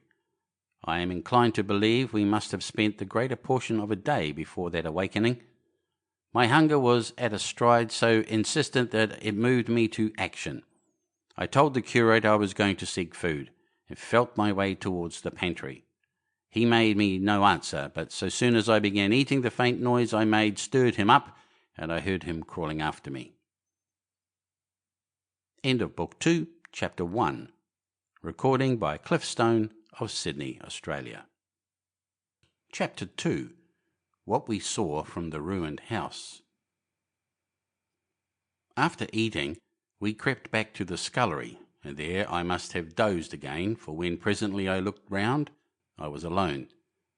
The thudding vibration continued with wearisome persistence. I whispered for the curate several times, and at last felt my way to the door of the kitchen. It was still daylight, and I perceived him across the room, lying against the triangular hole that looked out upon the Martians. His shoulders were hunched so that his head was hidden from me. I could hear a number of noises almost like those in an engine shed, and the place rocked with that beating thud. Through the aperture in the wall, I could see the top of a tree touched with gold, and the warm blue of a tranquil evening sky. For a minute or so I remained watching the curate. Then I advanced, crouching and stepping with extreme care amid the broken crockery that littered the floor. I touched the curate's leg, and he started so violently that a mass of plaster went sliding down outside and fell with a loud impact. I gripped his arm, fearing he might cry out, and for a long time we crouched motionless. Then I turned to see how much of our rampart remained. The detachment of the plaster had left a vertical slit open in the debris, and by raising myself cautiously across a beam, I was able to see out of this gap into what had been overnight a quiet suburban roadway. Vast indeed was the change that we beheld. The fifth cylinder must have fallen right into the midst of the house we had first visited. The building had vanished, completely smashed, pulverized, and dispersed by the blow. The cylinder lay now far beneath the original foundations, deep in a hole already vastly larger than the pit I had looked into at Woking. The earth all around it had splashed under that tremendous impact. Splashed is the only word, and lay in heaped piles that hid the masses of the adjacent houses. It had behaved exactly like mud under the violent blow of a hammer. Our house had collapsed backward. The front portion, even on the ground floor, had been destroyed completely. By chance, the kitchen and scullery had escaped and stood buried now under soil and ruins, closed in by tons of earth on every side, save towards the cylinder. Over that aspect we hung now, on the very edge of the great circular pit the Martians were engaged in making. The heavy beating sound was evidently just behind us, and ever and again a bright green vapour drove up like a veil across our peephole. The cylinder was already opened in the centre of the pit, and on the farther edge of the pit, amid the smashed and gravel-heaped shrubbery, one of the great fighting machines, deserted by its occupant, stood stiff and tall against the evening sky. At first I scarcely noticed the pit and the cylinder, although it has been convenient to describe them first, on account of the extraordinary glittering mechanism I saw busy in the excavation, and on account of the strange creatures that were crawling slowly and painfully across the heaped mould near it. The mechanism it certainly was that held my attention first. It was one of those complicated fabrics that have since been called handling machines, and the study of which has already given such an enormous impetus to terrestrial invention. As it dawned upon me first, it presented a sort of metallic spider with 5 jointed, agile legs, and with an extraordinary number of jointed levers, bars, and reaching and clutching tentacles about its body. Most of its arms were retracted, but with 3 long tentacles it was fishing out a number of rods, plates, and bars which lined the covering and apparently strengthened the walls of the cylinder. These, as it extracted them, were lifted out and deposited upon a level surface of earth behind it. Its motion was so swift, complex, and perfect that at first I did not see it as a machine, in spite of its metallic glitter. The fighting machines were coordinated and animated to an extraordinary pitch, but nothing to compare with this. People who have never seen these structures, and have only the ill-imagined efforts of artists, or the imperfect descriptions of such eyewitnesses as myself to go upon, scarcely realize that living quality. I recall particularly the illustration of one of the first pamphlets to give a consecutive account of the war. The artist had evidently made a hasty study of one of the fighting machines, and there his knowledge ended. He presented them as tilted, stiff tripods without either flexibility or subtlety, and with an altogether misleading monotony of effect. The pamphlet containing these renderings had a considerable vogue, and I mention them here simply to warn the reader against the impression they may have created. They were no more like the Martians I saw in action than a Dutch doll is like a human being. To my mind, the pamphlet would have been much better without them. At first, I say, the handling machine did not impress me as a machine, but as a crab-like creature with a glittering integument, the controlling Martian whose delicate tentacles actuated its movements seeming to be simply the equivalent of the crab's cerebral portion. But then I perceived the resemblance of its grey-brown, shiny, leathery integument to that of the other sprawling bodies beyond, and the true nature of this dexterous workman dawned upon me. With that realization, my interest shifted to those other creatures, the real Martians. Already I had had a transient impression of these, and the first nausea no longer obscured my observation. Moreover, I was concealed and motionless, and under no urgency of action. They were, I now saw, the most unearthly creatures it is possible to conceive. They were huge, round bodies, or rather heads, about 4 feet in diameter, each body having in front of it a face. This face had no nostrils. Indeed, the Martians do not seem to have had any sense of smell, but it had a pair of very large, dark-coloured eyes, and just beneath this a kind of fleshy beak. In the back of this head, or body, I scarcely know how to speak of it, was the single tight tympanic surface, since known to be anatomically an ear, though it must have been almost useless in our dense air. In a group, round the mouth, were 16 slender, almost whip-like tentacles arranged in 2 bunches of 8 each. These bunches have since been named, rather aptly, by that distinguished anatomist Professor Howes, the hands.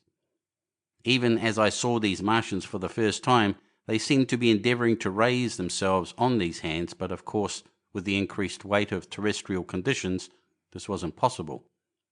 There is no reason to suppose that on Mars they may have progressed upon them with some facility. The internal anatomy, I may remark here, as dissection has since shown, was almost equally simple.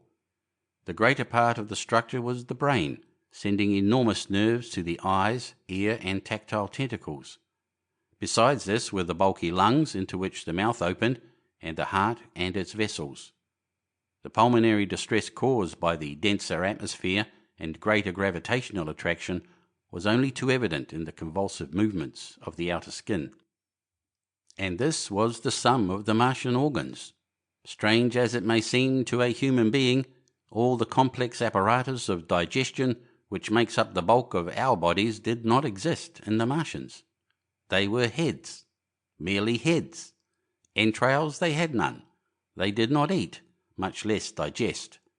Instead, they took the fresh living blood of other creatures and injected it into their own veins.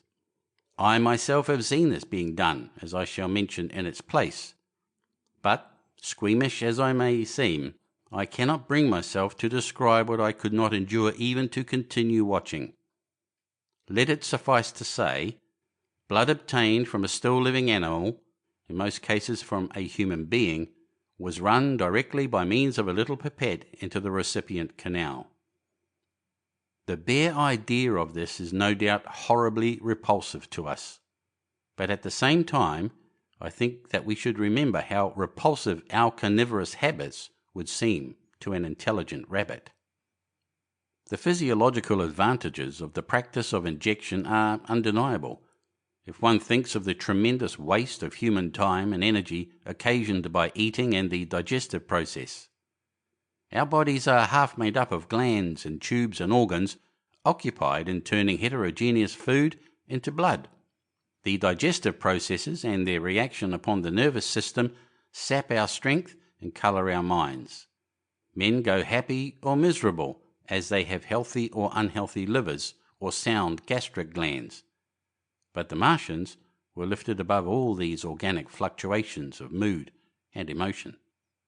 Their undeniable preference for men as their source of nourishment is partly explained by the nature of the remains of the victims they had brought with them as provisions from Mars. These creatures, to judge from the shrivelled remains that have fallen into human hands, were bipeds with flimsy siliceous skeletons, almost like those of the siliceous sponges, and feeble musculature, standing about 6 feet high and having round, erect heads and large eyes in flinty sockets. 2 or 3 of these seem to have been brought in each cylinder, and all were killed before Earth was reached. It was just as well for them, for the mere attempt to stand upright upon our planet would have broken every bone in their bodies. And while I am engaged in this description, I may add in this place certain further details which, although were not all evident to us at the time, will enable the reader who is unacquainted with them to form a clearer picture of these offensive creatures. In 3 other points, their physiology differed strangely from ours. Their organisms did not sleep, any more than the heart of a man sleeps. Since they had no extensive muscular mechanism to recuperate, that periodical extension was unknown to them. They had little or no sense of fatigue, it would seem. On earth they could never have moved without effort, yet even to the last they kept in action. In 24 hours they did 24 hours of work, even as on earth is perhaps the case with the ants. In the next place, wonderful as it seems in a sexual world, the Martians were absolutely without sex, and therefore without any of the tumultuous emotions that arise from that difference among men. A young Martian, there can now be no dispute, was really born upon Earth during the war, and it was found attached to its parent, partially budded off, just as young lily bulbs bud off, or like the young animals in the freshwater polyp. In man, in all the higher terrestrial animals, such a method of increase has disappeared, but even on this earth it was certainly the primitive method. Among the lower animals, up even to those first cousins of the vertebrated animals, the tunicatates, the 2 processes occur side by side, but finally the sexual method superseded its competitor altogether. On Mars, however, just the reverse has apparently been the case. It is worthy of remark that a certain speculative writer of quasi-scientific repute, writing long before the Martian invasion, did forecast for man a final structure not unlike the actual Martian condition. His prophecy, I remember, appeared in November or December 1893 in a long-defunct publication, the Pall Mall Budget, and I recall a caricature of it in a pre-Martian periodical called Punch. He pointed out, writing in a foolish, facetious tone, that the perfection of mechanical appliances must ultimately supersede limbs. The perfection of chemical devices, digestion, that such organs as hair, external nose, teeth, ears, and chin were no longer essential parts of the human being, and that the tendency of natural selection would lie in the direction of their steady diminution through the coming ages. The brain alone remained a cardinal necessity. Only one other part of the body had a strong case for survival, and that was the hand, teacher and agent of the brain. While the rest of the body dwindled, the hands would grow larger. There is many a true word written in jest, and here in the Martians we have beyond dispute the actual accomplishment of such a suppression of the animal side of the organism by the intelligence. To me it is quite credible that the Martians may be descended from beings not unlike ourselves, by a gradual development of brain and hands, the latter giving rise to the 2 bunches of delicate tentacles at last, at the expense of the rest of the body. Without the body, the brain would, of course, become a mere selfish intelligence, without any of the emotional substratum of the human being. The last salient point in which the systems of these creatures differed from ours was in what one might have thought a very trivial particular. Microorganisms, which cause so much disease and pain on Earth, have either never appeared upon Mars or Martian sanitary science eliminated them ages ago. 100 diseases, all the fevers and contagions of human life, consumption, cancers, tumours and such morbidities, never enter the scheme of their life. And speaking of the differences between the life on Mars and terrestrial life, I may allude here to the curious suggestions of the red weed. Apparently, the vegetable kingdom in Mars, instead of having green for a dominant colour, is of a vivid blood-red tint. At any rate, the seeds which the Martians, intentionally or accidentally, brought with them gave rise in all cases to red-coloured growths. Only that known popularly as the red weed, however, gained any footing in competition with terrestrial forms. The red creeper was quite a transitory growth, and few people have seen it growing.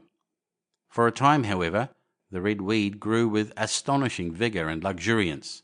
It spread up the sides of the pit by the 3rd or 4th day of our imprisonment, and its cactus-like branches formed a carmine fringe to the edges of our triangular window, and afterwards I found it broadcast throughout the country, and especially wherever there was a stream of water. The Martians had what appears to have been an auditory organ, a single round drum at the back of the head body, and eyes with a visual range not very different from ours, except that, according to Phillips, blue and violet were as black to them. It is commonly supposed that they communicated by sounds and tentacular gesticulations. This is asserted, for instance, in the able but hastily compiled pamphlet, written evidently by someone not an eyewitness of Martian actions, to which I have already alluded, and which, so far, has been the chief source of information concerning them. Now, no surviving human being saw so much of the Martians in action as I did. I take no credit to myself for an accident, but the fact is so, and I assert that I watched them closely time after time, and that I have seen 4, 5, and once 6 of them sluggishly performing the most elaborately complicated operations together without either sound or gesture. Their peculiar hooting invariably preceded feeding. It had no modulation, and was, I believe, in no sense a signal, but merely the expiration of air preparatory to the suctional operation. I have a certain claim to, at least, an elementary knowledge of psychology, and in this matter I am convinced, as firmly as I am convinced of anything, that the Martians interchanged thoughts without any physical intermediation. And I have been convinced of this in spite of strong preconceptions. Before the Martian invasion, as an occasional reader here or there may remember, I had written with some little vehemence against the telepathic theory. The Martians wore no clothing. Their conceptions of ornament and decorum were necessarily different from ours. And not only were they evidently much less sensible of changes of temperature than we are, but changes of pressure do not seem to have affected their health at all seriously. Yet though they wore no clothing, it was in the other artificial additions to their bodily resources that their great superiority over man lay. We men, with our bicycles and road skates, our Lilienthal soaring machines, our guns and sticks and so forth, are just in the beginning of the evolution that the Martians have worked out. They have become practically mere brains, wearing different bodies according to their needs, just as men wear suits of clothes and take a bicycle in a hurry or an umbrella in the wet. And of their appliances, perhaps nothing is more wonderful to a man than the curious fact that what is the dominant feature of almost all human devices and mechanism is absent. The wheel is absent. Among all the things they brought to the earth, there is no trace or suggestion of their use of wheels. One would have at least expected it in locomotion. And in this connection it is curious to remark that even on this earth nature has never hit upon the wheel, or has preferred other expedients to its development. And not only did the Martians either not know of, which is incredible, or abstain from the wheel, but in their apparatus singularly little use is made of the fixed pivot or relatively fixed pivot, with circular motions thereabout confined to one plane. Almost all the joints of the machinery presented a complicated system of sliding parts moving over small but beautifully curved friction bearings. And while upon this matter of detail, it is remarkable that the long leverages of their machines are in most cases actuated by a sort of sham musculature of the discs in an elastic sheath. These discs become polarized and drawn closely and powerfully together when traversed by a current of electricity. In this way, the curious parallelism to animal motions, which was so striking and disturbing to the human beholder, was attained. Such quasi-muscles abounded in the crab-like handling machine, which on my first peeping out of the slit I watched unpacking the cylinder. It seemed infinitely more alive than the actual Martians, lying beyond it in the sunset light, panting, stirring ineffectual tentacles and moving feebly after their vast journey across space. While I was still watching their sluggish motions in the sunlight and noting each strange detail of their form, the curate reminded me of his presence by pulling violently at my arm. I turned to a scowling face and silent, eloquent lips. He wanted the slit which permitted only one of us to peep through, and so I had to forego watching them for a time while he enjoyed that privilege. When I looked again, the busy handling machine had already put together several of the pieces of apparatus it had taken out of the cylinder into a shape having an unmistakable likeness to its own. And down on the left, a busy little digging mechanism had come into view, emitting jets of green vapour and working its way round the pit, excavating and embanking in a methodical and discriminating manner. This it was which had caused the regular beating noise and the rhythmic shocks that had kept our ruinous refuge quivering. It piped and whistled as it worked. So far as I could see, the thing was without a directing Martian at all. End of Book 2, Chapter 2. Recording by Cliff Stone of Sydney, Australia. Chapter 3. The Days of Imprisonment. The arrival of a second fighting machine drove us from our peephole into the scullery, for we feared that from his elevation the Martian might see down upon us behind our barrier. At a later date we began to feel less in danger of their eyes, for to an eye in the dazzle of the sunlight outside, our refuge must have been blank blackness. But at first the slightest suggestion of approach drove us into the scullery in heart-throbbing retreat. Yet, terrible as was the danger we incurred, the attraction of peeping was for both of us irresistible, and I recall now with a sort of wonder that, in spite of the infinite danger in which we were, between starvation and a still more terrible death, we could yet struggle bitterly for that horrible privilege of sight. We would race across the kitchen in a grotesque way between eagerness and the dread of making a noise, and strike each other and thrust and kick within a few inches of exposure. The fact is that we had absolutely incompatible dispositions and habits of thought and action, and our danger and isolation only accentuated the incompatibility.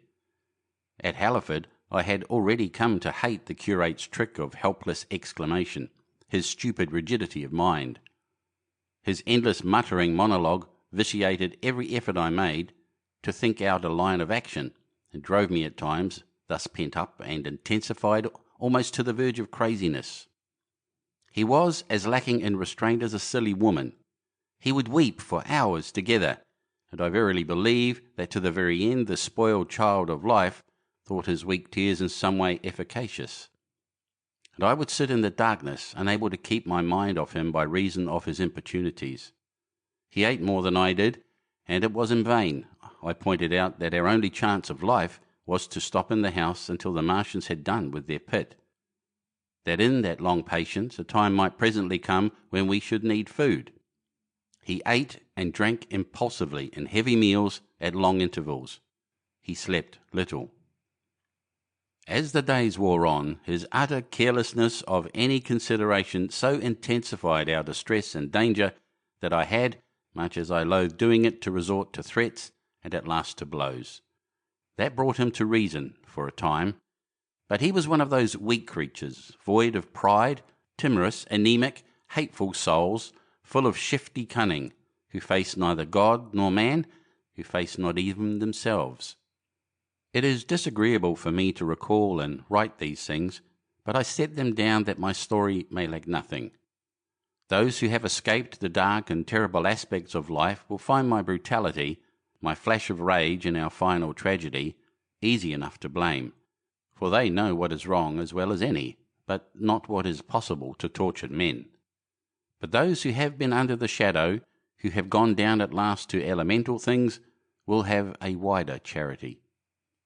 And while within we fought out our dark, dim contest of whispers, snatched food and drink, and gripping hands and blows, without in the pitiless sunlight of that terrible June, was the strange wonder, the unfamiliar routine of the Martians in the pit.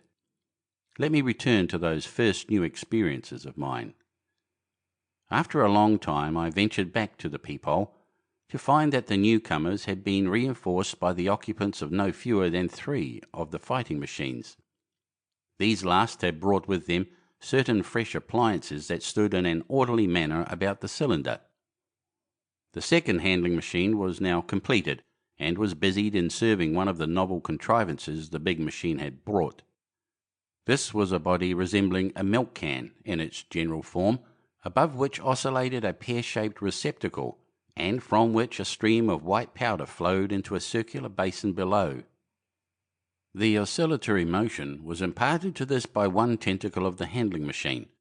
With 2 spatulate hands, the handling machine was digging out and flinging masses of clay into the pear-shaped receptacle above, while with another arm it periodically opened a door and removed rusty and blackened clinkers from the middle part of the machine. Another steely tentacle directed the powder from the basin along a ribbed channel towards some receiver that was hidden from me by the mound of bluish dust. From this unseen receiver, a little thread of green smoke rose vertically into the quiet air. As I looked, the handling machine, with a faint and musical clinking, extended, telescopic fashion, a tentacle that had been, a moment before, a mere blunt projection, until its end was hidden behind the mound of clay. In another second it had lifted a bar of white aluminium into sight, untarnished as yet, and shining dazzlingly, and deposited in a growing stack of bars that stood at the side of the pit. Between sunset and starlight, this dexterous machine must have made more than 100 such bars out of the crude clay, and the mound of bluish dust rose steadily until it topped the side of the pit. The contrast between the swift and complex movements of these contrivances and the inert, panting clumsiness of their masters was acute, and for days I had to tell myself repeatedly that these latter were indeed the living of the 2 things. The curate had possession of the slit when the first men were brought to the pit. I was sitting below, huddled up listening with all my ears. He made a sudden movement backward, and I, fearful that we were observed, crouched in a spasm of terror. He came sliding down the rubbish and crept beside me in the darkness, inarticulate, gesticulating, and for a moment I shared his panic. His gesture suggested a resignation of the slit, and after a little while my curiosity gave me courage, and I rose up, stepped across him, and clambered up to it. At first I could see no reason for his frantic behaviour. The twilight had now come, the stars were little and faint, but the pit was illuminated by the flickering green fire that came from the aluminium making. The whole picture was a flickering scheme of green gleams and shifting rusty black shadows, strangely trying to the eyes. Over and through it all went the bats, heeding it not at all. The sprawling Martians were no longer to be seen. The mound of blue-green powder had risen to cover them from sight, and a fighting machine, with its legs contracted, crumpled, and abbreviated, stood across the corner of the pit. And then, amid the clangor of the machinery, came a drifting suspicion of human voices that I entertained at first only to dismiss. I crouched, watching this fighting machine closely, satisfying myself now for the first time that the hood did indeed contain a Martian. As the green flames lifted, I could see the oily gleam of his integument and the brightness of his eyes. And suddenly I heard a yell, and saw a long tentacle reaching over the shoulder of the machine to the little cage that hunched upon its back. Then something struggling violently was lifted high against the sky, a black, vague enigma against the starlight, and as this black object came down again, I saw by the green brightness that it was a man. For an instant he was clearly visible. He was a stout, ruddy, middle-aged man, well dressed. 3 days before, he must have been walking the world, a man of considerable consequence. I could see his staring eyes and gleams of light on his studs and watch chain. He vanished behind the mound, and for a moment there was silence. And then began a shrieking and a sustained and cheerful hooting from the Martians. I slid down the rubbish, struggled to my feet, clapped my hands over my ears, and bolted into the scullery. The curate, who had been crouching silently with his arms over his head, looked up as I passed, cried out quite loudly at my desertion of him, and came running after me.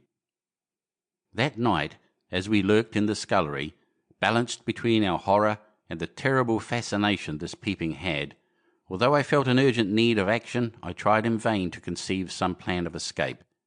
But afterwards, during the second day, I was able to consider our position with great clearness. The curate, I found, was quite incapable of discussion. This new and culminating atrocity had robbed him of all vestiges of reason or forethought. Practically, he had already sunk to the level of an animal. But as the saying goes, I gripped myself with both hands. It grew upon my mind, once I could face the facts, that terrible as our position was, there was as yet no justification for absolute despair. Our chief chance lay in the possibility of the Martians making the pit nothing more than a temporary encampment, or even if they kept it permanently, they might not consider it necessary to guard it, and a chance of escape might be afforded us. I also weighed very carefully the possibility of our digging a way out in a direction away from the pit, but the chances of our emerging within sight of some sentinel fighting machine seemed at first too great, and I should have had to do all the digging myself. The curate would certainly have failed me. It was on the third day, if my memory serves me right, that I saw the lad killed. It was the only occasion on which I actually saw the Martians feed. After that experience, I avoided the hole in the wall for the better part of the day. I went into the scullery, removed the door, and spent some hours digging with my hatchet as silently as possible. But when I had made a hole about a couple of feet deep, the loose earth collapsed noisily, and I did not dare continue. I lost heart, and lay down on the scullery floor for a long time, having no spirit even to move, and after that I abandoned altogether the idea of escaping by excavation. It says much for the impression the Martians had made upon me that at first I entertained little or no hope of our escape being brought about by their overthrow through any human effort. But on the fourth or fifth night I heard a sound like heavy guns. It was very late in the night, and the moon was shining brightly. The Martians had taken away the excavating machine, and save for a fighting machine that stood in the remoter bank of the pit, and a handling machine that was buried out of my sight in a corner of the pit immediately beneath my peephole, the place was deserted by them. Except for the pale glow from the handling machine and the bars and patches of white moonlight, the pit was in darkness, and except for the clinking of the handling machine, quite still. That night was a beautiful serenity, save for one planet, the moon, seemed to have the sky to herself. I heard a dog howling, and that familiar sound it was that made me listen. Then I heard quite distinctly a booming, exactly like the sound of great guns. 6 distinct reports I counted, and after a long interval, 6 again, and that was all. End of Book 2, Chapter 3. Recording by Cliffstone of Sydney, Australia. Chapter 4. The Death of the Curate.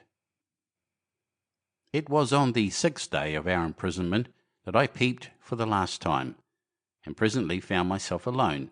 Instead of keeping close to me and trying to oust me from the slit, the curate had gone back into the scullery. I was struck by a sudden thought. I went back quickly and quietly into the scullery. In the darkness I heard the curate drinking. I snatched in the darkness, and my fingers caught a bottle of Burgundy. For a few minutes there was a tussle. The bottle struck the floor and broke, and I desisted and rose. We stood panting and threatening each other. In the end I planted myself between him and the food, and told him of my determination to begin a discipline. I divided the food in the pantry into rations to last us 10 days. I would not let him eat any more that day. In the afternoon he made a feeble effort to get at the food. I had been dozing, but in an instant I was awake. All day and all night we sat face to face, I weary but resolute, and he weeping and complaining of his immediate hunger. It was, I know, a night and a day, but to me it seems now, an interminable length of time. And so our widened incompatibility ended at last in open conflict. For 2 vast days we struggled in undertones and wrestling contests. There were times when I beat and kicked him madly, times when I cajoled and persuaded him, and once I tried to bribe him with the last bottle of Burgundy, for there was a rainwater pump from which I could get water. But neither force nor kindness availed. He was indeed beyond reason. He would neither desist from his attacks on the food, nor from his noisy babbling to himself. The rudimentary precautions to keep our imprisonment endurable he would not observe. Slowly I began to realize the complete overthrow of his intelligence, to perceive that my sole companion in this close and sickly darkness was a man insane. From certain vague memories I am inclined to think my own mind wandered at times. I had strange and hideous dreams whenever I slept. It sounds paradoxical, but I am inclined to think that the weakness and insanity of the curate warned me, braced me, and kept me a sane man. On the 8th day he began to talk aloud instead of whispering, and nothing I could do would moderate his speech. "It is just, O God," he would say over and over again. "It is just. On me and mine be the punishment laid. We have sinned. We have fallen short.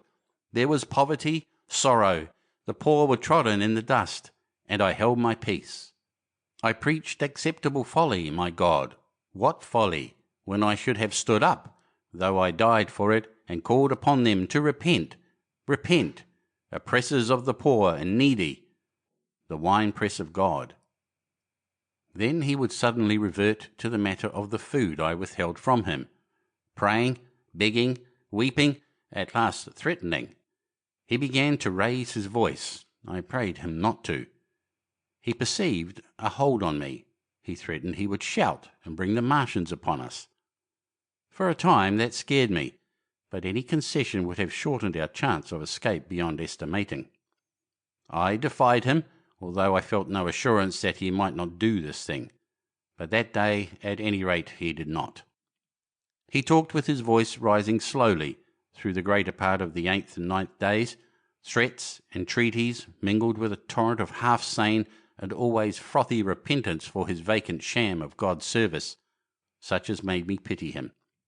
Then he slept a while, and began again with renewed strength, so loudly that I must needs make him desist. "Be still," I implored. He rose to his knees, for he had been sitting in the darkness near the copper. "I have been still too long," he said, in a tone that must have reached the pit, "and now I must bear my witness. Woe unto this faithful city! Woe, woe, woe, woe, woe to the inhabitants of the earth by reason of the other voices of the trumpet." "Shut up," I said, rising to my feet, and in a terror lest the Martians should hear us. "For God's sake!" "Nay," shouted the curate at the top of his voice, standing likewise and extending his arms. "Speak, the word of the Lord is upon me." In 3 strides he was at the door leading into the kitchen. "I must bear my witness. I go. It has already been too long delayed." I put out my hand and felt the meat chopper hanging to the wall. In a flash I was after him. I was fierce with fear. Before he was halfway across the kitchen I had overtaken him. With one last touch of humanity I turned the blade back and struck him with the butt. He went headlong forward and lay stretched on the ground. I stumbled over him and stood panting. He lay still. Suddenly I heard a noise without. The run and smash of slipping plaster, and the triangular aperture in the wall was darkened. I looked up and saw the lower surface of a handling machine coming slowly across the hole. One of its gripping limbs curled amid the debris. Another limb appeared, feeling its way over the fallen beams. I stood petrified, staring. Then I saw through a sort of glass plate near the edge of the body, the face, as we may call it, and the large dark eyes of a Martian, peering, and then a long metallic snake of tentacle came feeling slowly through the hole. I turned by an effort, stumbling over the curate, and stopped at the scullery door. The tentacle was now some way 2 yards or more in the room, and twisting and turning with queer sudden movements this way and that. For a while I stood fascinated by that slow, fitful advance. Then, with a faint hoarse cry, I forced myself across the scullery. I trembled violently. I could scarcely stand upright. I opened the door of the coal cellar and stood there in the darkness, staring at the faintly lit doorway into the kitchen, and listening. Had the Martian seen me? What was it doing now? Something was moving to and fro there, very quietly. Every now and then it tapped against the wall or started on its movements with a faint metallic ringing, like the movements of keys on a split ring. Then a heavy body, I knew too well what, was dragged across the floor of the kitchen towards the opening. Irresistibly attracted, I crept to the door and peeped into the kitchen. In the triangle of bright outer sunlight, I saw the Martian, in its Briareus of a handling machine, scrutinizing the curate's head. I thought at once that it would infer my presence from the mark of the blow I had given him. I crept back to the coal cellar, shut the door, and began to cover myself as much as I could, and as noiselessly as possible in the darkness, among the firewood and coal therein. Every now and then I paused, rigid, to hear if the Martian had thrust its tentacles through the opening again. Then the faint metallic jingle returned. I traced it slowly, feeling over the kitchen. Presently I heard it nearer, in the scullery, as I judged. I thought that its length might be insufficient to reach me. I prayed copiously. It passed, scraping faintly across the cellar door. An age of almost intolerable suspense intervened. Then I heard it fumbling at the latch. It had found the door. The Martians understood doors. It worried at the catch for a minute, perhaps, and then the door opened. In the darkness I could just see the thing, like an elephant's trunk more than anything else, waving towards me and touching and examining the walls, coals, wood, and ceiling. It was like a black worm swaying its blind head to and fro. Once, even, it touched the heel of my boot. I was on the verge of screaming. I bit my hand. For a time the tentacle was silent. I could have fancied it had been withdrawn. Presently, with an abrupt click, it gripped something. I thought it had me, and seemed to go out of the cellar again. For a minute I was not sure. Apparently it had taken a lump of coal to examine. I seized the opportunity of slightly shifting my position, which had become cramped, and then listened.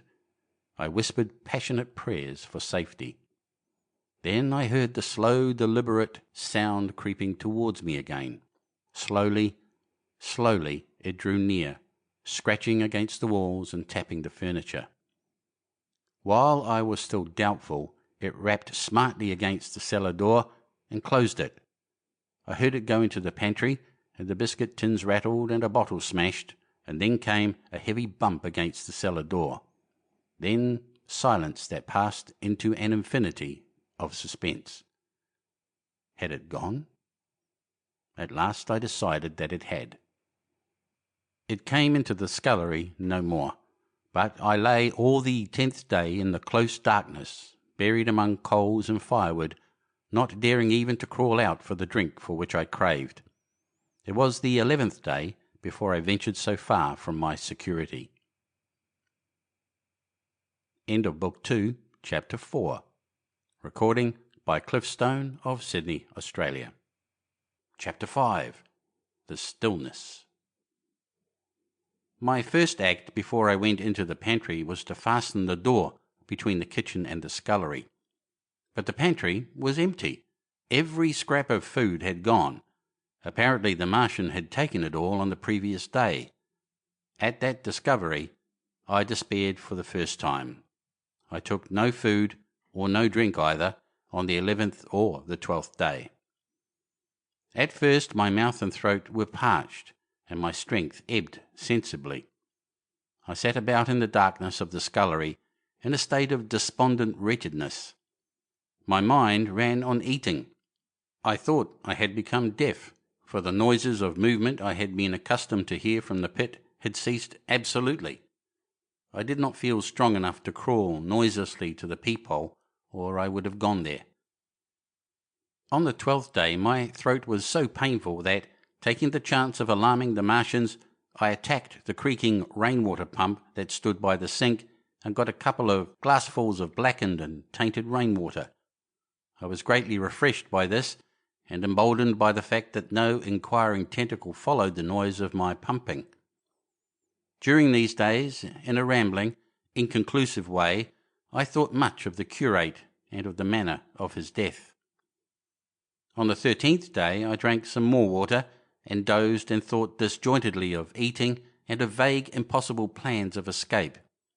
Whenever I dozed I dreamt of horrible phantasms, of the death of the curate, or of sumptuous dinners, but, asleep or awake, I felt a keen pain that urged me to drink again and again.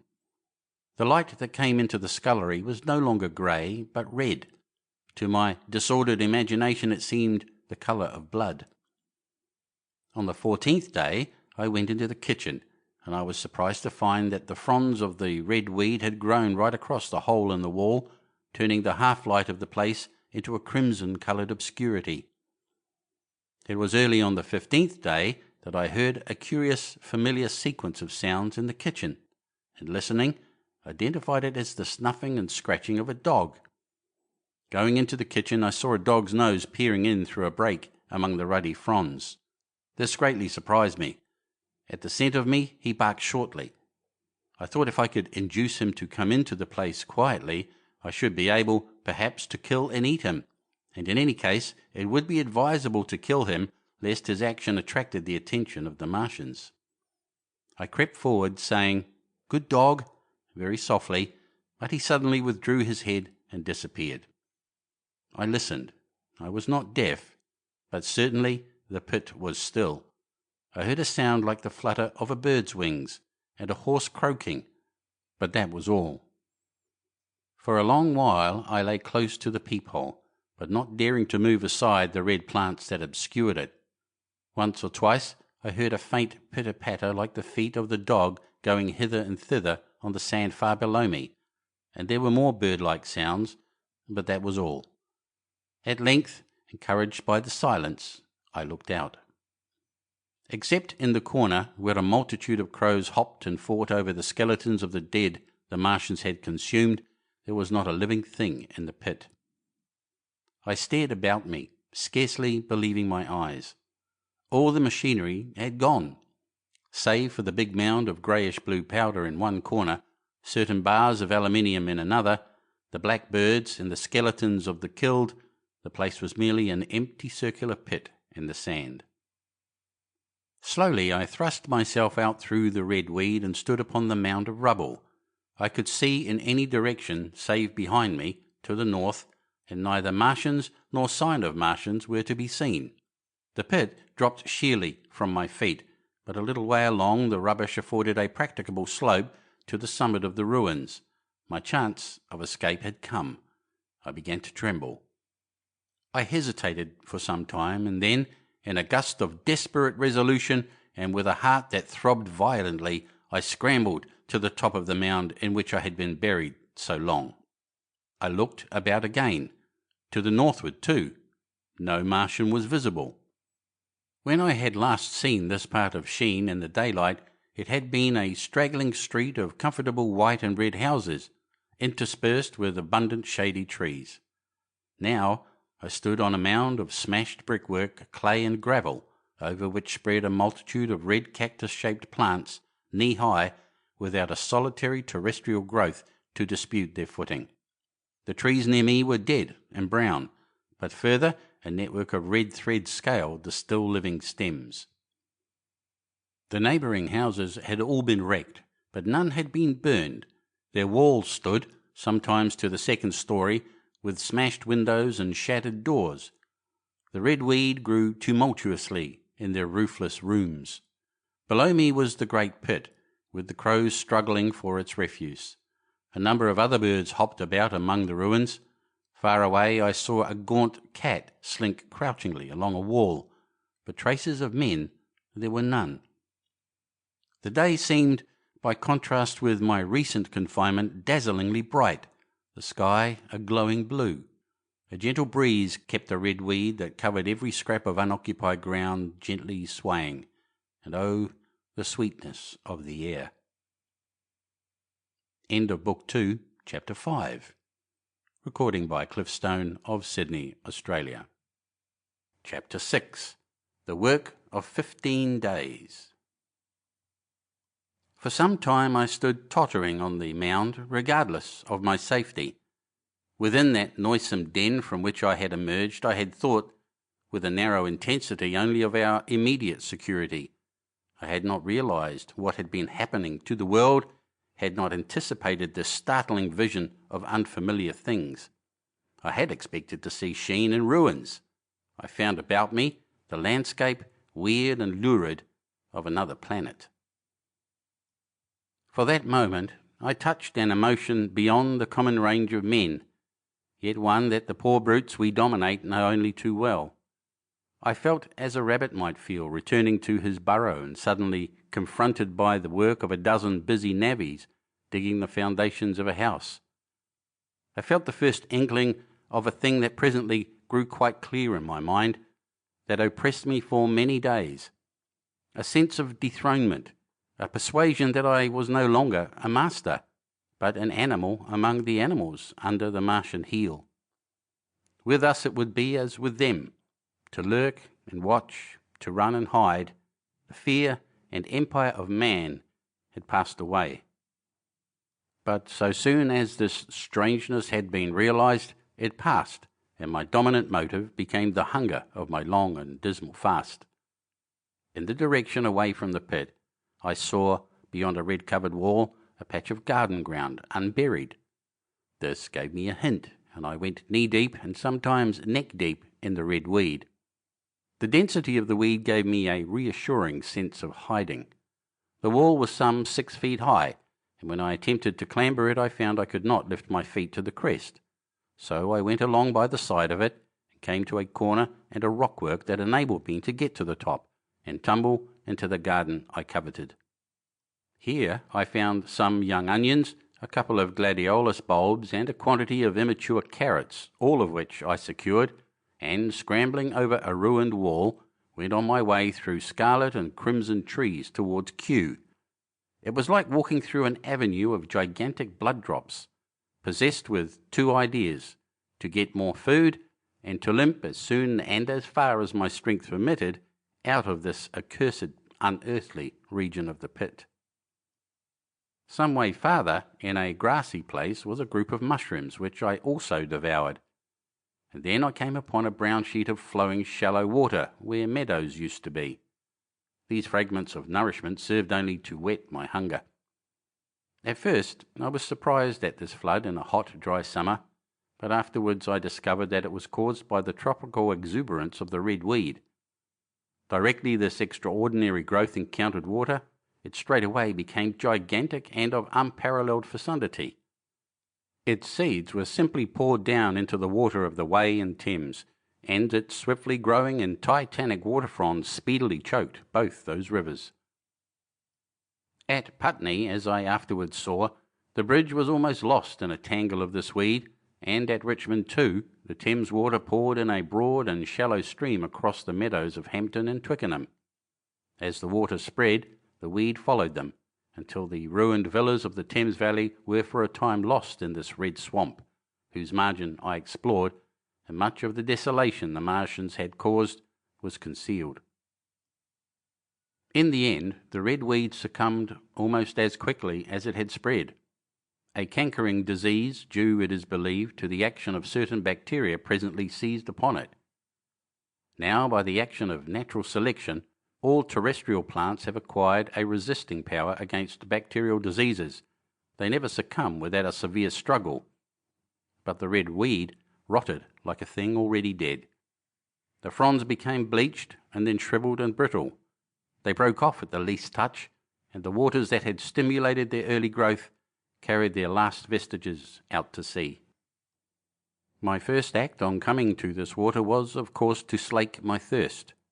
I drank a great deal of it, and, moved by an impulse, gnawed some fronds of red weed, but they were watery and had a sickly metallic taste. I found the water was sufficiently shallow for me to wade securely, although the red weed impeded my feet a little, but the flood evidently got deeper towards the river, and I turned back to Mortlake. I managed to make out the road by means of occasional ruins of its villas and fences and lamps, and so presently I got out of this spate and made my way to the hill going up towards Roehampton, and came out on Putney Common. Here the scenery changed from the strange and unfamiliar to the wreckage of the familiar.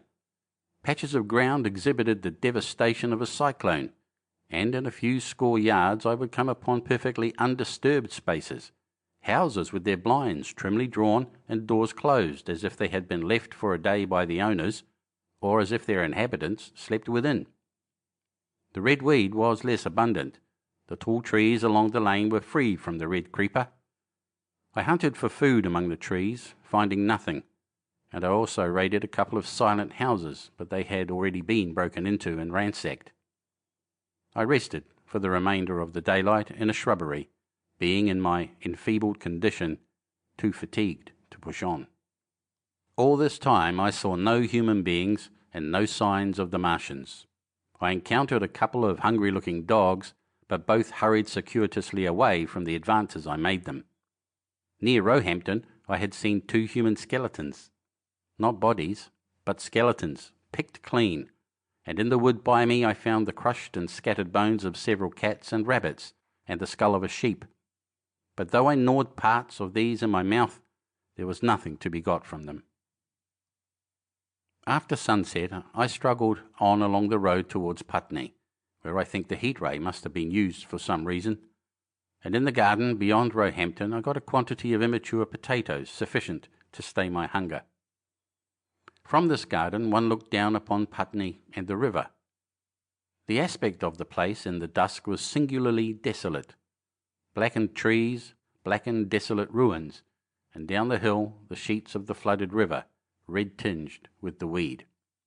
And over all, silence. It filled me with indescribable terror to think how swiftly that desolating change had come.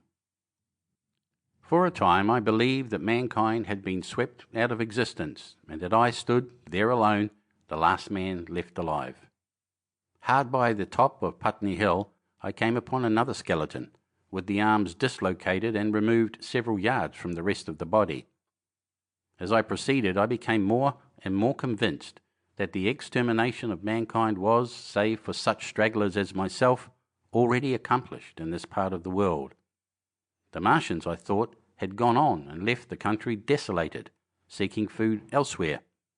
Perhaps even now they were destroying Berlin or Paris, or it might be they had gone northward. End of Book 2, Chapter 6. Recording by Cliffstone of Sydney, Australia. Chapter 7. The Man on Putney Hill.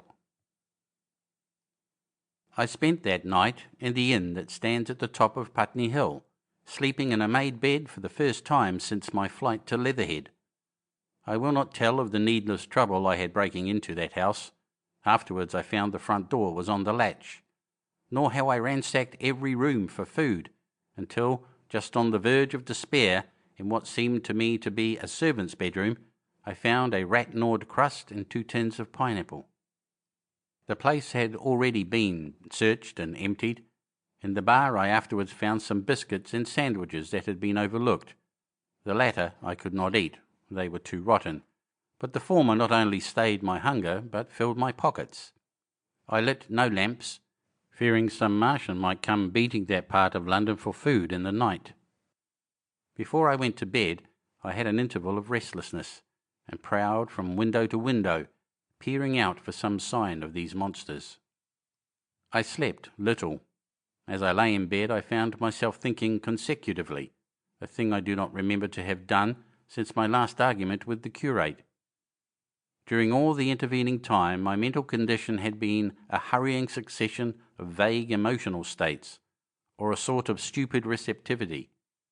But in the night my brain, reinforced I suppose by the food I had eaten, grew clear again, and I thought. 3 things struggled for possession of my mind: the killing of the curate, the whereabouts of the Martians, and the possible fate of my wife. The former gave me no sensation of horror or remorse to recall. I saw it simply as a thing done, a memory infinitely disagreeable but quite without the quality of remorse. I saw myself then as I see myself now, driven step by step towards that hasty blow, the creature of a sequence of accidents leading inevitably to that. I felt no condemnation, yet the memory, static, unprogressive, haunted me. In the silence of the night, with that sense of the nearness of God that sometimes comes into the stillness and the darkness, I stood my trial, my only trial, for that moment of wrath and fear. I retraced every step of our conversation from the moment when I had found him crouching beside me, heedless of my thirst and pointing to the fire and smoke that streamed up from the ruins of Weybridge. We had been incapable of cooperation. Grim chance had taken no heed of that. Had I foreseen, I should have left him at Halliford, but I did not foresee, and crime is to foresee and do. And I set this down as I have set all this story down, as it was. There were no witnesses. All these things I might have concealed, but I set it down, and the reader must form his judgment as he will. And when by an effort I had set aside that picture of a prostrate body, I faced the problem of the Martians and the fate of my wife. For the former I had no data. I could imagine 100 things, and so, unhappily, I could for the latter. And suddenly that night became terrible.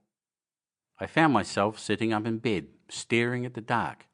I found myself praying that the heat ray might have suddenly and painlessly struck her out of being. Since the night of my return from Leatherhead, I had not prayed. I had uttered prayers, fetish prayers, had prayed as heathens mutter charms when I was in extremity, but now I prayed indeed, pleading steadfastly and sanely, face to face with the darkness of God. Strange night. Strangest in this, that so soon as dawn had come, I, who had talked with God, crept out of the house like a rat leaving its hiding place, a creature scarcely larger, an inferior animal, a thing that for any passing whim of our masters might be hunted and killed. Perhaps they also prayed confidently to God. Surely, if we have learned nothing else, this war has taught us pity for those witless souls that suffer our dominion. The morning was bright and fine, and the eastern sky glowed pink and was fretted with little golden clouds. In the road that runs from the top of Putney Hill to Wimbledon was a number of poor vestiges of the panicked torrent that must have poured Londonward on the Sunday night after the fighting began. There was a little 2-wheeled cart inscribed with the name of Thomas Lobb, greengrocer, New Malden, with a smashed wheel and an abandoned tin trunk. There was a straw hat trampled into the now hardened mud, and at the top of West Hill a lot of blood-stained glass about the overturned water trough. My movements were languid, my plans of the vaguest. I had an idea of going to Leatherhead, though I knew that there I had the poorest chance of finding my wife. Certainly, unless death had overtaken them suddenly, my cousins and she would have fled thence, but it seemed to me I might find or learn there whither the Surrey people had fled. I knew I wanted to find my wife, that my heart ached for her and the world of men, but I had no clear idea how the finding might be done. I was also sharply aware now of my intense loneliness. From the corner I went under cover of a thicket of trees and bushes to the edge of Wimbledon Common, stretching far and wide. That dark expanse was lit in patches by yellow gorse and broom.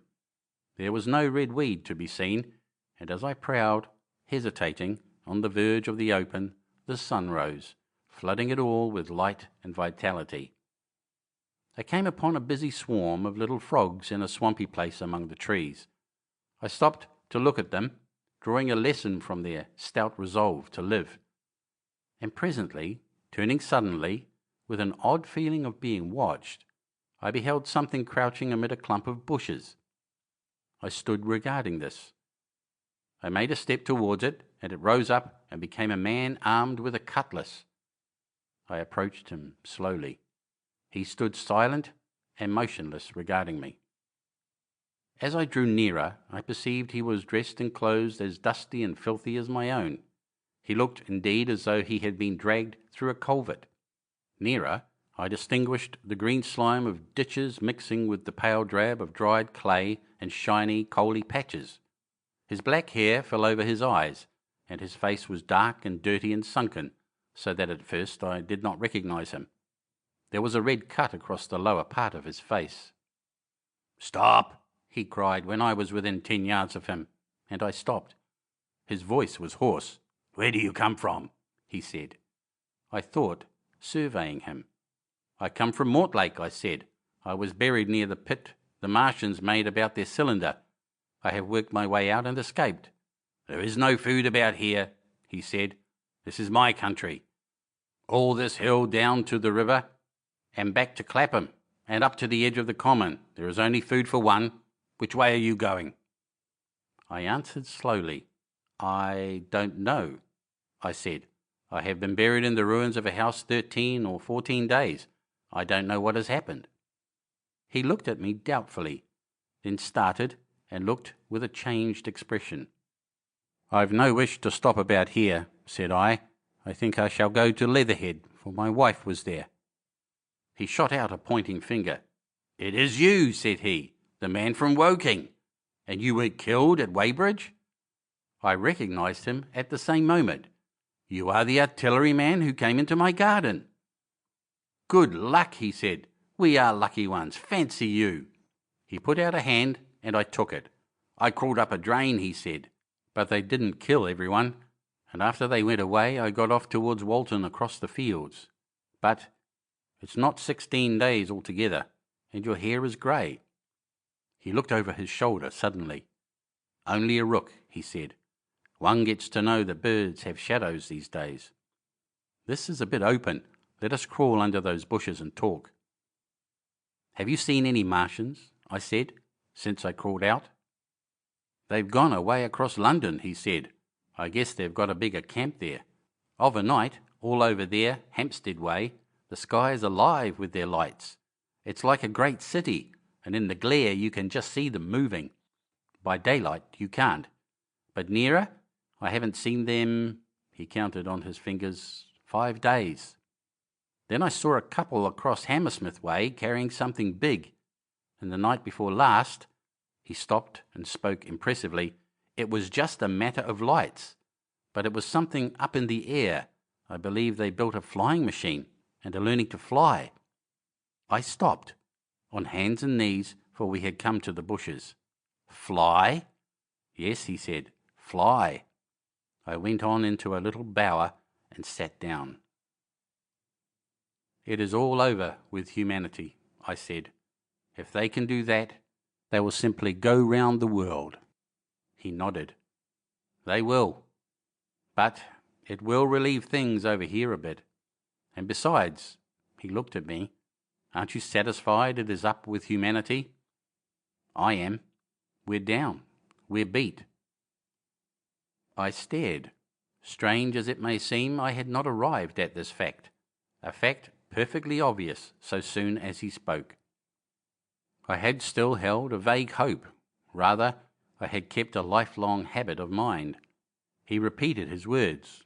"We're beat." They carried absolute conviction.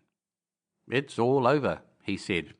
"They've lost one, just one, and they've made their footing good and crippled the greatest power in the world. They've walked over us. The death of that one at Weybridge was an accident, and these are only pioneers. They kept on coming, these green stars.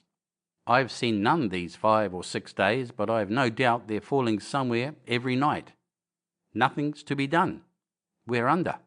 We're beat. I made him no answer. I sat staring before me, trying in vain to devise some countervailing thought. "This isn't a war," said the artilleryman. "It never was a war, any more than there's war between man and ants." Suddenly I recalled the night in the observatory. After the 10th shot they fired no more, at least until the first cylinder came. "How do you know?" said the artilleryman. I explained. He thought. "Something wrong with the gun?" he said. "Well, what if there is? They'll get it right again, and even if there's a delay, how can it alter the end? It's just men and ants. There's the ants, build their cities, live their lives, have wars, revolutions, until the men want them out of the way, and then they go out of the way. That's what we are now, just ants. Only, yes," I said, "we're eatable ants." We sat looking at each other. "And what will they do with us?" I said. "That's what I've been thinking," he said. "That's what I've been thinking. After Weybridge I went south, thinking. I saw what was up. Most of the people were hard at it, squealing and exciting themselves. But I'm not so fond of squealing. I've been in sight of death once or twice.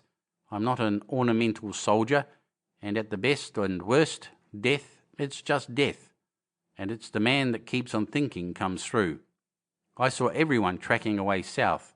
Says I, food won't last this way, and I turned right back. I went for the Martians like a sparrow goes for man, all round." He waved a hand to the horizon. "They're starving in heaps, bolting, treading on each other." He saw my face and halted awkwardly. "No doubt lots who had money have gone away to France," he said. He seemed to hesitate whether to apologise, met my eyes and went on. "There's food all about here, canned things in shops, wine, spirits, mineral waters, and the water mains and drains are empty.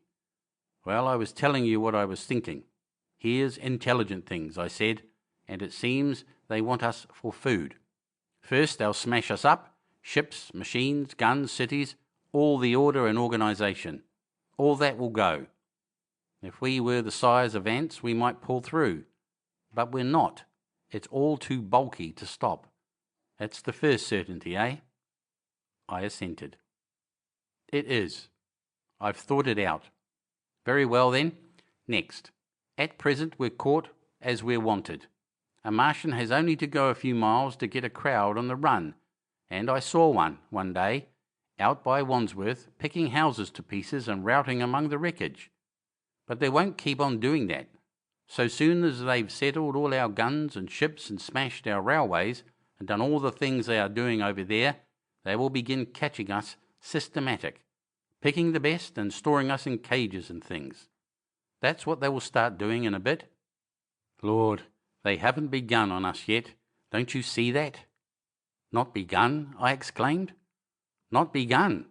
All that's happened so far is through our not having the sense to keep quiet, worrying them with guns and such foolery, and losing our heads and rushing off in crowds to where there wasn't any more safety than where we were. They don't want to bother us yet. They're making their things, making all the things they couldn't bring with them, getting things ready for the rest of their people. Very likely that's why the cylinders have stopped for a bit, for fear of hitting those who are here. And instead of our rushing about blind on the howl or getting dynamite on the chance of busting them up, we've got to fix ourselves up according to the new state of affairs. That's how I figure it out. It isn't quite according to what a man wants for his species, but it's about what the facts point to, and that's the principle I acted upon. Cities, nations, civilization, progress, it's all over. That game's up. We're beat. But if that is so, what is there to live for? The artilleryman looked at me for a moment. There won't be any more blessed concerts for 1,000,000 years or so. There won't be any Royal Academy of Arts, and no nice little feeds at restaurants. If it's amusement you're after, I reckon the game is up. If you've got any drawing-room manners or a dislike to eating peas with a knife or dropping H's, You'd better chuck 'em away. They ain't no further use. You mean? I mean that men like me are going on living, for the sake of the breed. I tell you, I'm grim set on living, and if I'm not mistaken, you'll show what inside you've got too before long. We aren't going to be exterminated, and I don't mean to be caught either, and tamed and fattened and bred like a thundering ox. Ah! Fancy those brown creepers. You don't mean to say? I do. I'm going on, under their feet. I've got it planned. I've thought it out. We men are beat. We don't know enough. We've got to learn before we've got a chance, and we've got to live and keep independent while we learn. See? That's what has to be done. I stared, astonished, and stirred profoundly by the man's resolution. Great God, I cried, but you are a man indeed, and suddenly I gripped his hand. Eh? He said, with his eyes shining. I've thought it out, eh? Go on, I said. Well, those who mean to escape their catching must get ready. I'm getting ready. Mind you, it isn't all of us that are made for wild beasts, and that's what it's got to be. That's why I watched you. I had my doubts. You're slender. I didn't know that it was you see, or just how you'd been buried. All these, the sort of people that lived in these houses, and all those damn little clerks that used to live down that way, they'd be no good. They haven't any spirit in them, no proud dreams and no proud lusts, and a man who hasn't one or the other, Lord, what is he but funk and precautions? They just used to skedaddle off to work. I've seen hundreds of 'em, bit of breakfast in hand, running wild and shining to catch their little season ticket train, for fear they'd get dismissed if they didn't. Working at businesses they were afraid to take the trouble to understand. Skedaddling back for fear they wouldn't be in time for dinner. Keeping indoors after dinner for fear of the back streets, and sleeping with their wives they married, not because they wanted them, but because they had a bit of money that would make for safety in their one little miserable skedaddle through the world. Lives insured and a bit invested for fear of accidents, and on Sundays, fear of the hereafter. As if hell was built for rabbits. Well, the Martians will just be a godsend to these. Nice roomy cages, fattening food, careful breeding, no worry. After a week or so chasing about the fields and lands on empty stomachs, they'll come and be caught cheerfully. They'll be quite glad after a bit. They'll wonder what people did before there were Martians to take care of them. And the bar loafers and mashers and singers, I can imagine them. I can imagine them, he said, with a sort of sombre gratification. There'll be any amount of sentiment and religion loose among them. There's hundreds of things I saw with my eyes that I've only begun to see clearly these last few days. There's lots will take things as they are, fat and stupid, and lots will be worried by a sort of feeling that it's all wrong, and that they ought to be doing something. Now, whenever things are so that a lot of people feel that they ought to be doing something, the weak and those who go weak with a lot of complicated thinking always make for a sort of do-nothing religion, very pious and superior, and submit to persecution and the will of the Lord. Very likely you've seen the same thing. It's energy in a gale of funk and turned clean inside out. These cages will be full of psalms and hymns and piety, and those of a less simple sort will work in a bit of, eroticism. He paused. Very likely these Martians will make pets of some of them, train them to do tricks. Who knows? Get sentimental over the pet boy who grew up and had to be killed. And some, maybe, they will train to hunt us. No, I cried, that's impossible. No human being. What's the good of going on with such lies? Said the artilleryman. There's men who'd do it cheerfully. What nonsense to pretend there isn't. And I succumbed to his conviction. If they come after me, he said, Lord, if they come after me, and subsided into a grim meditation. I sat contemplating these things. I could find nothing to bring against this man's reasoning. In the days before the invasion, no one would have questioned my intellectual superiority to his. I, a professed and recognised writer on philosophical themes, and he a common soldier, and yet he had already formulated a situation that I had scarcely realised. "What are you doing?" I said presently. "What plans have you made?" He hesitated. "Well, it's like this," he said. "What have we to do?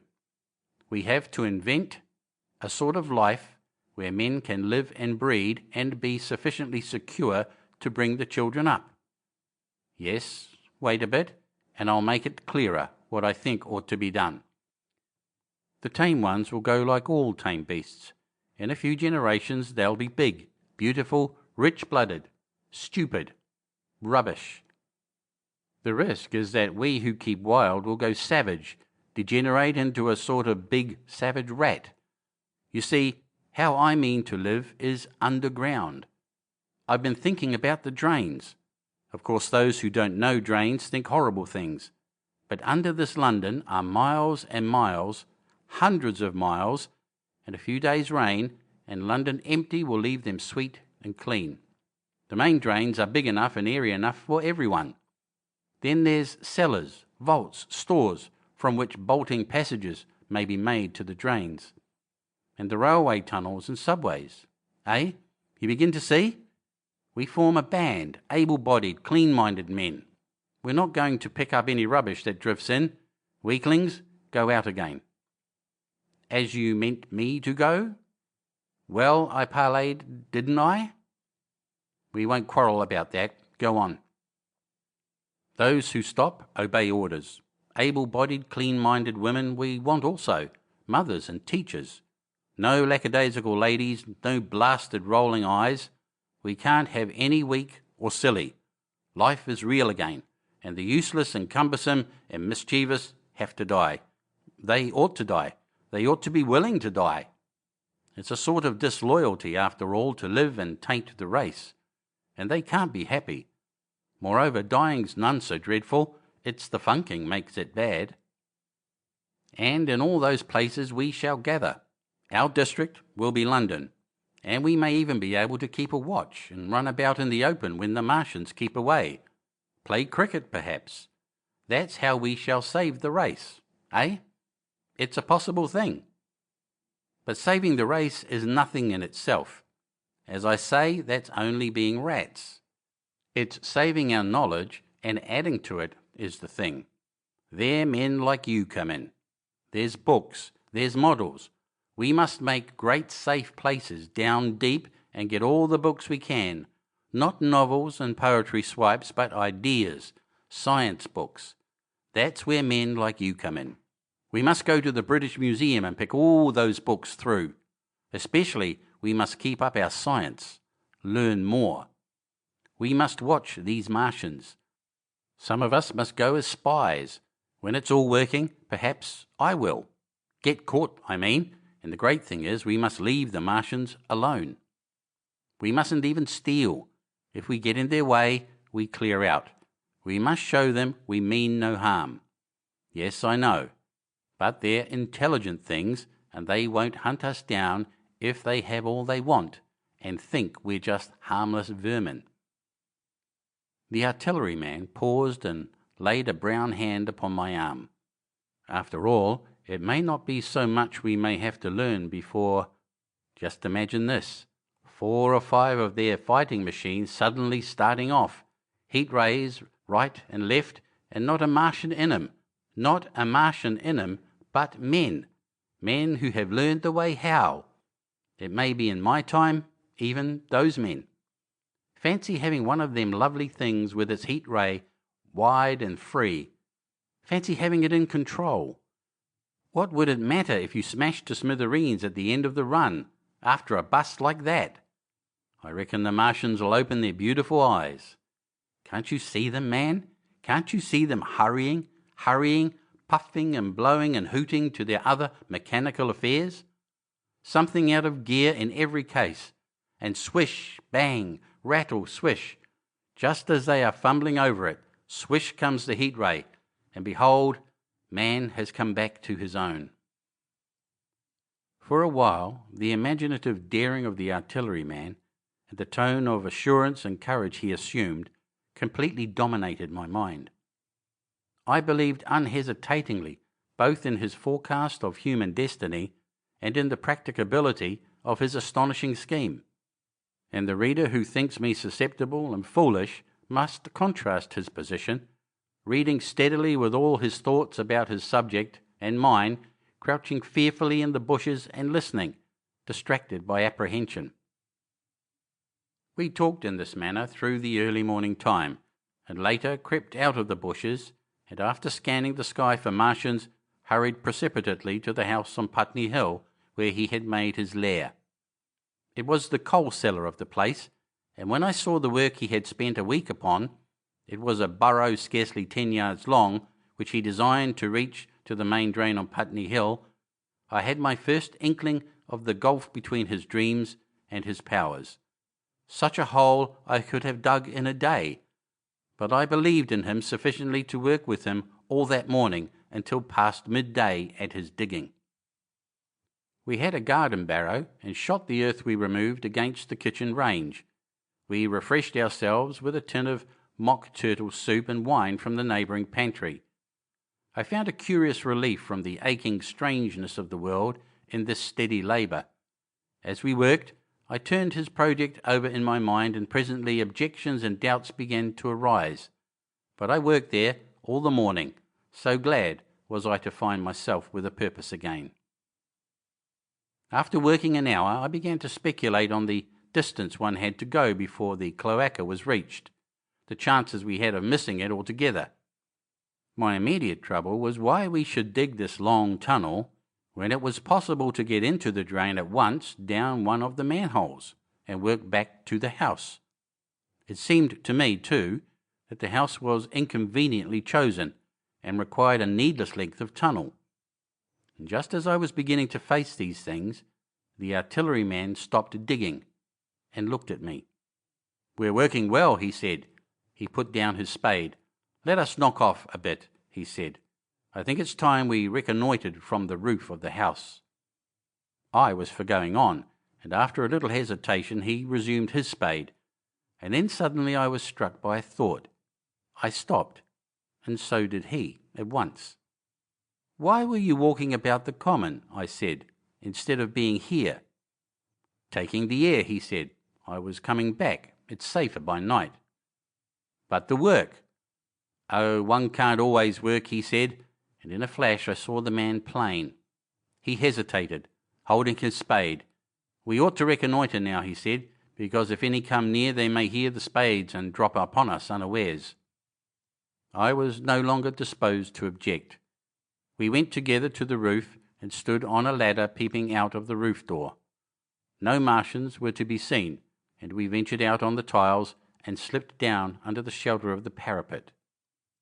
From this position a shrubbery hid the greater portion of Putney, but we could see the river below, a bubbly mass of red weed, and the low parts of Lambeth flooded and red.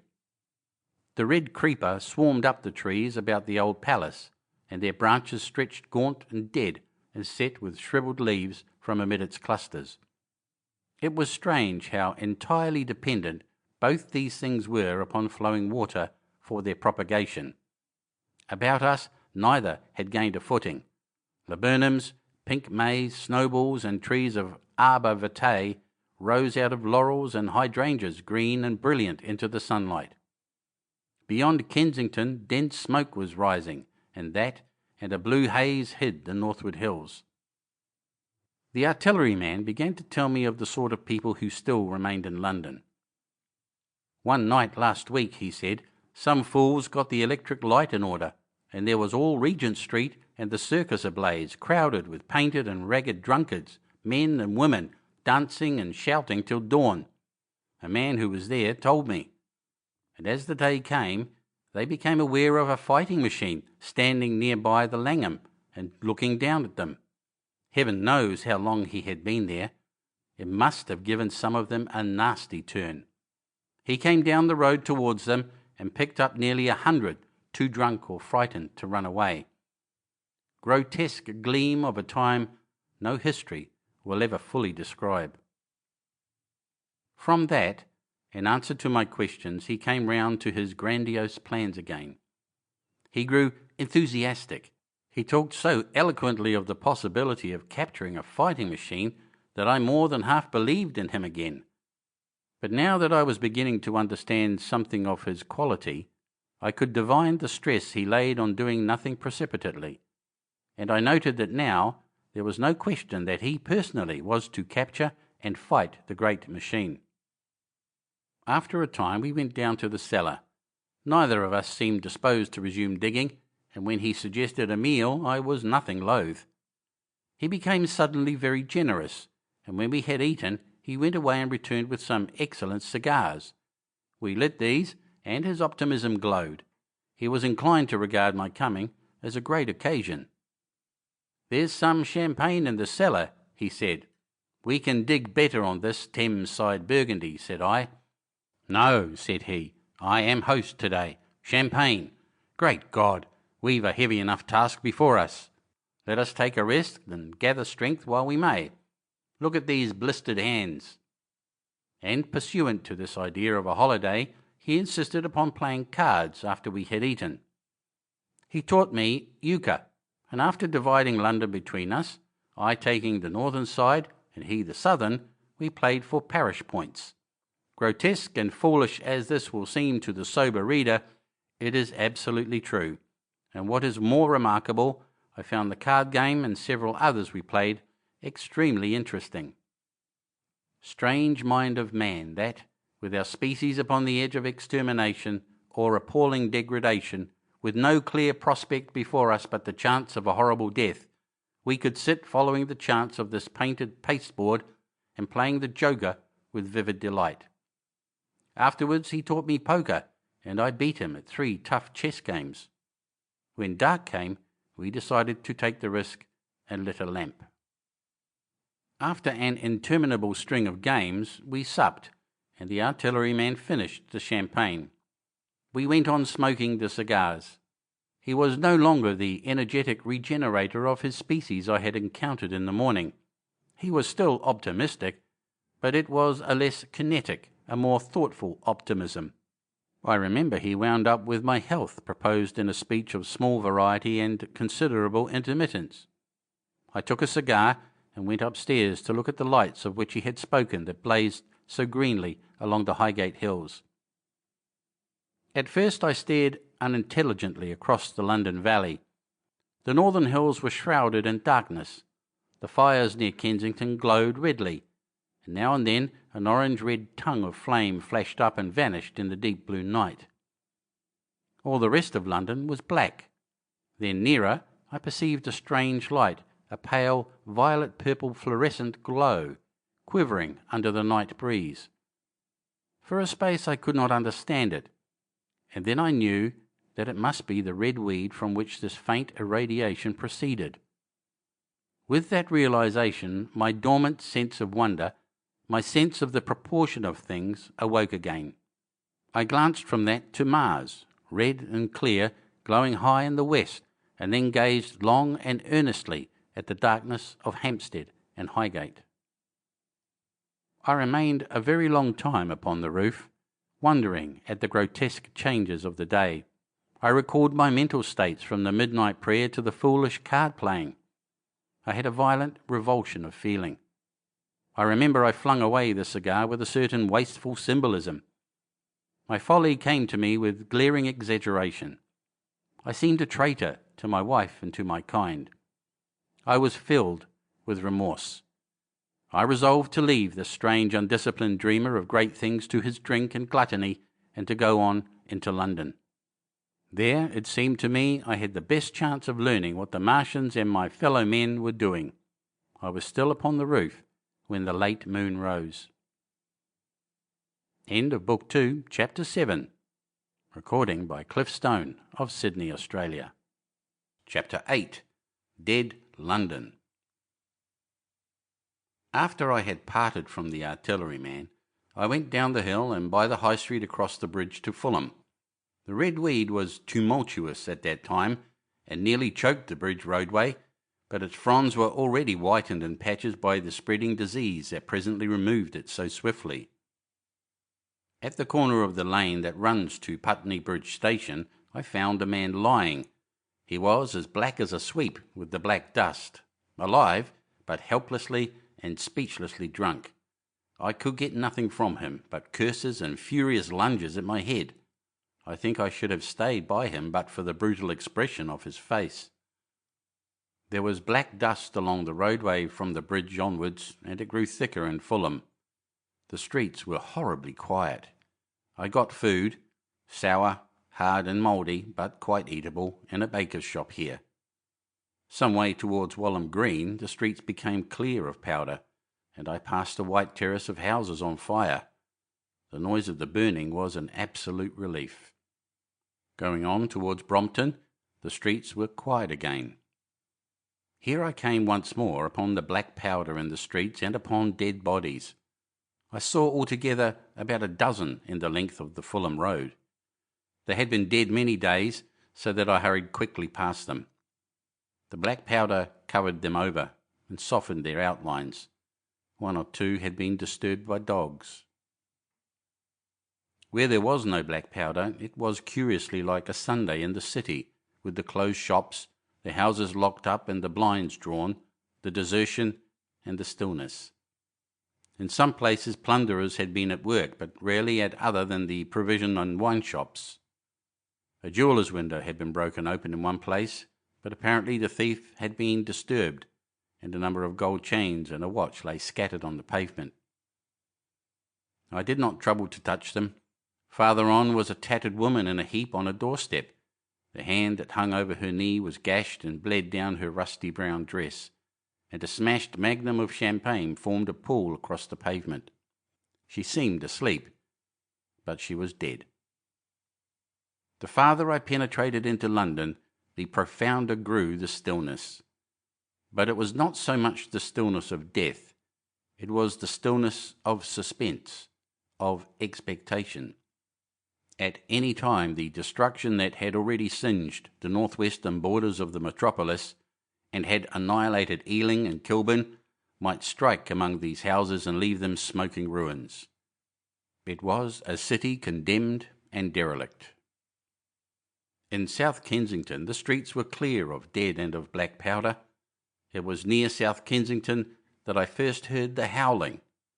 It crept almost imperceptibly upon my senses. It was a sobbing alternation of two notes, ooh-la, ooh-la, ooh-la, ooh-la, keeping on perpetually. When I passed streets that ran northward it grew in volume, and houses and buildings seemed to deaden and cut it off again. It came in a full tide down Exhibition Road. I stopped, staring towards Kensington Gardens, wondering at the strange, remote wailing. It was as if that mighty desert of houses had found a voice for its fear and solitude.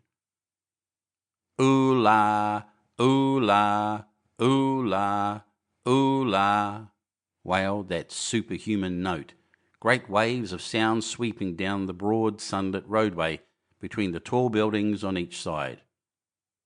I turned northwards, marvelling, towards the iron gates of Hyde Park. I had half a mind to break into the Natural History Museum and find my way up to the summits of the towers in order to see across the park. But I decided to keep to the ground where quick hiding was possible, and so went up on the Exhibition Road. All the large mansions on each side of the road were empty and still, and my footsteps echoed against the sides of the houses. At the top, near the park gate, I came upon a strange sight. A bus overturned, and the skeleton of a horse picked clean. I puzzled over this for a time, and then went on to the bridge over the Serpentine. The voice grew stronger and stronger, though I could see nothing above the housetops on the north side of the park, save a haze of smoke to the northwest. Ooh-la, ooh-la, ooh-la, ooh-la, cried the voice, coming, as it seemed to me, from the district about Regent's Park. The desolating cry worked upon my mind. The mood that had sustained me passed. The wailing took possession of me. I found I was intensely weary, footsore, and now again hungry and thirsty. It was already past noon. Why was I wandering alone in the city of the dead? Why was I alone when all London was lying in state and in its black shroud? I felt intolerably lonely. My mind ran on old friends that I had forgotten for years. I thought of the poisons in the chemist shops, of the liquors the wine merchants stored. I recalled the two sodden creatures of despair, who, so far as I knew, shared the city with myself. I came into Oxford Street by the Marble Arch, and here again were black powder and several bodies, and an evil, ominous smell from the gratings of the cellars of some of the houses. I grew very thirsty after the heat of my long walk. With infinite trouble I managed to break into a public house and get food and drink. I was weary after eating, and went into the parlour behind the bar and slept on a black horsehair sofa I found there. I awoke to find that dismal howling still in my ears. Ooh-la, ooh-la, ooh-la, ooh-la. It was now dusk, and after I had routed out some biscuits and a cheese in the bar, there was a meat safe, but it contained nothing but maggots. I wandered on through the silent residential squares to Baker Street. Portman Square is the only one I can name, and so came out at last upon Regent's Park. As I emerged from the top of Baker Street, I saw far away over the trees in the clearness of the sunset the hood of the Martian giant from which this howling proceeded. I was not terrified. I came upon him as if it were a matter of course. I watched him for some time, but he did not move. He appeared to be standing and yelling, for no reason that I could discover. I tried to formulate a plan of action. That perpetual sound of ooh-la, ooh-la, ooh-la, ooh-la confused my mind. Perhaps I was too tired to be very fearful. Certainly I was more curious to know the reason of this monotonous crying than afraid. I turned back away from the park and struck into Park Road, intending to skirt the park, went along under the shelter of the terraces, and got a view of this stationary, howling Martian from the direction of St. John's Wood. A couple of 100 yards out of Baker Street, I heard a yelping chorus, and saw, first a dog, with a piece of putrescent red meat in his jaws, coming headlong towards me, and then a pack of starving mongrels in pursuit of him. He made a wide curve to avoid me, as though he feared I might prove a fresh competitor.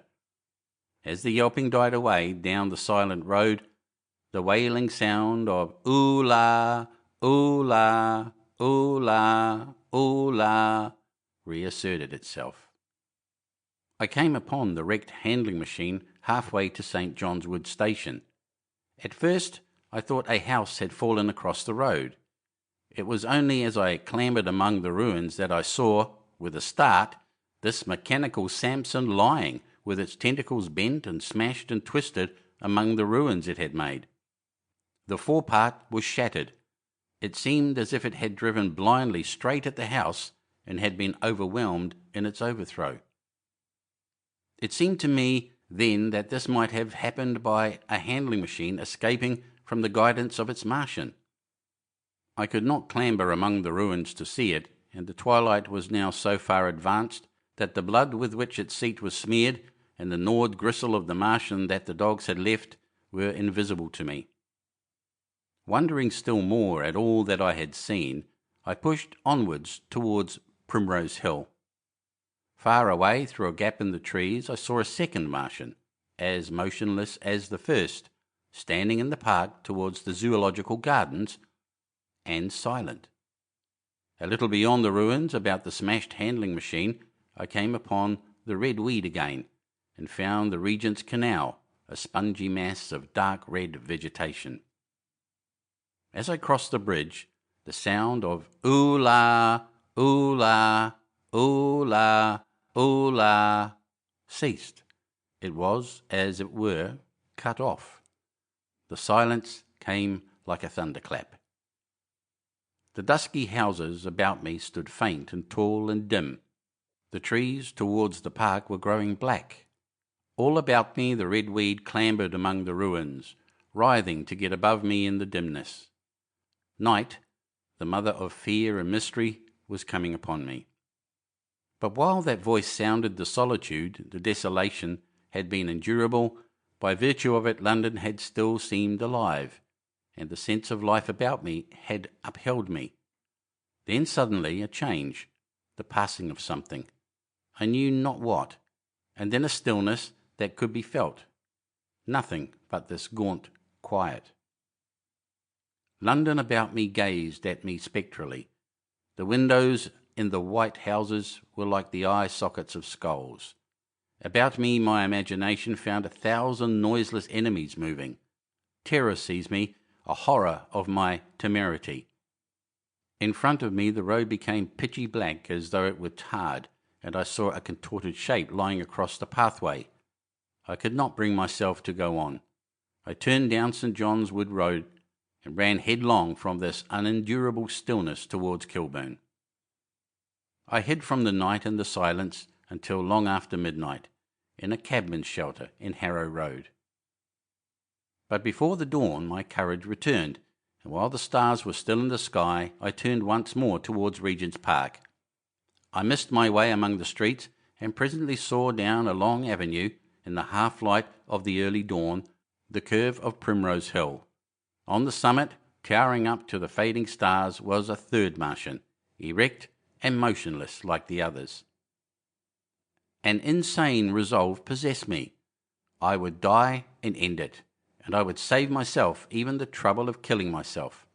I marched on recklessly towards this Titan, and then as I drew nearer and the light grew, I saw that a multitude of black birds were circling and clustering about the hood. At that my heart gave a bound, and I began running along the road. I hurried through the red weed that choked St. Edmund's Terrace. I waded breast high across a torrent of water that was rushing down from the waterworks towards the Albert Road, and emerged upon the grass before the rising of the sun. Great mounds had been heaped about the crest of the hill, making a huge redoubt of it. It was the final and largest place the Martians had made, and from behind these heaps there rose a thin smoke against the sky. Against the skyline an eager dog ran and disappeared. The thought that had flashed into my mind grew real, grew credible. I felt no fear, only a wild, trembling exultation as I ran up the hill towards the motionless monster. Out of the hood hung lank shreds of brown, at which the hungry birds pecked and tore. In another moment I had scrambled up the earthen rampart and stood upon its crest, and the interior of the redoubt was below me. A mighty space it was, with gigantic machines here and there within it, huge mounds of material and strange shelter places. And scattered about it, some in their overturned war machines, some in the now rigid handling machines, and a dozen of them stark and silent and laid in a row, were the Martians. Dead, slain by the putrefactive and disease bacteria against which their systems were unprepared.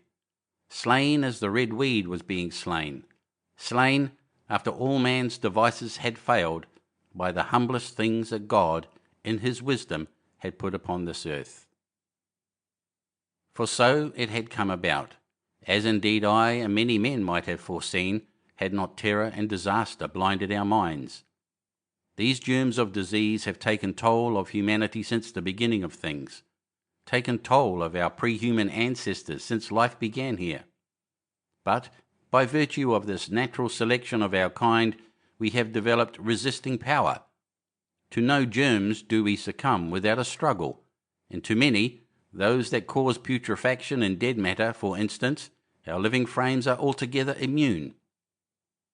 But there are no bacteria in Mars, and directly these invaders arrived, directly they drank and fed, our microscopic allies began to work their overthrow. Already when I watched them, they were irrevocably doomed, dying and rotting even as they went to and fro. It was inevitable. By the toll of 1 billion deaths, man has bought his birthright of the earth, And it is his against all comers. It would still be his, were the Martians 10 times as mighty as they are, for neither do men live nor die in vain.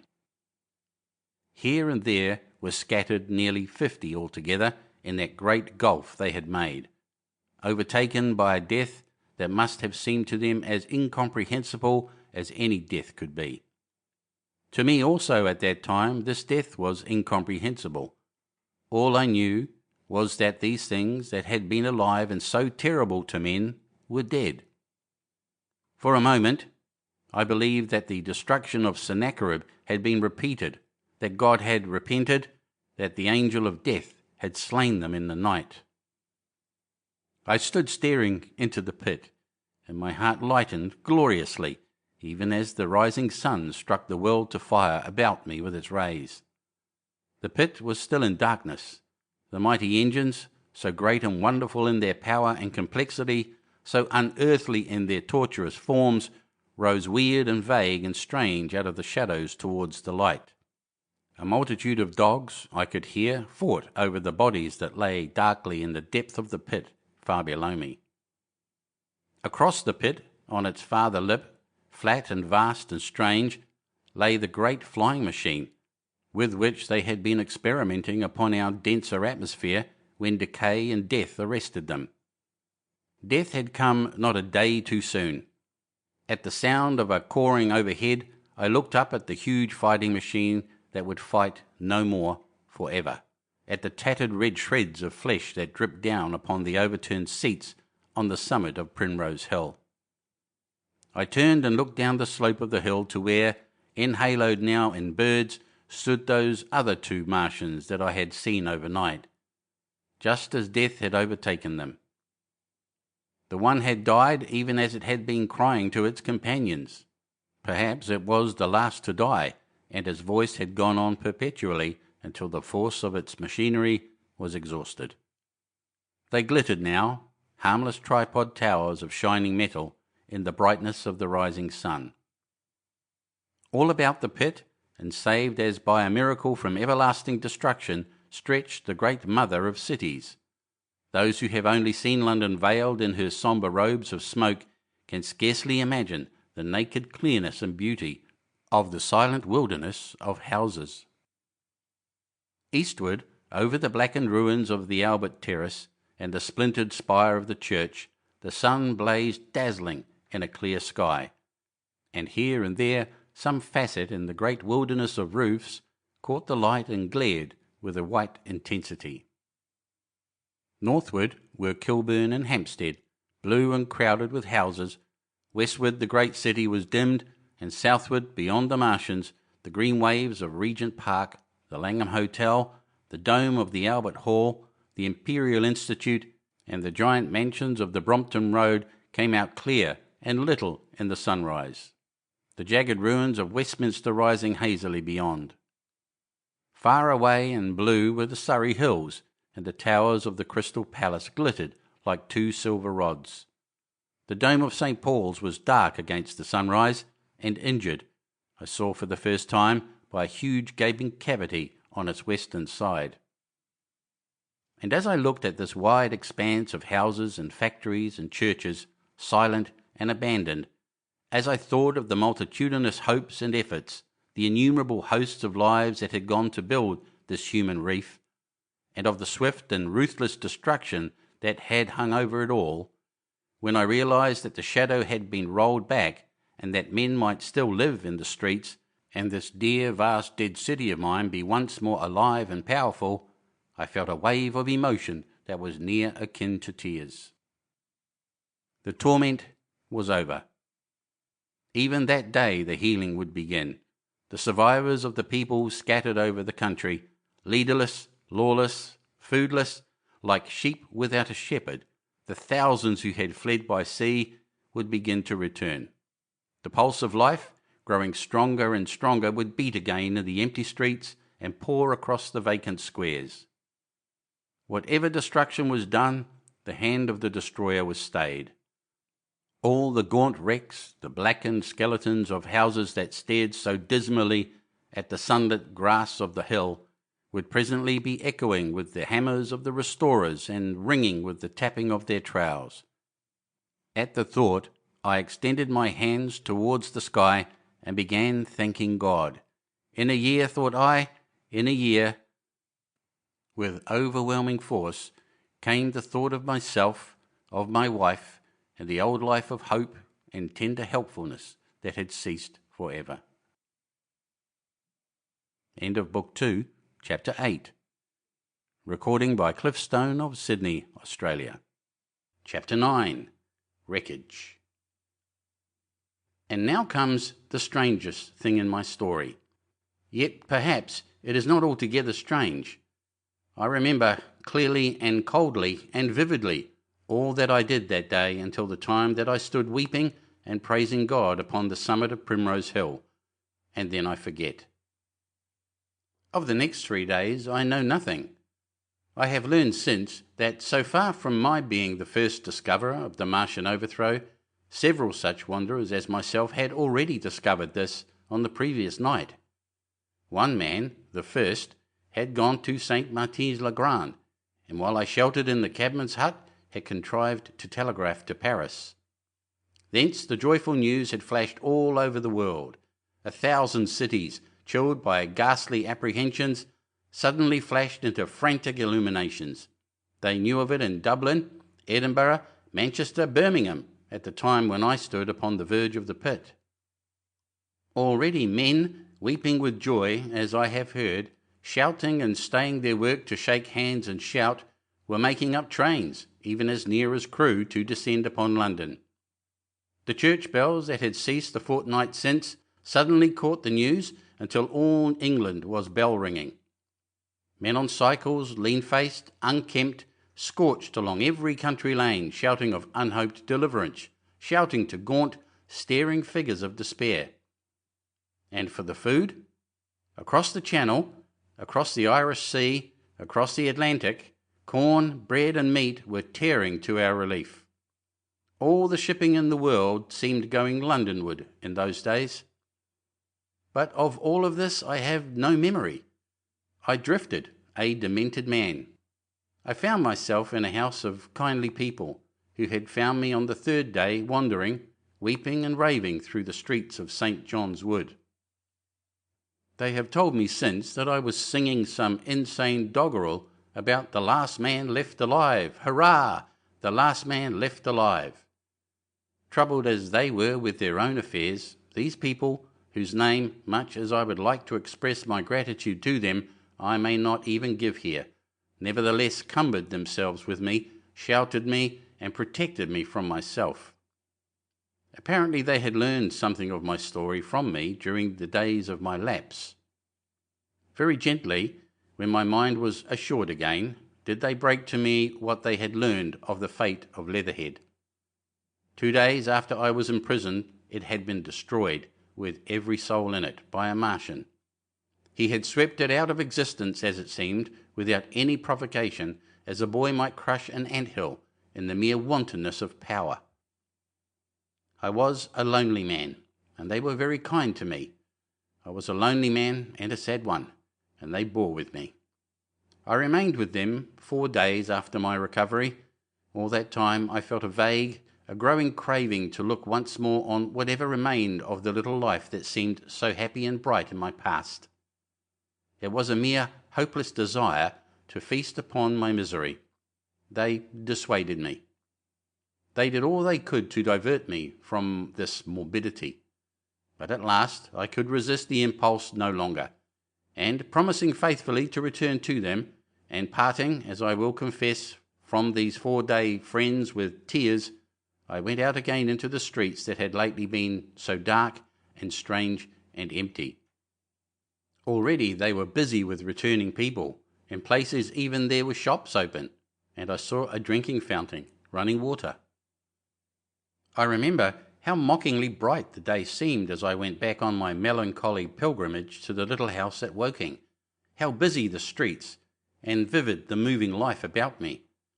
So many people were abroad everywhere, busied in 1,000 activities, that it seemed incredible that any great proportion of the population could have been slain.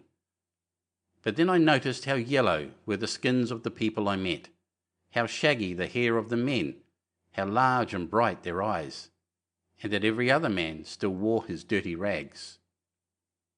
Their faces seemed all with one of two expressions, a leaping exultation and energy, or a grim resolution.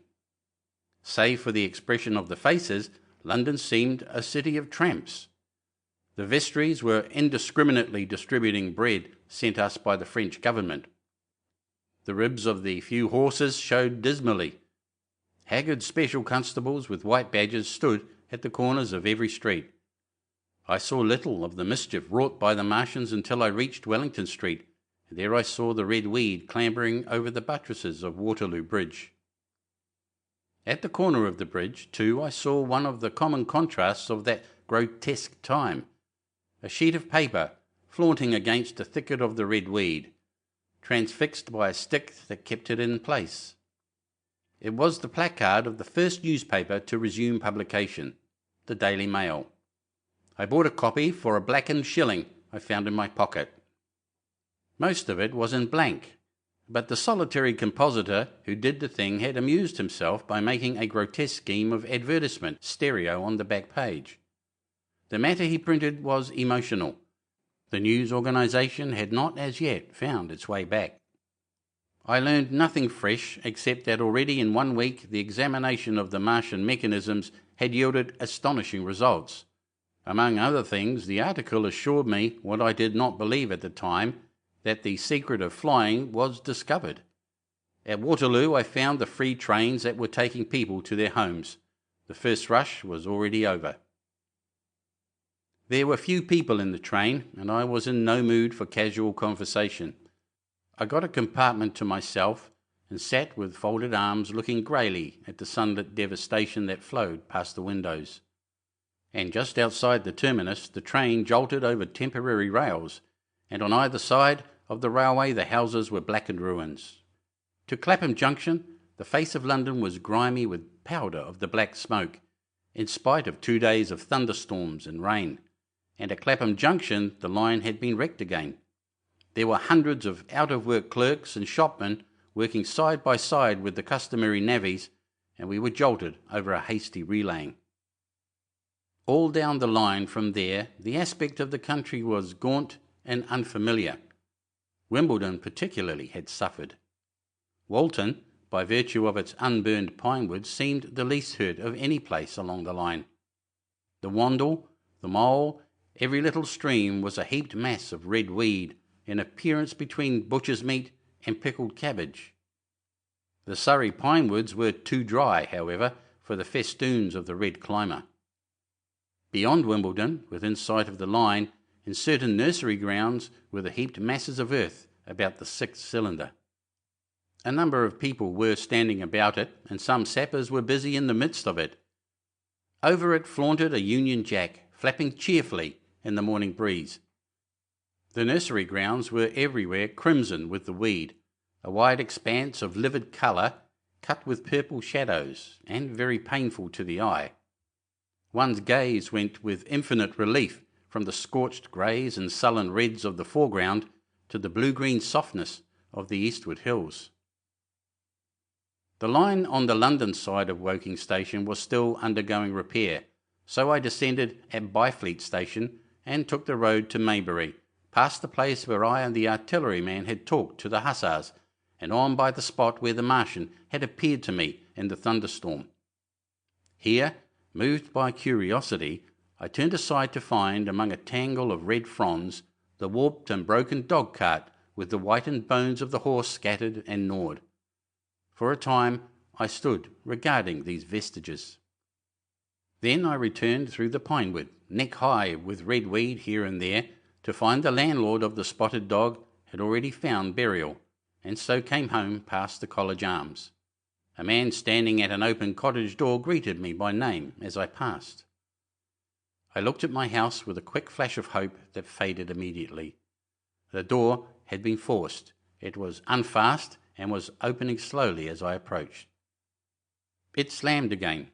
The curtains of my study fluttered out of the open window, from which I and the artilleryman had watched the dawn. No one had closed it since. The smashed bushes were just as I had left them nearly 4 weeks ago. I stumbled into the hall, and the house felt empty. The stair carpet was ruffled and discoloured where I had crouched, soaked to the skin from the thunderstorm the night of the catastrophe. Our muddy footsteps, I saw, still went up the stairs. I followed them to my study, and found lying on my writing table still, with the selenite paperweight upon it, the sheet of work I had left on the afternoon of the opening of the cylinder. For a space I stood reading over my abandoned arguments. It was a paper on the probable development of moral ideas with the development of the civilizing process. And the last sentence was the opening of my prophecy. In about 200 years, I had written, we may expect... The sentence ended abruptly. I remembered my inability to fix my mind that morning, scarcely a month gone by, and how I had broken off to get my daily chronicle from the newsboy. I remembered how I went down to the garden gate as he came along, and how I had listened to his odd story of men from Mars. I came down and went into the dining room. There were the mutton and the bread, both far gone now in decay, and a beer bottle overturned just as I and the artilleryman had left them. My home was desolate. I perceived the folly of the faint hope I had cherished so long. And then a strange thing occurred. "It is no use," said a voice. "The house is deserted. No one has been here these 10 days. Do not stay here to torment yourself. No one escaped but you." I was startled. Had I spoken my thought aloud? I turned, and the French window was open behind me. I made a step to it and stood looking out. And there, amazed and afraid, even as I stood amazed and afraid, were my cousin and my wife. My wife, white and tearless. She gave a faint cry. "I came," she said. "I knew. She put her hand to her throat, swayed. I made a step forward and caught her in my arms. End of Book 2, Chapter 9. Recording by Cliff Stone of Sydney, Australia. Chapter 10. The Epilogue. I cannot but regret, now that I am concluding my story, how little I am able to contribute to the discussion of the many debatable questions which are still unsettled. In one respect I shall certainly provoke criticism. My particular province is speculative philosophy. My knowledge of comparative physiology is confined to a book or two, but it seems to me that Carver's suggestions as to the reason of the rapid death of the Martians is so probable as to be regarded almost as a proven conclusion. I have assumed that in the body of my narrative. At any rate, in all the bodies of the Martians that were examined after the war, no bacteria except those already known as terrestrial species were found. That they did not bury any of their dead, and the reckless slaughter they perpetrated, point also to an entire ignorance of the putrefactive process. But probable as this seems, it is by no means a proven conclusion. Neither is the composition of the black smoke known, which the Martian used with such deadly effect, and the generator of the heat ray remains a puzzle. The terrible disasters at the Ealing and South Kensington laboratories have disinclined analysts for further investigations upon the latter. Spectrum analysis of the black powder points unmistakably to the presence of an unknown element with a brilliant group of 3 lines in the green, and it is possible that it combines with argon to form a compound which acts at once with deadly effect upon some constituent in the blood. But such unproven speculations will scarcely be of interest to the general reader to whom this story is addressed. None of the brown scum that drifted down the Thames after the destruction of Shepperton was examined at the time, and now none is forthcoming. The results of an anatomical examination of the Martians, so far as the prowling dogs had left such an examination possible, I have already given. But everyone is familiar with the magnificent and almost complete specimen in spirits at the Natural History Museum, and the countless drawings that have been made from it, and beyond that, the interest of their physiology and structure is purely scientific. A question of graver and universal interest is the possibility of another attack from the Martians. I do not think that nearly enough attention is being given to this aspect of the matter. At present, the planet Mars is in conjunction, but with every return to opposition, I, for one, anticipate a renewal of their adventure. In any case, we should be prepared. It seems to me that it should be possible to define the position of the gun from which the shots are discharged, to keep a sustained watch upon this part of the planet, and to anticipate the arrival of the next attack. In that case, the cylinder might be destroyed with dynamite or artillery before it was sufficiently cool for the Martians to emerge, or they might be butchered by means of guns so soon as the screw opened. It seems to me that they have lost a vast advantage in the failure of their first surprise. Possibly they see it in the same light. Lessing has advanced excellent reasons for supposing that the Martians have actually succeeded in effecting a landing on the planet Venus. 7 months ago now, Venus and Mars were in alignment with the Sun. That is to say, Mars was in opposition from the point of view of an observer on Venus. Subsequently, a peculiar luminous and sinuous marking appeared on the unillumined half of the inner planet, and almost simultaneously a faint dark mark of a similar sinuous character was detected upon a photograph of the Martian disk. One needs to see the drawings of these appearances in order to appreciate fully their remarkable resemblance in character. At any rate, whether we expect another invasion or not, our views of the human future must be greatly modified by these events. We have learned now that we cannot regard this planet as being fenced in and a secure abiding place for man. We can never anticipate the unseen good or evil that may come upon us suddenly out of space. It may be that in the larger design of the universe, this invasion from Mars is not without its ultimate benefit for men. It has robbed us of that serene confidence in the future which is the most fruitful source of decadence. The gifts to human science it has brought are enormous, and it has done much to promote the conception of the commonweal of mankind. It may be that across the immensity of space, the Martians have watched the fate of these pioneers of theirs and learned their lesson, and that on the planet Venus they have found a securer settlement.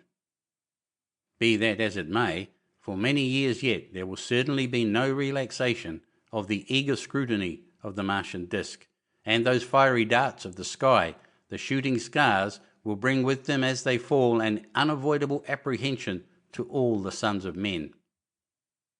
The broadening of men's views that has resulted can scarcely be exaggerated. Before the cylinder fell, there was a general persuasion that through all the deep of space no life existed beyond the petty surface of our minute sphere. Now we see further. If the Martians can reach Venus, there is no reason to suppose that the thing is impossible for men, and when the slow cooling of the sun makes this earth uninhabitable, as at last it must do, it may be that the thread of life that has begun here will have streamed out and caught our sister planet within its toils. Dim and wonderful is the vision I have conjured up in my mind of life spreading slowly from this little seed bed of the solar system throughout the inanimate vastness of sidereal space. But that is a remote dream. It may be, on the other hand, that the destruction of the Martians is only a reprieve. To them, and not to us, perhaps, is the future ordained. I must confess the stress and danger of the time have left an abiding sense of doubt and insecurity in my mind. I sit in my study writing by lamplight, and suddenly I see again the healing valley below set with writhing flames, and feel the house behind and about me empty and desolate. I go out into the Byfleet Road, and vehicles pass me, a butcher boy in a cart, a cab full of visitors, a workman on a bicycle, children going to school, and suddenly they become vague and unreal, and I hurry again with the artilleryman through the hot, brooding silence. Of a night I see the black powder darkening the silent streets and the contorted bodies shrouded in that layer. They rise upon me, tattered and dog-bitten. They gibber and grow fiercer, paler, uglier, mad distortions of humanity at last, and I wake, cold and wretched, in the darkness of the night. I go to London and see the busy multitudes in Fleet Street and the Strand, and it comes across my mind that they are but the ghosts of the past, haunting the streets that I have seen silent and wretched, going to and fro, phantasms in a dead city, the mockery of life in a galvanized body. And strange too it is to stand on Primrose Hill, as I did but a day before writing this last chapter, to see the great province of houses dim and blue through the haze of the smoke and mist, vanishing at last into the vague lower sky, to see the people walking to and fro among the flower beds on the hill, to see the sightseers about the Martian machine that stands there still, to hear the tumult of playing children, and to recall the time when I saw it all bright and clear-cut, hard and silent, under the dawn of that last great day. And strangest of all is it to hold my wife's hand again, and to think that I have counted her, and that she has counted me, among the dead. End of The War of the Worlds by H.G. Wells. Recording by Cliff Stone of Sydney, Australia. Thank you for listening.